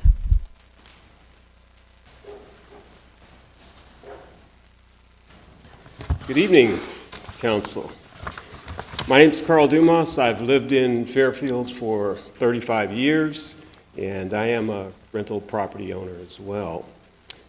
I really love Fairfield. I love this town. There's nothing like it. No better place to live. And I do want to acknowledge that we do have a great police chief, hardworking, as well as the code enforcement staff is hardworking as well. But as a former community development director, it is difficult for me to come in front of you and oppose a city item. However, this rental housing program proposal is fundamentally flawed. It lacks imperial data necessary to prove that Fairfield single-family and multifamily rental stock suffers from a systemic health and safety crisis. If you look at the census data that's out there, Fairfield contains 41,000 dwellings. About 40% of those are rentals, which equals about 16,000 units. It's not the 50% stated in the proposed ordinance and staff report. Between 6,000 and 7,000 of the rentals are single-family or condos. Leaves about 9,000 to 10,000 apartments. And about 3,200 of the rental property owners live out of town, and about 1,900 of them live in Fairfield. The staff report has no foundational data for this program mandate. To discuss a program like this, at a minimum, City Council as well as the public should have the complaint volumes out of code enforcement, the types of complaints, the location of them, the frequencies of the violations, and a comparison in terms of multifamily and single family. Also, are they rental, are they homeowners? And as well as what's the effect on the affordable housing if a program like this goes in place? The The program also inaccurately uses Assembly Bill 548 as justification, and that's only for multifamily. If code enforcement is understaffed and there's a citywide systemic enforcement issue, then why hasn't code enforcement been a Measure P sales tax funding priority? This proposed program is frivolous and it contributes to eroding the confidence in the city staff, and it gives no motivation for voters to extend Measure P sales tax. Those 1,900 rental homeowners represent about 3 eligible voters per household. If you do the math, that's over 5,000 potential eligible voters that can vote for Measure P. I take pride in maintaining my properties to a high standard and investing in the community I live in. Responsible housing providers and their tenants should not be burdened Carl, your time is up. by broad mandates and a clear lack of evidence based on this necessity. We ask that you please table this item until there's information provided for data that actually justifies it. Thank you. Thank you, Carl. Next speaker is Don McDonald, to be followed by Steve Talbert. Good evening, Madam Mayor and Vice Mayor and council members. Thank you so much for hearing us and staying as late as you are. I sat on the Planning Commission for 13 years and served as the chair twice, so I know what it's like to sit here at 10, 11 o'clock at night, so I appreciate that. I want to concur with everything that Carl just said, because those are facts, but I also want to point out a couple of other things that I think you should be aware of. First of all, I am a broker owner of a real estate company here called Navigate Real Estate. We have 108 agents in 4 offices. We also have 250 plus properties under rental as a property management company. And I can tell you resoundingly, our clients are yelling at us like this could be the last straw for them, like they're going to sell. Why would they continue to rental if you're going to keep getting money from them, right? And you look at the fee, $195 doesn't seem like a lot, right? Oh, we'll just pass it on to the tenant, right? Pass it on to the tenant. Well, it's not the fee that's going to affect everybody. It's going to be the cost of compliance. Do you know that the average cost of a property off the market for 1 week is $700 to $800? That's what it costs the homeowner for that property to be off the market, not rented for 1 week. And you're talking about an inspection, re-inspection, how often that's going to happen, how long it's going to take for them to come in, get it compliant. Just painting a house can take a market off for 6 weeks. That profit margins aren't there for the homeowners. You got to really consider that. If you look at the surrounding cities, Modesto, Stockton, Richmond, Rancho Cordova, they all have similar programs. They're all substantially less by a half of what we're costing. And all of them have zero credibility facts on reducing the renting costs. They've all increased. They've all followed in line with market, which, as we know, the market is set by demand and fluctuation. And if we give up our most precious commodity in housing right now for affordability is the mom and pop rental market. That's where people have an entry level to get in and establish a home. That's where the second homeowner who bought a home, turns a home into a rental, builds wealth and generational wealth for themselves. And if we start removing that, where does it stop? Do we start taxing every human in Fairfield now to pay for the homeless? Do we start taxing an additional charge on every car so we can remove the unwanted cars off the street? It has to stop at some point. I understand we're $11 million deficit here from Budweiser bailing on us. We got to find ways to get money. $9 million. Give or take a few. Get it. I understand we got to get money for the city. I understand that. Measure P is an excellent opportunity that you're going to be fortunate if it continues to get passed because we need it. So we're not here advocating for anything other than homeowners, people who put their heart and soul and money in here. And he said himself, his words, it doesn't affect 99% of the housing out here. So if it's affecting 1%, maybe we could do a better job of policing the 1%, finding the 1%, getting them to clean up their acts, and change that. That would be better money spent. Thank you. Thank you, Don. Next is Steve Talbert, to be followed by Nora Dizon.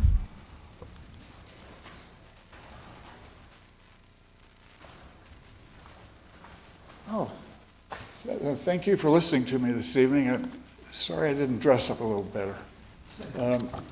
This is quite a problem for me. You know, I've worked over on Phoenix Drive in an apartment over there for 40 years. And I could tell you the history of lumber yards coming and going in Fairfield. And I've got so many credit card points from going to the Home Depot and the Lowe's. It's an ongoing thing. The business, the apartment building is 60 years old. And there's always something. And I have never one time had a problem downtown with the judges throwing my evictions out for housing issues. Never once in 40 years. And for some reason, I got to pay the city of Fairfield now an inspection fee, drop everything I'm doing, and go through all of these units over there. This does not work for me. I got to I got to take the money out of my budget and spend it for a fee. Well, what am I supposed to be spending it on? I'm supposed to be doing the repair work. You know? I don't know. This one, if you've just got to do this, at least put a sunset clause on it. You know, because you're not going to. I've been doing it for so long. I can tell you for sure that improvements in housing and remodeling, that comes about because of economics, because of demand. People want to live there. You got a whole bunch of people that are willing to pay the rent, and all of a sudden, that's when it improves. That's what makes it improve. You've got deterioration around here because the job market. There's not enough people to pay for it.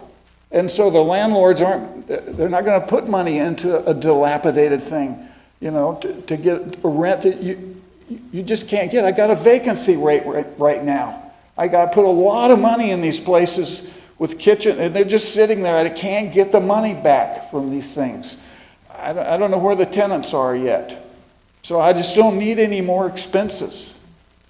So that, you know, that's really about all I got to say. I hope you think about this very carefully, because it's not good economics. It's good for you guys to get some more fees, and that's what I'm thinking. Like the last speaker, it looks to me like a fee collection thing, and let's hire some more people to run around and do inspections. I don't think so. So that's my opinion. Thanks for listening. Appreciate it. Next is Nora Dizon, to be followed by Simona Padilla-Schulters. Good evening. Nothing personal here, but I am against this idea. And I think that there was not enough engagement with the community. Because if there had been, there were lots of points that I could have provided that is done differently in other cities. I do have property in Sacramento. As after the first inspection, the fee is $27 a year. And they run it to really help for the safety, you know, good for the tenant, good for the landlord. Anyway, I think there is a lack of interaction with people that could have given information that would have been helpful. There are other aspects to the program that's there. And I just wish this city council will really think about what's important right now. We need Measure P to be approved, to be voted on. If we don't get that, this city is in trouble. And you think, please, really think back about these topics that have been coming through. I'm sorry, people are not happy. You've got Vista Ridge, you've got lots of people who are angry about that. LOMDs, I'm sorry, people are angry about that. Other things in the past that came up that were really infuriating. Why do you want to do this now? And if you think you're just getting the landlord, you're mistaken. The tenants don't like to get the inspections too. So I'm telling you, you would be impacting a whole bunch of people who are going to be upset with this city. If you're going to do it, have more interaction with the community, learn a little bit more, or a lot more, and do it after you get Measure P passed. Right now, people are upset. The timing on this is as bad as it gets. Thank you. Next is Simona Padilla Schulters, to be followed by Pam Siegel.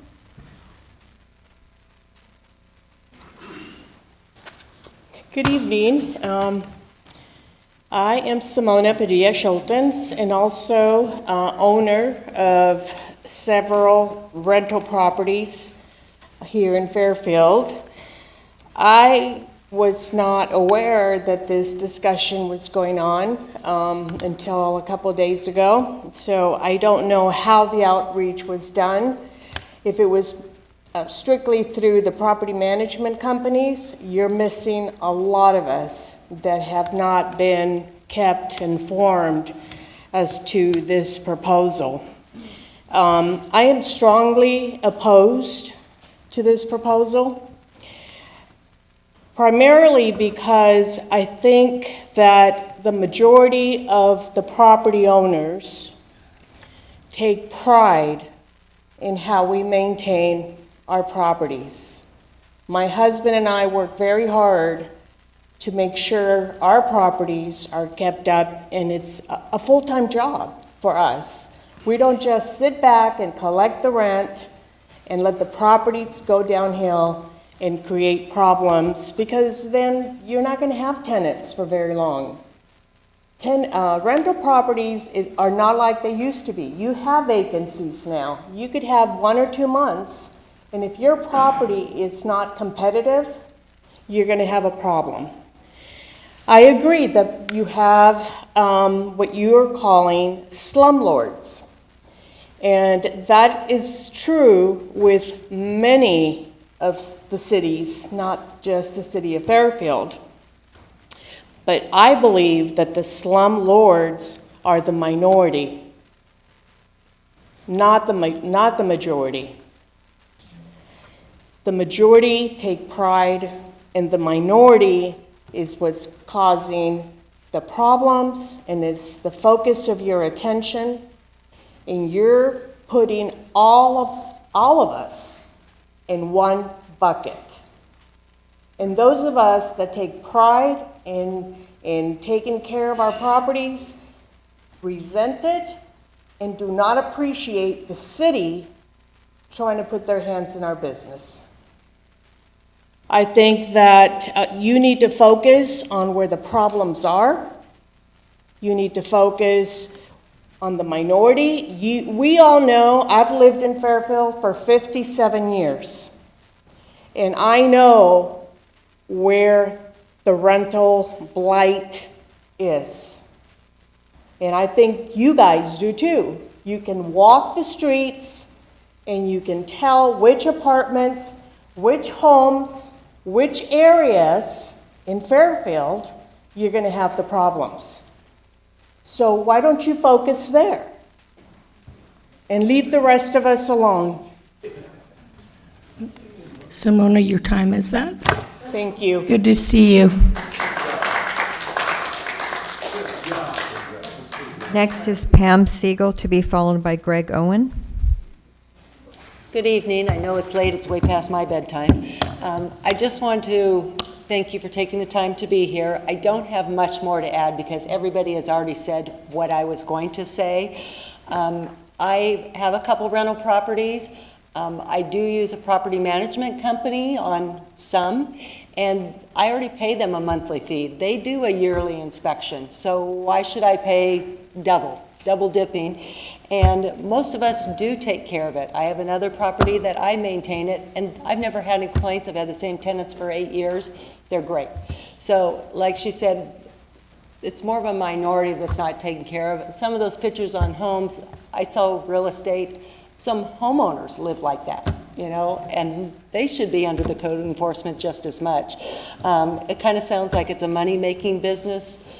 I'd just like to see $1.4 million going into this. I'd like to see that spent more on the police or fire departments or something that's going to serve and make Fairfield a better community and not gouge the homeowners that are taking care of their properties. Thank you. Thank you. And our last speaker is Greg Owen. Good evening. Thanks for staying so late. My name's Greg Owen. I'm a resident of Fairfield. I have a business here with over 100 employees. I have rental properties. Most of them I built myself. I'm third generation. I have fourth generation here growing up and the fifth generation. They'll all be passed on the rental properties we have. Interesting that we have pride and ownership in every one of our properties. The first one I bought was 50 years ago. We still own it, and it's the best looking house on the block. We know that it's important, like other people mentioned, that it's a business and you have to attract tenants, and we don't have a problem at all getting tenants. What this does, it takes like peanut butter on toast, spreads out your staff to all, I think I heard 7,000 rentals. 100% of all of them will have to be looked at when there's only, from what I could find, there's a problem with 4%. So 96% of the rental owners who are here have pride and ownership. So now they're going to have to cover all of them instead of only the 4% that needs the love. If they focused on the 4%, which they, with the staff, they could probably do, they could evict the tenants, they could foreclose on the properties and raise that number up. It doesn't make sense for them to have to cover all 96% that don't need anything at all. Thank you. Thank you. I don't have any other speaker cards. Did anyone else wish to speak? Oh, okay, come on up.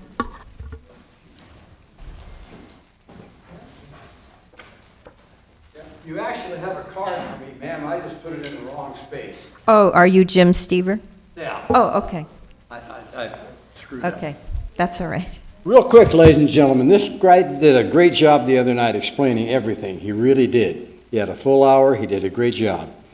The one thing that he pointed out that he didn't point out tonight, though, and I think those of us that were here are still remembering, and I forget the cities, honest to God. I don't know, Santa Rosa or 2 or 3 that he named off. And their monthly fees were like $60, $48. Everybody, their minds are blown on what they're asking us to pay. The one other thing that was also mentioned that came up was just have a flat tax on everybody in the whole town. And God forbid, if you decide to do that, please don't ask me to be on your re-election committees because you guys are dead in arrival. But think very carefully about this. Really, really, really and truly. And like that one man said, more and more owners are getting fed up and they're selling their rentals. Yep. I've sold a lot more rentals for old clients than I've sold the new ones, honest to God, in the last couple of years. So be careful, please. Thank you. Anyone else wishing to speak? No, there are no hands raised online, Mayor. Thank you. So we're going to go ahead and bring this back for discussion, questions. Councilman Doug.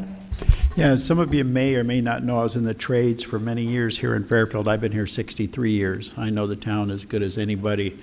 And I got to agree with you guys a lot on the percentage of the slumlords. I did a lot of the remodeling and painting, and I did that for 25 years here in Fairfield. So I know that most owners take care of their place, hire people like me to go over, people like all my friends and my family who he still does it, works for realtors. My brother at 70 years old, he's still out there painting and taking care of things. So I know there is a percentage that don't, and I also know I did a little checking in some of the other towns, even nearby, and they're way less on this too. So I just wanted to make it clear that I'm not on board on this at all. Thank you.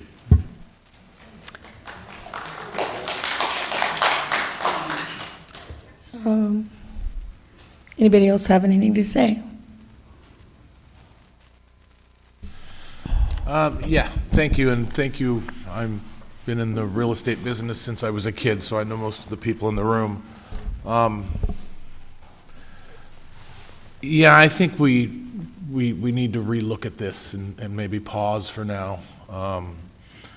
Get more people involved. You know, people have talked about having a group come together and really hashing this out. The numbers I'm seeing, I'm not, you know, when the realtors bring up, you know, cost of repairs, you know, what are the timelines on that?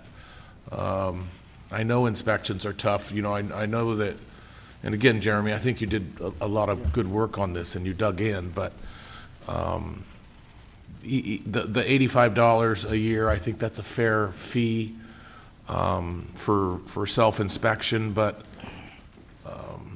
what's it covering? I mean, I know that we're doing the code enforcement, but it's just, a lot of this is unclear, and I've received a lot of information from, you know, several different people, and, you know, we're pushing late into the night, and I don't really want to go in depth, but I'm happy to speak with anybody that wants to reach out. But I'm on a hold pattern right now, just to, and I don't disagree with, we've got a Measure P passed to, tax to pass, hopefully. So I think I'm in favor of the concept, but not necessarily the direction this is going now, and would certainly like to get a lot more information on it. Thank you. Madam Vice Mayor? Thank you, Jeremy, for doing a great job at reporting and getting together the information that you've gotten together for us. Thank you, speakers, for your input. And thank you, Carl, for a particularly comprehensive and enlightening packet of information that really brought some important issues to the surface for me.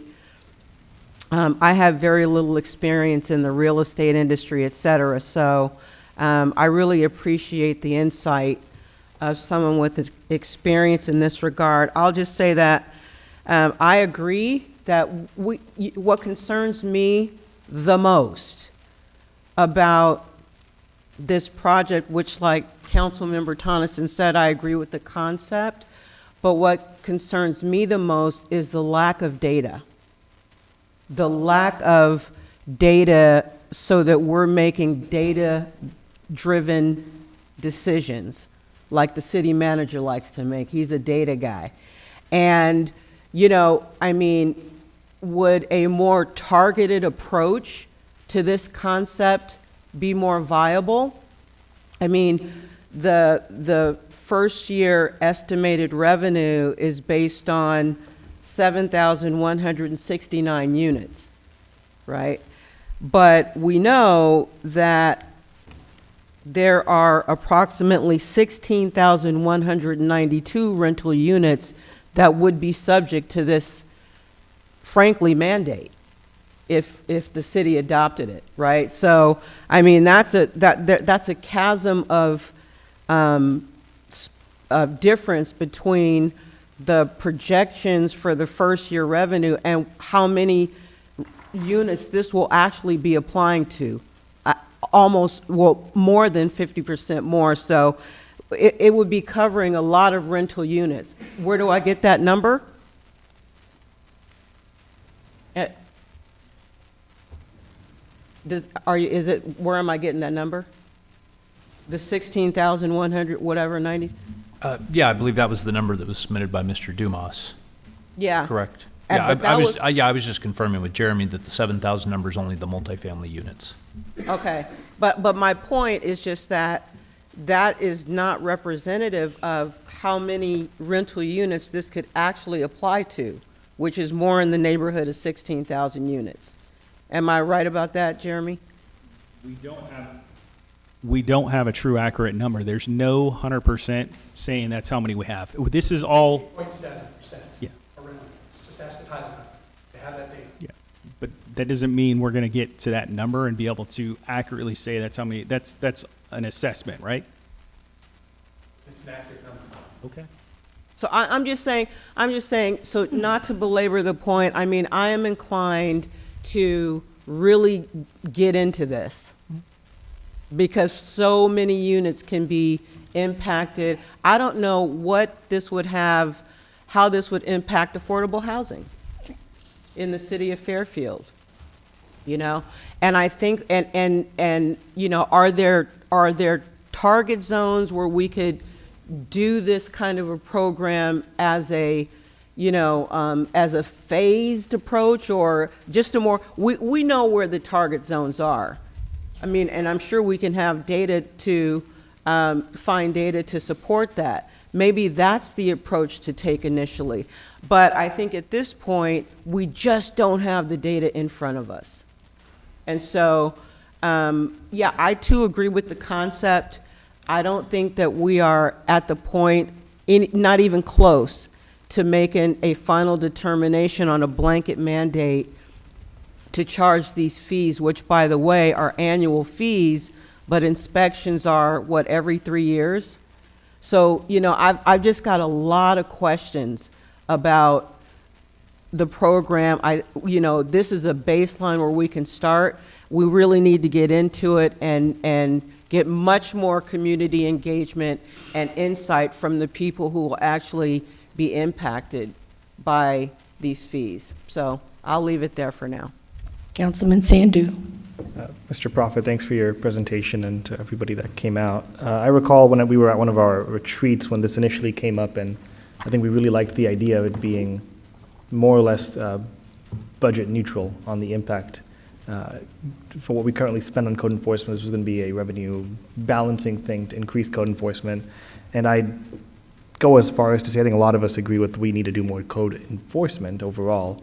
And I hear the idea that maybe this is too high from a price perspective, but if we want to do more code enforcement, then maybe we'll have to look at the budget process again and fund code enforcement more. Because one of the initial drivers of doing this whole thing was we wanted to do more code enforcement without paying for it from the city perspective. So while I hear the concern from the owner standpoint, which I do agree with as well, from a city perspective, part of what drove this, I think, process a year or two ago was trying to find a creative way to do more code enforcement. One question from my colleague, Councilman Tonneson. Would you be more in favor if the pricing overall was lower? And the rest of the plans? I'd be more in favor if there were more information out there that we've gone to these experts and we've discussed it with, you know, like Pam said, we've had more discussion with the people that are the players. And I recall when we did a tour maybe a year or two ago and we looked at some of these properties, and it is difficult to get compliance with some of these commercial places that are highly out of code, and the judicial process can be taxing. I think I agree that more information on this.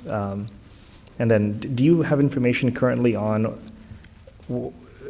before us in regards to the pricing and how it ranks with other cities? We've heard a few comments on that, but do we have that right now in front of us? I don't have that right now in front of us, but we did do that previous meetings back. We did discuss that previously. That was.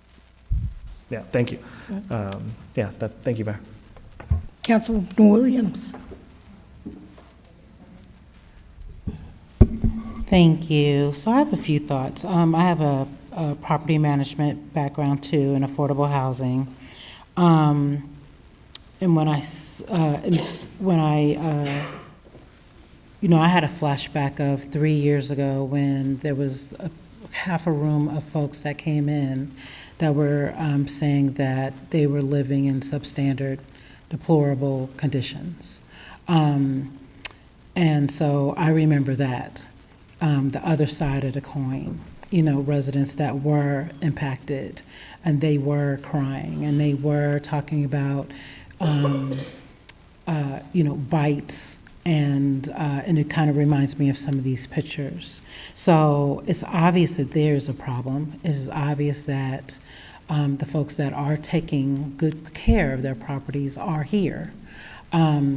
but there's definitely people that aren't, and they don't give a shit, and they're letting people live any type of way. So what is that balance?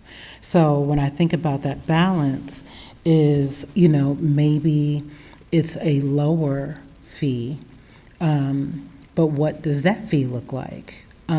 So, I would almost want to see, have you all involved, because I could hear from some of your voices that you know that this is needed, but it's just that rate, that $85 or $155, that's like an angst, but a much lower fee is something that you all would consider, because code enforcement is needed.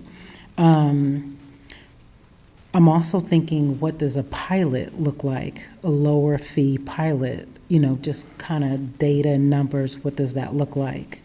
So that's crossed my mind. Also, in that same vein, I also feel like, is the timing right? Like, we're trying to push Measure P. People, do we want to include this in a conversation? And I don't think we do. I think we want to pause and wait. The other very interesting part of the presentation was the business licenses, and that, there's all of these folks that we're not collecting business license fees for. I think that's a completely separate issue that shouldn't be intermixed, in my opinion. I think if you have a business, you need a business license in the city of Fairfield, and that feels like, revenue we're not tapping into, and we already know we need every piece of revenue. And to me, that seems like a reasonable lift, even though, in my mind, business license fees go into the economic development budget and not a public works code enforcement budget. Is that right? If we increase business license fees, got that revenue in, I'm saying increase, no, I don't mean increase, actually get our money that we are owed. Right. Does that impact your budget? No. It doesn't? Yeah, It's a the separate budget. business license revenue is general fund. Yep. So I think we have two completely, I don't know, I don't want to waive business license fees. I want those business license fees.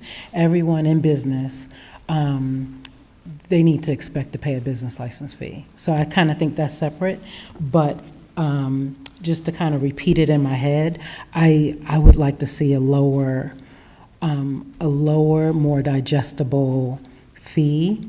And we should be having meetings, doing surveys, that type of thing, in this first phase, and not intermixing it with Measure P. That push is my thought.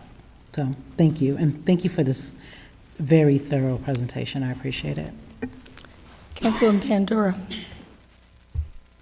Thank you. Yeah, so I'll echo what my colleagues are saying with regards to it's too soon. We need more information. Jeremy, thank you for all the work you've put into this, because I know this also came before us because we've all have shared concerns with these specific types of properties. I'm a renter. My district is not, there's no secret. It probably has one of the highest concentrations of this kind of substandard conditions. And so I also think about, right, where does the cost go? I pay rent. It's not too bad. But I have others in my community, in my district, who, they're barely surviving. Like, it's day by day, it's day to day. And so I think about those folks and how this might impact them. And so I just want to make sure that we have the right information and the right data, and that we have folks on board, so that this program or variation of it is beneficial to the city and it's not a negative impact to those that are barely able to, or that so much of their income goes towards rent, and then they can lose a job, and then they're out on the street. So I think about those folks as a renter myself, and the folks that live in my community, in my complex. I have elderly, I have young families, I have blue collar workers, and so these folks are the backbone to our community. And so just want to make sure that we are also thinking of them in this space, and making sure that, again, this program is one that the city can be proud of and can look back to, and that code can go out and do their job at the same time, making sure that this substandard living, is decreased more and more every year. So, thank you. And Veer, really? Go ahead. Mr. Prophet, could you confirm, was your main driver for coming up with the cost estimate to ensure that it was budget neutral? That is 100% correct, because we don't have the staff to operate this. We're at below minimums. Yeah, okay. Just one idea for my colleagues from my position. I'd be curious to see what maybe 3 different pricing tiers would look like that were not budget neutral. And we can maybe determine from there how we feel about it. At least from my perspective, it seems there is a sense that something like this is needed. Yeah, thank you. All right, I'll make a couple comments. First, Jeremy, thank you for all your work tonight. It's been a long night, and I know working on that took a lot. I started getting letters and calls from folks, and because I thought the concept was okay back when we talked about it. The more I learned and dug into it, the less I liked it. Here's why. People who, I had 7 rentals at one time in the city of Fairfield. And we called them mentals. You know why? Because we worked our tail ends off to make sure they were in good shape. Because once you let, just like, let's say here in the city, once you let maintenance go, you're asking for it. It's going to catch up with you. That roof is going to collapse, roofer's wife. It's going to happen. So you don't want that to happen. Everybody who owns rentals, whether it's apartment complexes or mom and pops, I guess that's what Ken and I were, it's a business. Do we really want to be anti-business? I don't. I'm like really thumbs down on this all the way around. And I've heard enough. I had people call me, and they weren't threatening. They just said, I'm selling my apartment complexes in Fairfield. And you know what? When they started doing this in Oakland, it made it so who wanted to invest there? We want people to invest in Fairfield. That's what we want. This kind of stuff is a kind of tax, and it's a horrible tax, because what it does is it makes housing unaffordable, and it's talking out of both sides of your mouth. You want affordable housing, but you want to do this? It doesn't work. Is there substandard housing? Oh, hell yeah. These people can tell you where it is. We can tell you where it is. And I get it. We're underfunded everywhere. Everybody's working their tails off. But the answer is not this. And, we've just raised water rates. The sewer district just, is raising sewer rates. And we want to tax. And we've spent money stupidly in this city. And then we're going to come at you guys? I don't think so. No. So I guess we're giving direction tonight. It sounded like a majority of us at least want to wait. Probably it's a good idea to wait way past the elections. What I mean is for the tax. If we support the tax, like they said, let's count them up. It's simple math. How many people live in these places? And you got voters in there, and and I also laugh about what Mr. Stever said. I was just going to ask him to work for me on my campaign. But anyway, I think we all gave direction, and it sounds like. Can I ask one last question? Sure. So at one of the last times that we'd heard about this, I think that there was a few of us that had asked to speak to other cities. Yes. Is that correct? Yes. And who was that? Yourself and the vice mayor? I think so. Can you guys share who you guys spoke to and what they said? That we were going to talk to other cities about it? Other cities? We didn't. I didn't. No. I didn't talk to other cities about it. I just did research on Okay. it. Yeah, no, I You guys didn't didn't go. meet with anybody? Excuse You me? guys didn't meet with any other city that had? No. Yep, Mayor, if I could jog your memory a sure, little. sure. You and the vice mayor and I had a Zoom call with. Yes, we with, did. I think he was vice mayor at the time of Rancho Cordova, who. Yes, we did. Talked to you about the program. Well, we did that, but beyond Rancho Cordova, we did not. So we did talk to one city. Right, And I so that thought was they my did. question, and so- I'm sorry, I Yeah, apologize. so I wanted to know what they had said about the program and how it was going for them. Yeah. Just curious. They seemed happy with it, I think that's fair. Yeah, I think so. I think their fees were a lot less than what we were looking at, from what I recall. But anyway, that's correct. And there's one other thing that I want to talk about. And that is some of the folks who live in lower income areas. We have people throughout our city who are undocumented. They're fearful of people coming in and going through the stuff. I don't think they're going, I mean, we have to think about that. You don't want people living in fear. And I think this is the way to do it. So again, I could go on all night. I don't want to. We're done. I mean, it's tired. But I think, again, the direction is not now, hang it up for now, and then maybe we can bring it back to the board and get some suggestions and talk to actually the experts, those guys out there. They know where to look to see how many apartment complexes we have, all those kind of things. That seems like it shows that we didn't talk enough to people. That's what it shows. We didn't, to find out exactly. So anyway, I just want to thank, oh yes, Madam Vice Mayor. Just one really quick comment.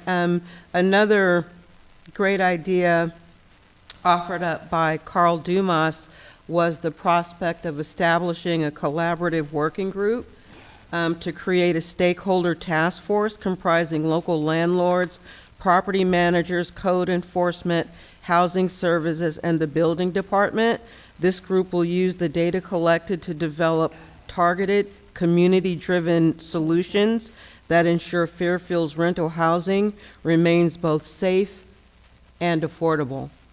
So I would love and be interested to follow up with you And talk to Carl. yes, and maybe do a task force like that so we can make some progress Sure. as we move forward. I think that's a good idea, and we do appreciate all the comments from the experts again. And Carl, I'm glad that you sent out the letter and stood up, even though this is a city you worked for, that you're an expert. You should, what you sent out was a staff report, bro, and you schooled us. So anyway, thank you. I think that's it. You got direction? You got it? The city manager said Yeah, yes. yeah, Thank you, we're good. We Jeremy. Thank you, understand what you Jeremy. Thank you very much. You guys are excused. All right, team, we just got this last.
Code enforcement, and ordering the fees to be adjusted annually to stay current with expenses. And our presenter is Jeff Thomas, Chief Building Official.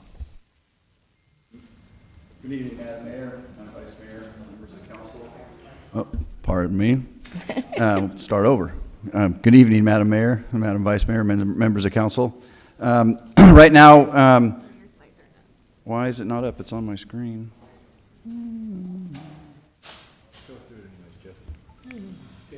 There we go. Yeah, I got all night. Yeah, I mean, in the interest of time, I mean, mostly this presentation is, this, what you guys saw a few weeks ago. I can go through really quickly just a few things that have come. I believe you guys have received a letter from the BIA that they've sent us. So I can briefly touch on that. We have been in communications with them. Their second letter indicates that they don't believe we've answered their questions. We believe we have adequately answered their questions. I can certainly go through those if it pleases council, or if we want to see if there's any speakers first, then we can come back and potentially go through it. But some other items that we would also like to just briefly address is, we can skip all this stuff. In the interest of time, I did some more informational slides on commercial and residential projects and on where those fees have been reduced. Just briefly, I did get in touch with Vacaville. They are going to be doing a fee study this year. It sounds like their fees are way underwater. I'm sorry, Jeff. Madam Mayor, I hate to be the bearer of bad news. The Zoom function went down, and under the new law, if the Zoom goes down, We got to shut down. yeah, you can continue this. Sorry, Jeff. Does this need to get passed tonight? Technically, yes, but So, okay, so legally, you cannot continue this meeting until the Zoom is back up. So if Well, someone, we're leaving. Yep. well, I was going to say, if someone challenges it, Right, we'd have to cure and correct it. right. You hear what I'm saying? So I'm, You want to just, okay. wait a few minutes to see if it comes back up perhaps, and then I know it's late. IT's in the room right now. yeah, I guess not. Yeah, so the team is scrambling to put it back up, but I will look to the council given the late hour, and I'll explain very clearly, or as clearly as I possibly can. For building fees, there's a 60-day waiting period. The item is before you tonight in an effort to try to get the building fee adopted and in place prior to July 1, and for budgeting purposes so that the finance and budget team can account for or put into the budget, if you were to move forward with the new fees, with those new fees. It's back up. It's back up. Back up. Staff did build in float, but I think you all know that the 21st is going to be a long meeting as well. Jeff, take it away. Okay. So, yeah, we did reach out to Vacaville. They are going to be, they're proposing to begin a fee study this June. They indicated that their fees they're way underwater. Their building division's pretty much on life support and surviving off of the general fund.